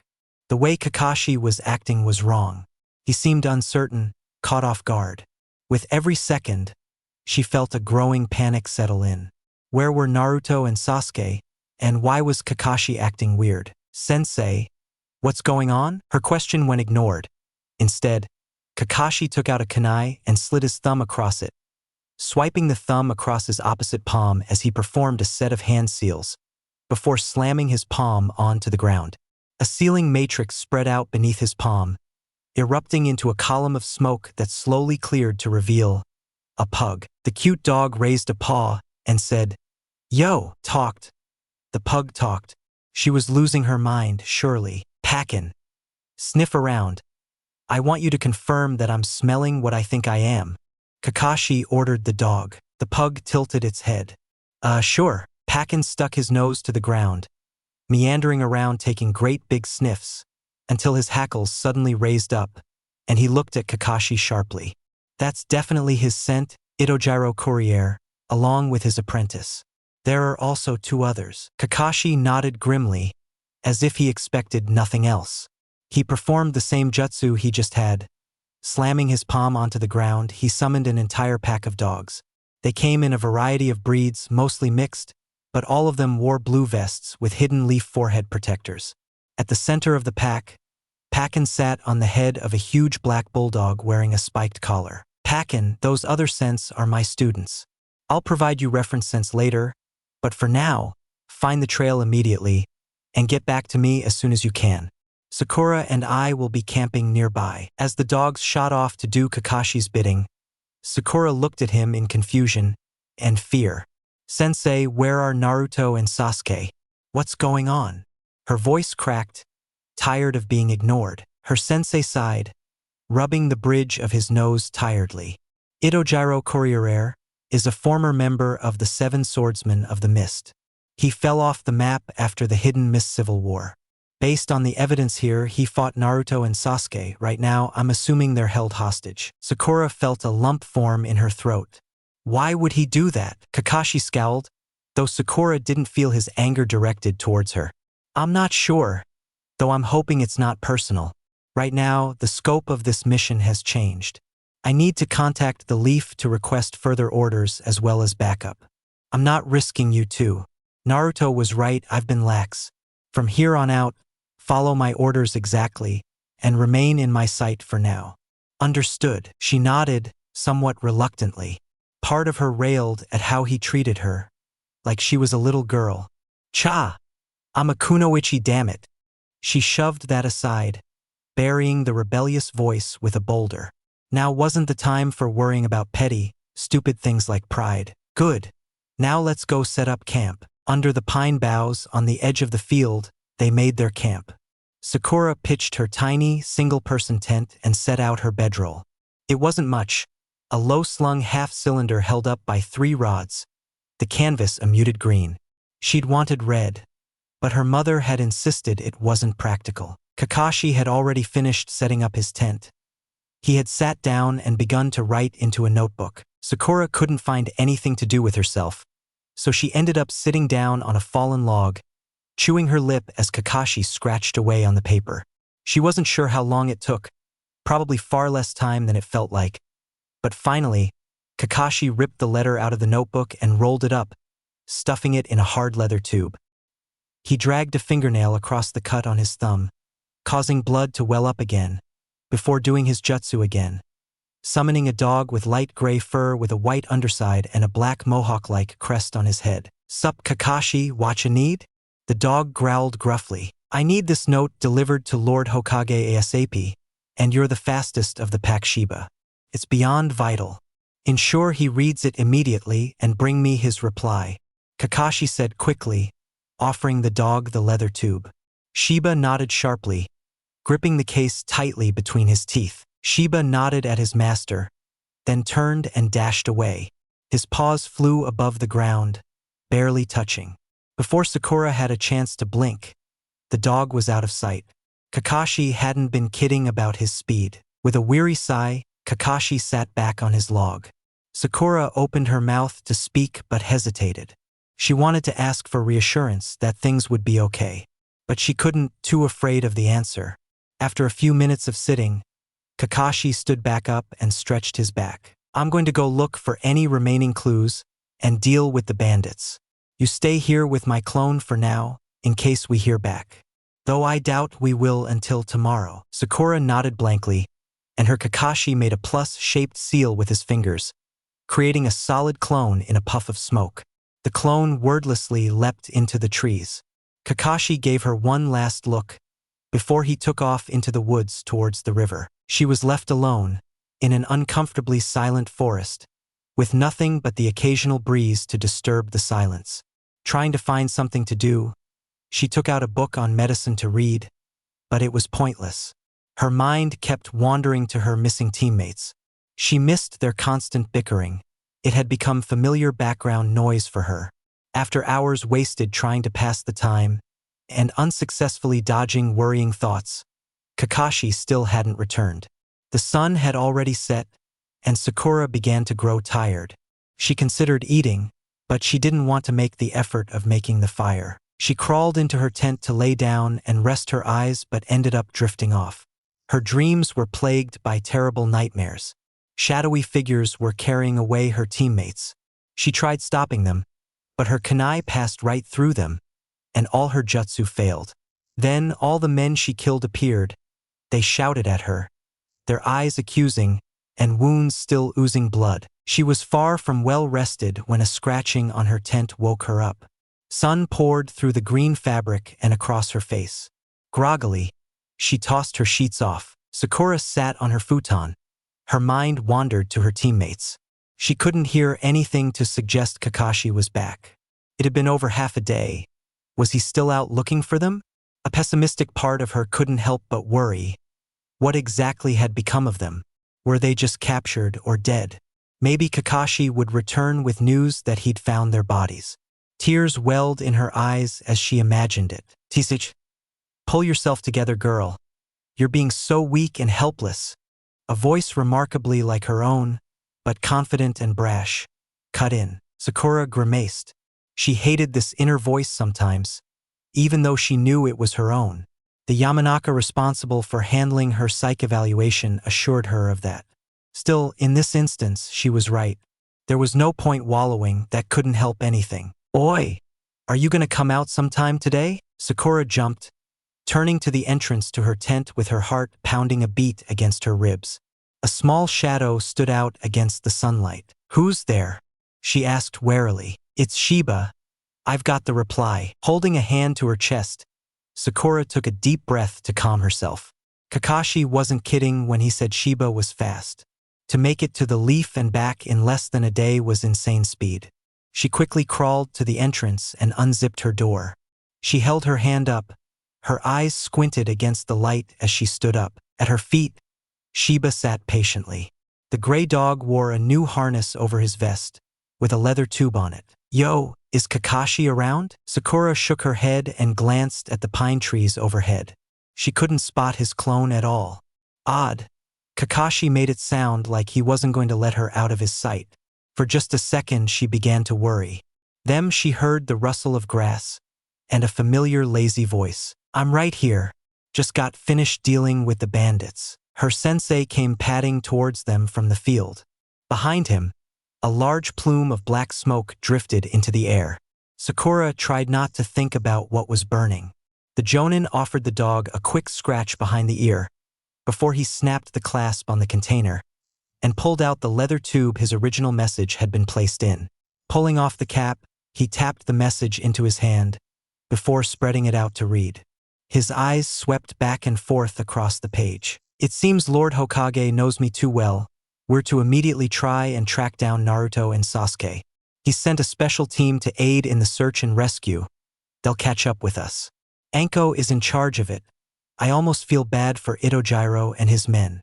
He mused, handing the letter to Sakura to read. Kakashi, normally I'd order a jonin to stay put, but we both know that would be a futile order.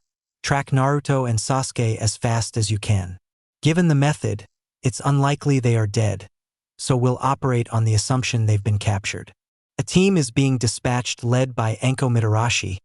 She was most eager to oblige. It also includes an Inuzuka. Leave signs for them to follow so they can catch up. Should you discover their location, do not engage the enemy, wait for your backup. Good luck, Hiruzen Sarutobi. PS from now on use the harness.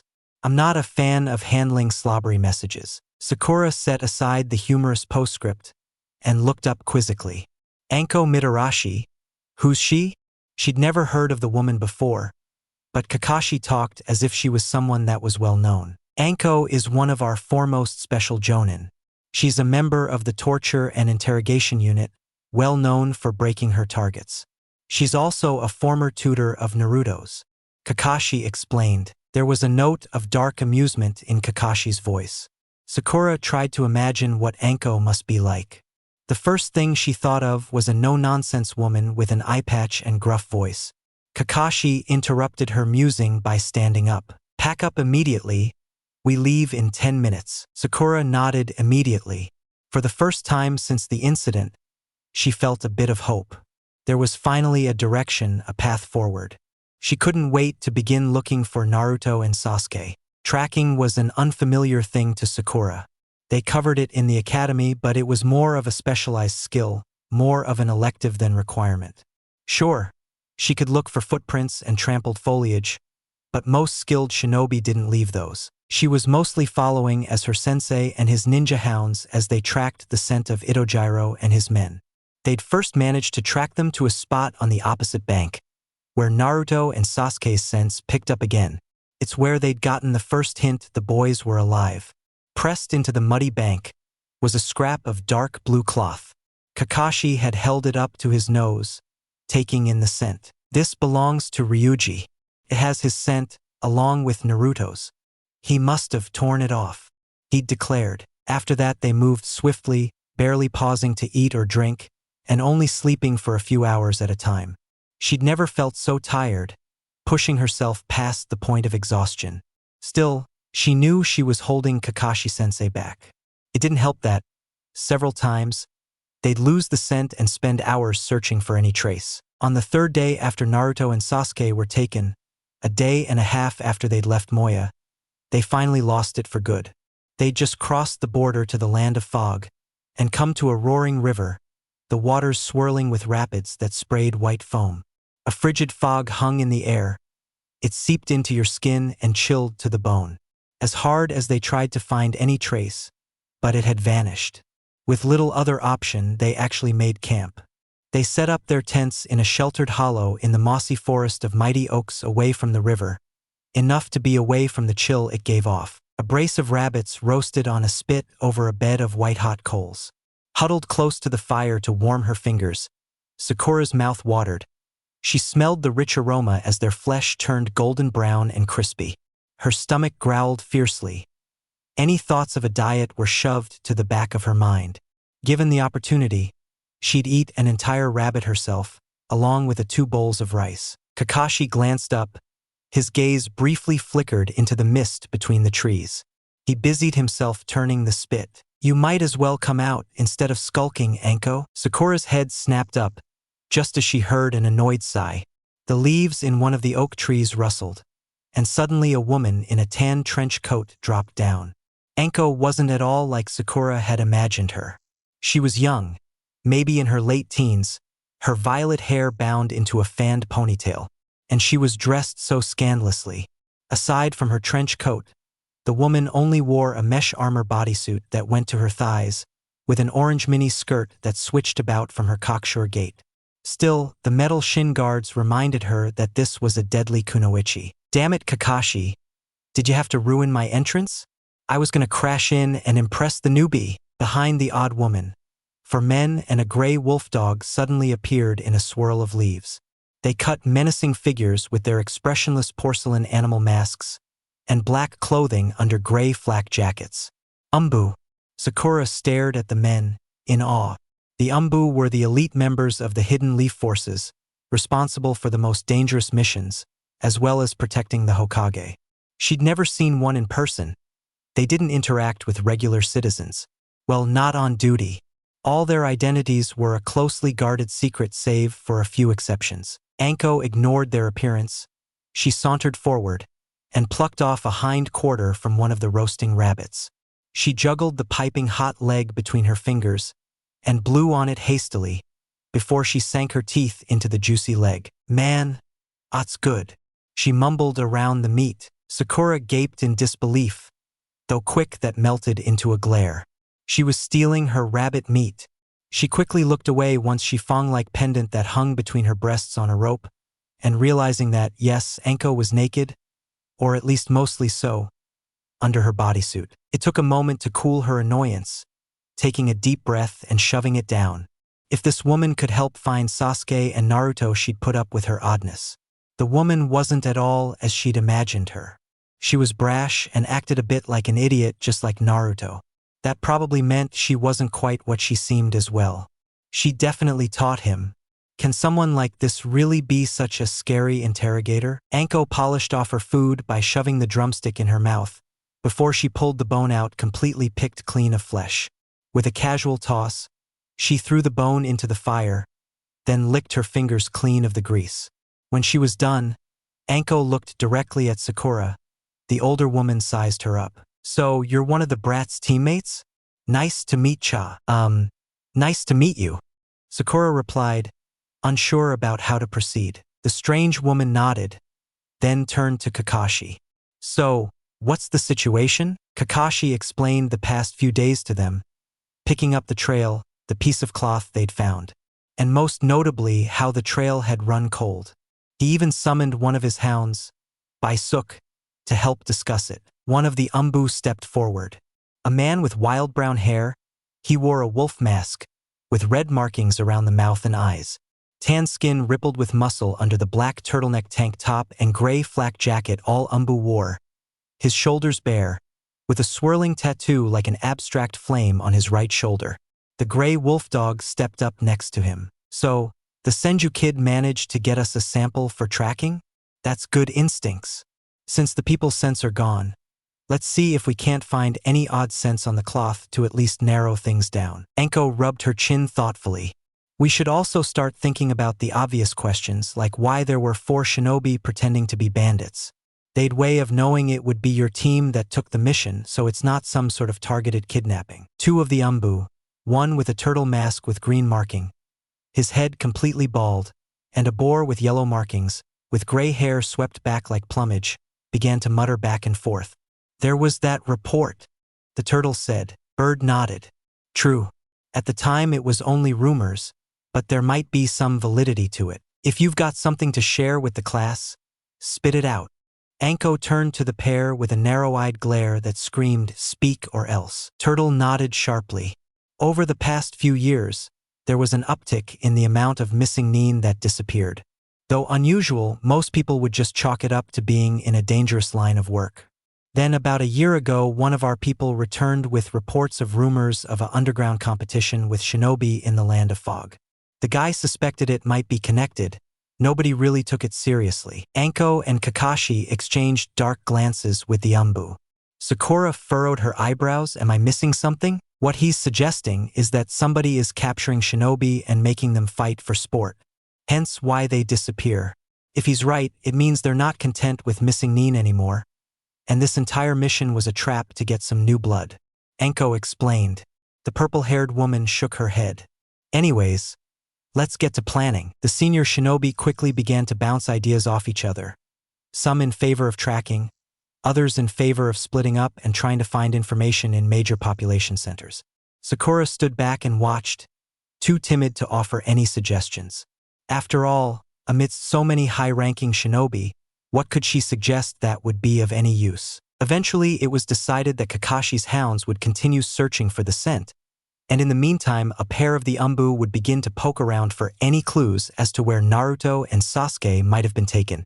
Kakashi produced the scrap of cloth for the Inuzuka Umbu and his companion to examine. The wolf dog sniffed at the fabric carefully, growling at the wolf Umbu almost as if he was talking to him. The Umbu nodded. It reminded her of how Kiba and Akamaru communicated. He must be an Inuzuka. Aside from the scent of people, there's sulfur and also wisteria. Wherever he stays must be full of them. Not helpful right now, but it could be useful if we get any leads. Kakashi replied. The 2 Umbu going to look for intel. Bird and Turtle quickly left, followed by the wolf Umbu and his partner. After they left, Anko stretched her arms above her head and gave a weary yawn. "Well, I'm beat to heck. I'm gonna go set up a bath and try and get some rest." Sakura watched the woman leave, unsure what to make of her. Was she serious about setting up a bath here, in the middle of nowhere? She would come to find out that yes, that was exactly what Anko intended to do. Ninjutsu is amazing.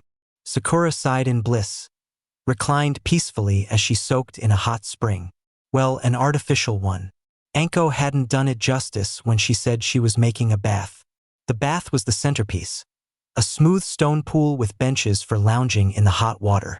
It was inside an open-air building with 4 walls of smooth gray. Wrapped in a towel for modesty, Sakura let out a relieved sigh as her head tilted back to look at the steam escaping into the foggy tree tops above her. To be able to get completely clean and refreshed in the field was a luxury she hadn't expected, and much needed after 3 days of hard travel. It had been a day since the backup arrived. The Umbu and Jonin were coming and going at all hours, reporting bits and pieces that they found. So far, there was no news. Despite the hot water soothing her aching muscles, there was a tension in her stomach and chest that refused to leave. That sense of looming danger.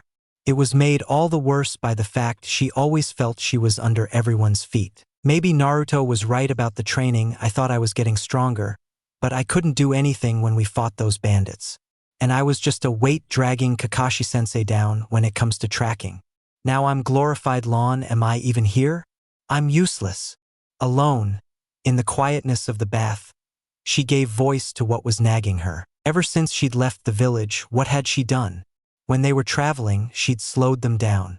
When they finally got to the mission, Kakashi had basically babysat her and her main contribution, the genjutsu, failed. Now she was little more than ornamentation while the Jonin tried to find her missing teammates. "Yeah, no. This place is for soaking, not sulking." Sakura jumped violently. She let out a startled yelp as Anko revealed herself. The purple-haired Jonin padded across the floor, a towel tied around her chest. With a casual flick, she let the towel drop. Sakura glimpsed her exposed chest before she quickly looked away. Anko chuckled as she slid into the water with a noise of contentment. "Geez, Pinky, you act like you've never seen another girl naked." Sakura's cheeks burned as she glanced over. Thankfully, Anko was mostly covered. "So, what's this about being useless?" The blunt, serious tone in Anko's voice caught Sakura flatfoot. It was like a switch being flipped.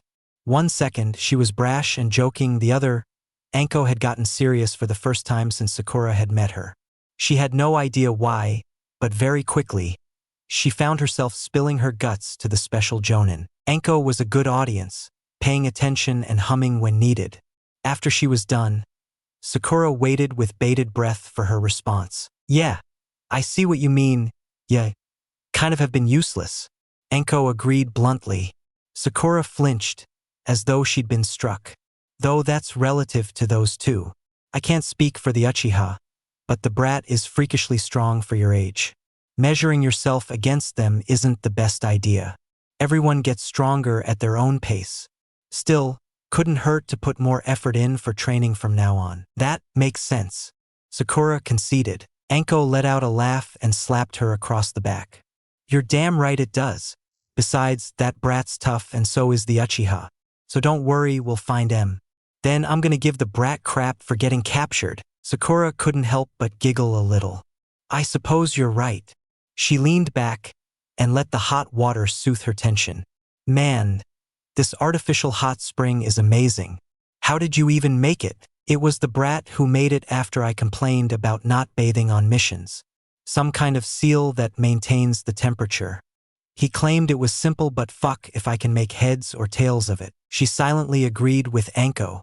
Sakura had tried her hand at seals in one of their elective classes, and she couldn't figure them out at all. They settled into a peaceful silence. Eventually, once her fingers were pruny and she began to overheat, they decided to get out. After toweling off and getting dressed, she steadfastly avoided looking at Anko as they did. The two exited the temporary bath, only to run into one of the umbu, a bald man, wearing a boar mask. "Whoa, you weren't trying to peep on us, were ya?" Anko asked jokingly. Somehow, despite the mask, the umbu's posture reflected a severe lack of amusement. "We just got word from Baisuk.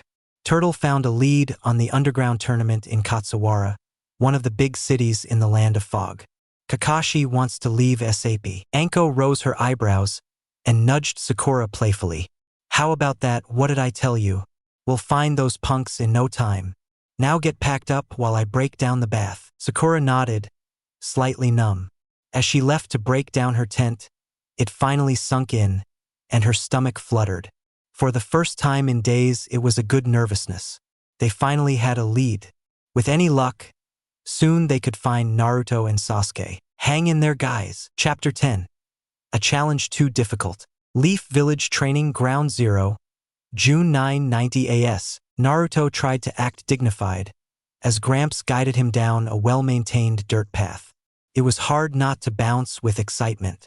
They were headed to his grandfather's private training ground to meet a new tutor who would help him with his conditioning.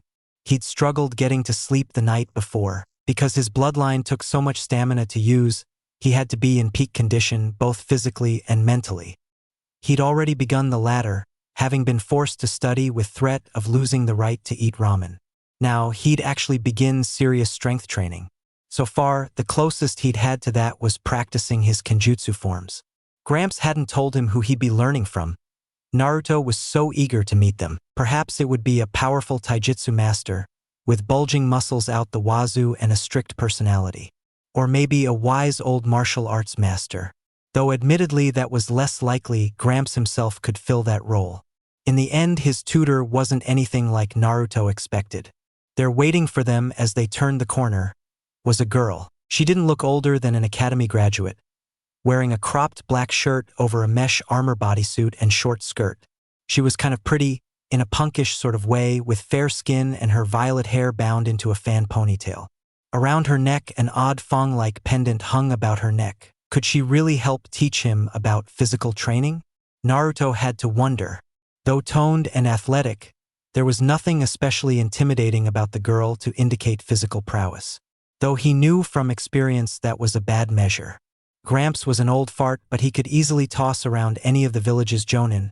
Naruto had seen it happen more than once on the rare occasion Gramps wanted to get a little workout in. As soon as she saw Gramps, the girl crossed her arms moodily. "Oi! What's the big idea calling me out here for a special mission, Lord Hokage? Hello to you too, Anko." Anko huffed. Her eyes flitted to Naruto. That wasn't an answer. And what's with the squirt? The youth these days are so impatient. As for your questions, I've a special mission for you, one that will be important for that promotion you want. The girl's eyes brightened in interest. Go on. This here is my adopted grandson, Naruto. You've probably heard of him. Gramps placed a hand on his shoulder and continued. He's ready to begin more serious conditioning, and I thought you'd be perfect. I don't know if that's a great idea. Babysitting isn't very appealing to me. Anko replied. Naruto narrowed his eyes at the girl. He fired back without much thought. Oh yeah? Well, I don't know how much a girl with arms as skinny as mine can teach me much about conditioning. You can't be all that strong. That's so? Anko gave him a sweet smile, too sweet. Eyes squinted, teeth gleaming. He found it a bit unnerving. Before he had a chance to even consider her reply, Anko was gone. He felt a vice cinch down around his head. He registered the scent of maksha and red bean paste, then felt a fist being ground into his skull as the older girl gave him a noogie. The painful knuckles brought tears to his eyes. Not strong, huh? Let's test that theory. Anko flashed Gramps a dangerous grin. On second thought, I accept. This brat'll be whipped into shape in no time, she declared. Now, come on, brat. Anko dragged Naruto away by his head, kicking and flailing all the way. Any protests were thoroughly ignored, and the few curses he let out earned an extra hard noogie and a "what your fucking language brat" from the girl. This girl is crazy. What had he gotten himself into? Blood Arena Prison, March 20th, 997 AS. Paranoia was an ever-present companion in the prison, especially while Naruto was working on the seal. A week had passed since his first fight. A week since the first night he began studying the seal. It had taken many painful attempts before he finally had it down. Ever since, every moment of free time huddled in the cool shadows at the back of the cell, trying to work while not getting caught. Sasuke worked as a lookout, though luckily there hadn't been many close calls. Unfortunately, progress was slow. His biggest breakthrough was discovering they could actually use storage seals.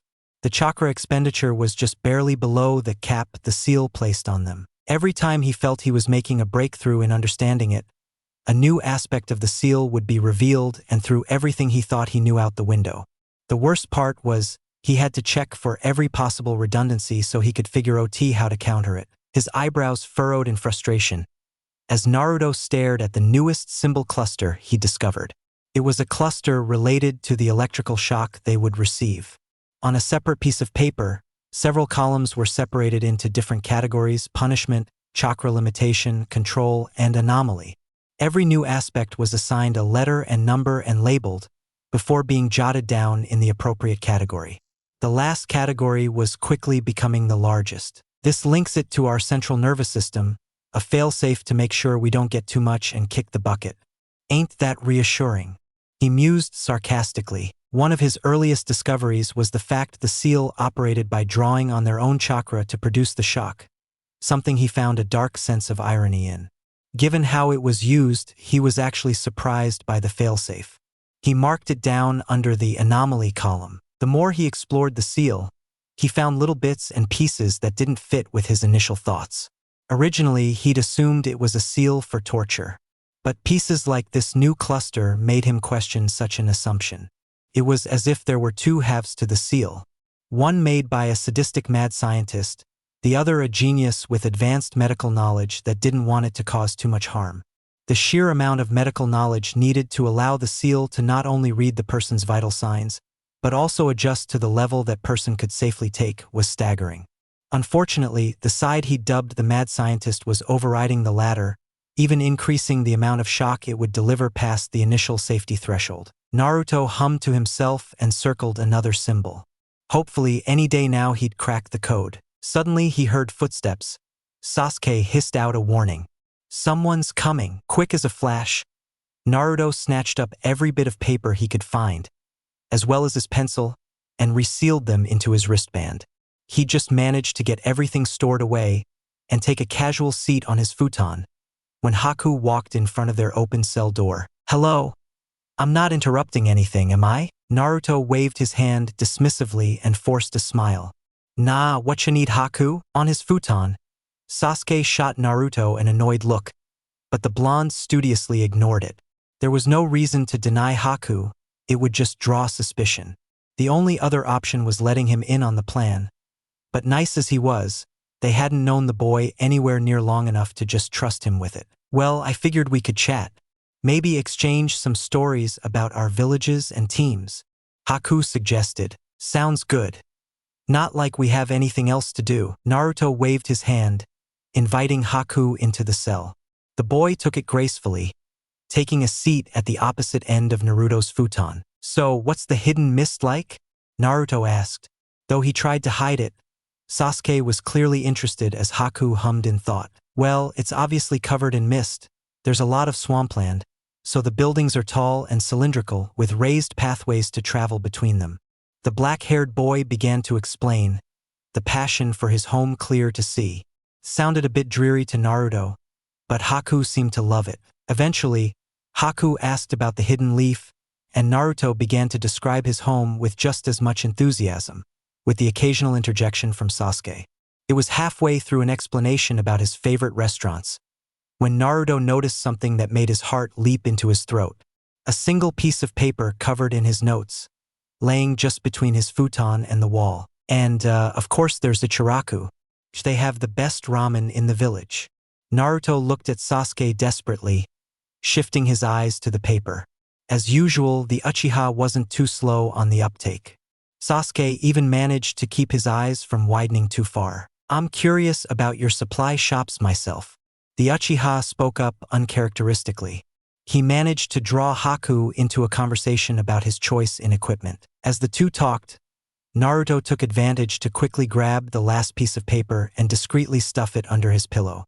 With the danger averted, the tension bled from his chest before he rejoined the discussion. He wasn't sure how long they were there chatting. When it came to discussing teams, Haku listened politely as he described Sakura, but when Naruto mentioned Kakashi, the boy let out an exclamation of surprise. "Kakashi?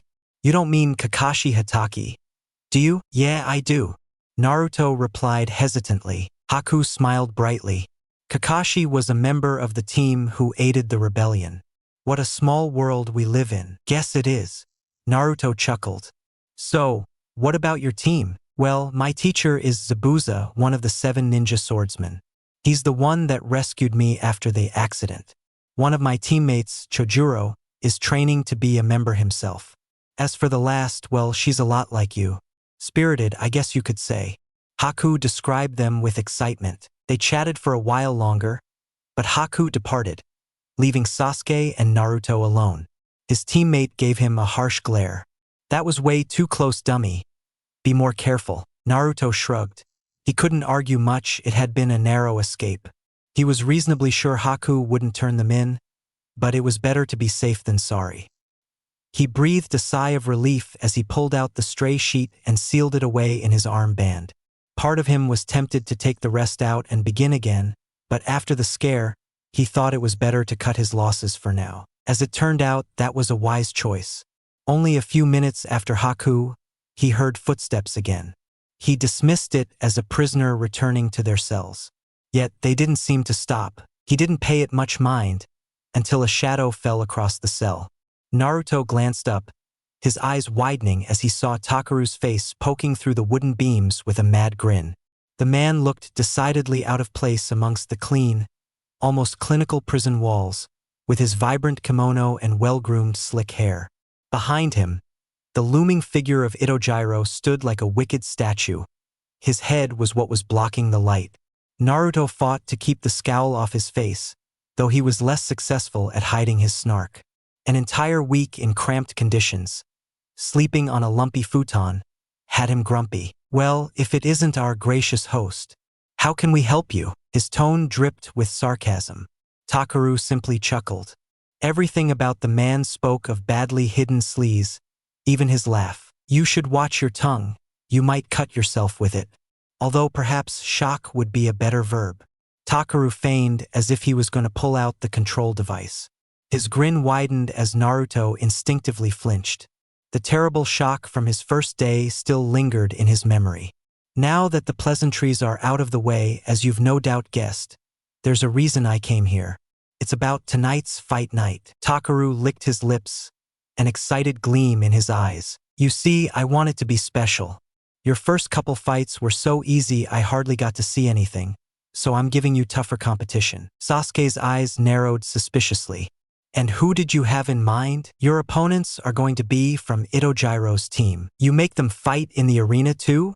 Naruto couldn't contain his surprise. It seemed rather risky to have the lives of his best guards in danger like that. Behind the noble, Itojiro chuckled. His mask gave it an eerie, muffled sound. Nobody makes us do it. The gangly giant of a man leaned forward. That's part of the attraction of the job. We get to cut loose and kill a couple of you chumps every once in a while. Hope you bring your A game, because otherwise you'll be leaving the arena in a body bag. Takaru chuckled at his pet shinobi's words. Well, I'll leave you two to prepare for the big fight. He began to walk away, but paused, just within sight of the cell, and turned back with a serpentine smile. Ah yes, one more thing, you'll be fighting as a team. The pair of men finally slunk away, and Naruto let out a breath he'd been holding. Takaru was bad enough, but there was something off about Itojiro. Naruto wasn't overly squeamish. Though he'd had a hard time of it in the moment, even his first kill was something he'd prepared for and made peace with, and he was well aware of some of the darker aspects of their business. Still, there was something about that man that sent alarm bells off in his head. Itojiro seemed to relish that dark side. Well, I guess we should get ready. Sasuke gave a grunt of acknowledgement. He tried to hide it, but Naruto's sharp eyes picked up the extra paleness in his teammate's face. He too had been unnerved by Itojiro, it seemed. Let's start with thinking up combos. The pair descended into a discussion of their different techniques and how they could apply them. One particular wild card they had to factor in was Sasuke's Sharingan. Could be a useful tool.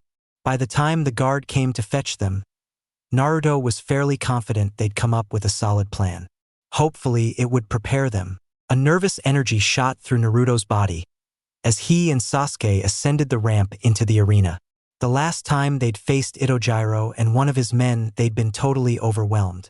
A prideful part of him wanted to chalk it up to surprise. With even a lick of time to strategize, he could run circles around anyone. Next to him, Sasuke stalked like a tiger freshly released from the cage. The frustration of their captivity poured off him. By the time they came out into the hot, blinding stadium lights of the arena, the ground was already stained with partially dried blood. It seeped into the ground slowly, as if the arena was sucking it up. Perhaps that's where the nickname came from. Blood Arena, where the ground itself was bloodthirsty. Their opponents stood across from them. Naruto sized them up with a steady eye. A pair of boys, one with black hair and one with white, only a couple of years older than them at most. Their faces were almost identical, but the similarities mostly ended there. The boys were almost a mirror of the other. On the right, the black-haired one. His hair was cut to medium length, and he wore a blue kimono top trimmed with aqua, over a pair of pinstriped pants taped at the ankles. He was short and wiry, with mischievous pale blue eyes. The white-haired one had cropped his hair short, his kimono top aqua green with a blue trim, and similar pants. This one was tall and powerfully built, towering slightly over his partner. His eyes were also blue, but they were cold as ice. The differences in their size translated to their choice in weapons: a pair of wakizashi strapped to his waist for the black-haired boy, and a large nodachi over a yard long, slung across the white-haired one's back. Though Naruto couldn't help but note the oddly shaped blades tucked into both their sashes. Long and double-edged, with two opposing prongs on the back near the hilt and the front near the tip. Those must be one of the blades Haku mentioned. Naruto mused, as the announcer began to introduce them. His baritone voice was filled with extra excitement. On the east side, we have two of our favored champions, the Terror Twins, Ichiro and Nijiro. The small crowd roared at the announcer's words. All around them, rich and sophisticated people baying for blood like a pack of demons. Their opponents lapped up the attention. The black-haired one in particular seemed to bask in it, blowing sarcastic kisses to the crowd as they rained praise upon them. And their opponents tonight, a pair of up-and-coming fighters. From the Hidden Leaf, it's Sasuke, Uchiha, and Naruto. Naruto and Sasuke got a significantly different reaction. Most of the crowd jeered at them, though there were a few cheers mixed in. Instead of praise, they had to dodge several pieces of trash as the crowd made their opinions known. After the crowd had settled, and their opponents had stopped pandering, the announcer called a beginning to their fight. As always, the fight goes until one pair of competitors is incapacitated. Now it's time. Fight! The second the last syllable was out, Naruto and Sasuke leapt into action. They'd already decided to hit hard and fast. With 3 quick hand seals each, they launched their techniques. Wind style. Great breakthrough. Naruto unleashed a fierce gale of wind. It was quickly swallowed up by a fireball from Sasuke. The heat of the flames licked at their skin as it roared towards their opponents. This attack was their opening gambit, not meant to succeed, but to distract. Naruto didn't hesitate. He drew his sword and raced after the wall of fire, Sasuke close behind. He felt a grim satisfaction as the fire was halted and overwhelmed by a wall of water. I figured they'd have some water jutsu. Now for Phase 2, HSSSS. Steam exploded into a thick white cloud, obscuring the arena. He and Sasuke parted and leapt onto the walls. They used chakra to grip it, running horizontally to flank their opponents. As he finally reached the opposite end of the arena, Naruto sent out a pulse of chakra, grinning as he sensed his opponent's chakra signatures. As one, he and Sasuke launched themselves into the cloud of steam. It clung to his clothes as Naruto kept his eyes on a shadowy form within the cloud. In one clean swipe, the head of the black-haired twin parted from his body. Less than a meter away, Sasuke's kunai pierced the back of the white-haired one's skull. Naruto took a deep breath. The steam was refreshing. In the end, the fight wasn't as hard as he'd expected. Perhaps these two had been over, splat. His thoughts sputtered and died. Naruto stared in disbelief as his opponent's head hit the ground and collapsed into a pool of water. Behind him, the body collapsed as well.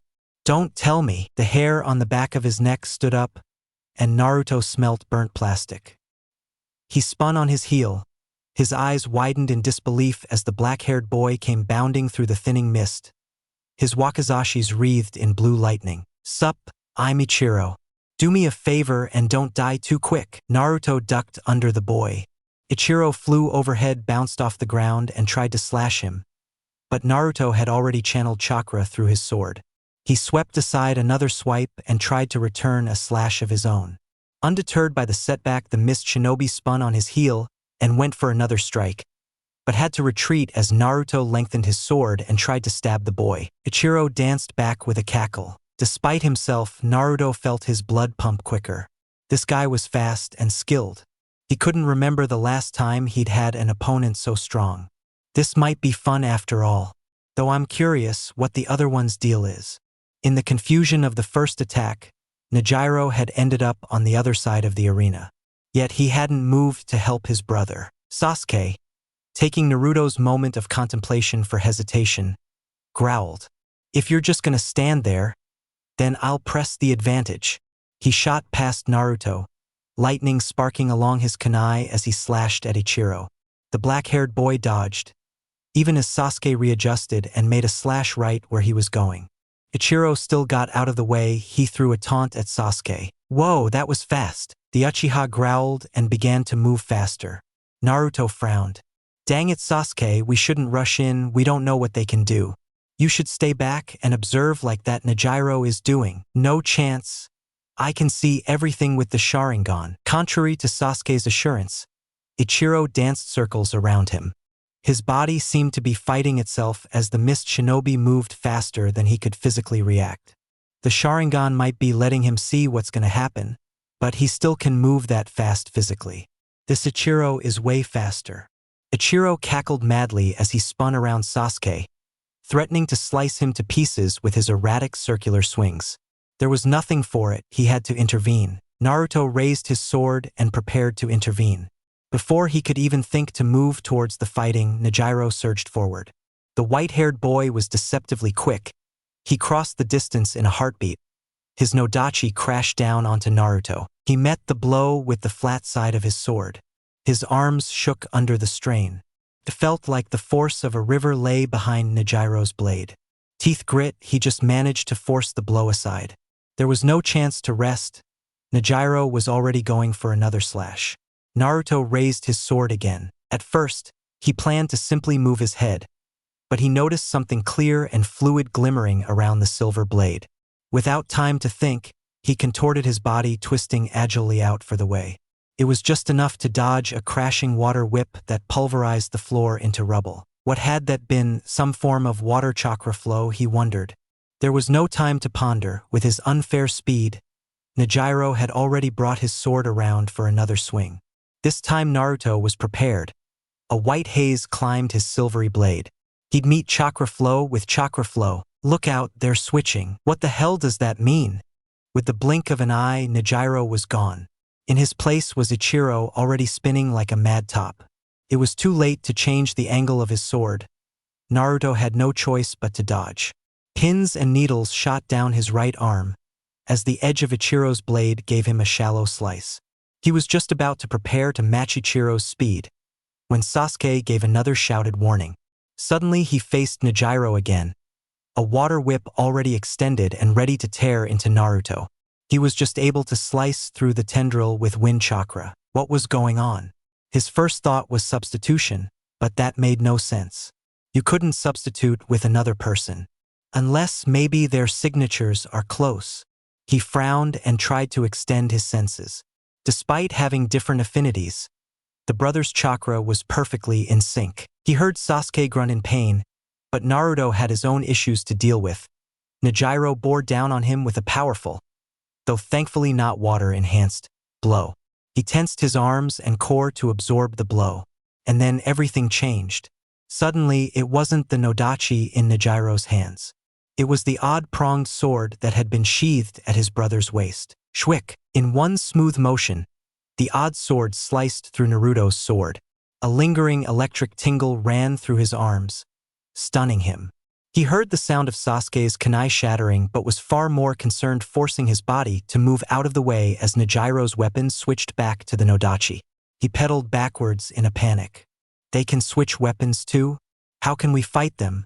There's no way of knowing what's coming. With no chance to unseal another blade, and not wanting to give up the secret of his wristband, Naruto was forced to draw a kunai and try to defend. From there, things only got worse. He and Sasuke were forced into a corner. The two brothers treated them like pinballs, bouncing them around and constantly switching so they had no clue which would attack from where, or even what weapon was being used. It was made worse by Sasuke's constant warnings. To your left, Nejiro appeared. Naruto had been expecting it. The shout startled him and made him take a shallow cut to the forearm. Duck! Sasuke flew overhead, on a reckless course for Ichiro, only to be kicked away when he switched with Nejiro. He was trying to help, but all it did was break Naruto's concentration and kept him from planning. Naruto wasn't innocent. More than once he got in the way of Sasuke throwing a weapon, but it grated on his nerves. Finally, he snapped. Shut up and worry about yourself. As soon as you stop getting in the way, dumbass. Sasuke growled back. Naruto was so heated, he barely noticed that suddenly there was a lack of attacks from their enemies. As he and Sasuke bickered, Ichiro pointed at them and laughed. Man, so much for the famous leaf teamwork. You two can hardly stand each other. let alone work together. And to think Lord Takaru thought you could challenge us. Your sensei put up a way better fight while guarding Pinky. The barrage of insults jarred Naruto from his anger. Enough to notice something off. Looking around, he realized something. What happened to the other one? Nejiro was nowhere in sight. Not on the floor. There weren't any new holes in the ground. That just left. Naruto's eyes shot up, and his heart leapt into his throat. Perched on the arena wall was Nejiro. A massive amount of water gathered around his sword. It writhed and rose, forming a serpentine dragon. Naruto noticed him just in time for the boy to swing his sword. At the same time, Ichiro unleashed a ball of lightning from his special sword. Waterfall Dragon Slash. Lightning Ball. It was too fast to react. Naruto felt himself get picked up and carried by the water. He tossed and tumbled, before slamming back first into something hard. He let out a gasp as the air was driven from his lungs, somehow managing not to inhale any water. Seconds later, Naruto felt a slight tingle. Ichiro looked at him oddly. That should have knocked you out. Oh well. Nejiro, finish it, would ya? He was too lightheaded to react. Nejiro fired a ball of water at him. It slammed into his head with the force of a bowling ball. Naruto felt his consciousness slipping away. As he drifted into black unconsciousness, he heard the announcer declare Ichiro and Nejiro the winners. Hey, the first season ends here, but if you want more seasons, the second season in this case, don't forget to give your comment asking for the next seasons. So, bye bye.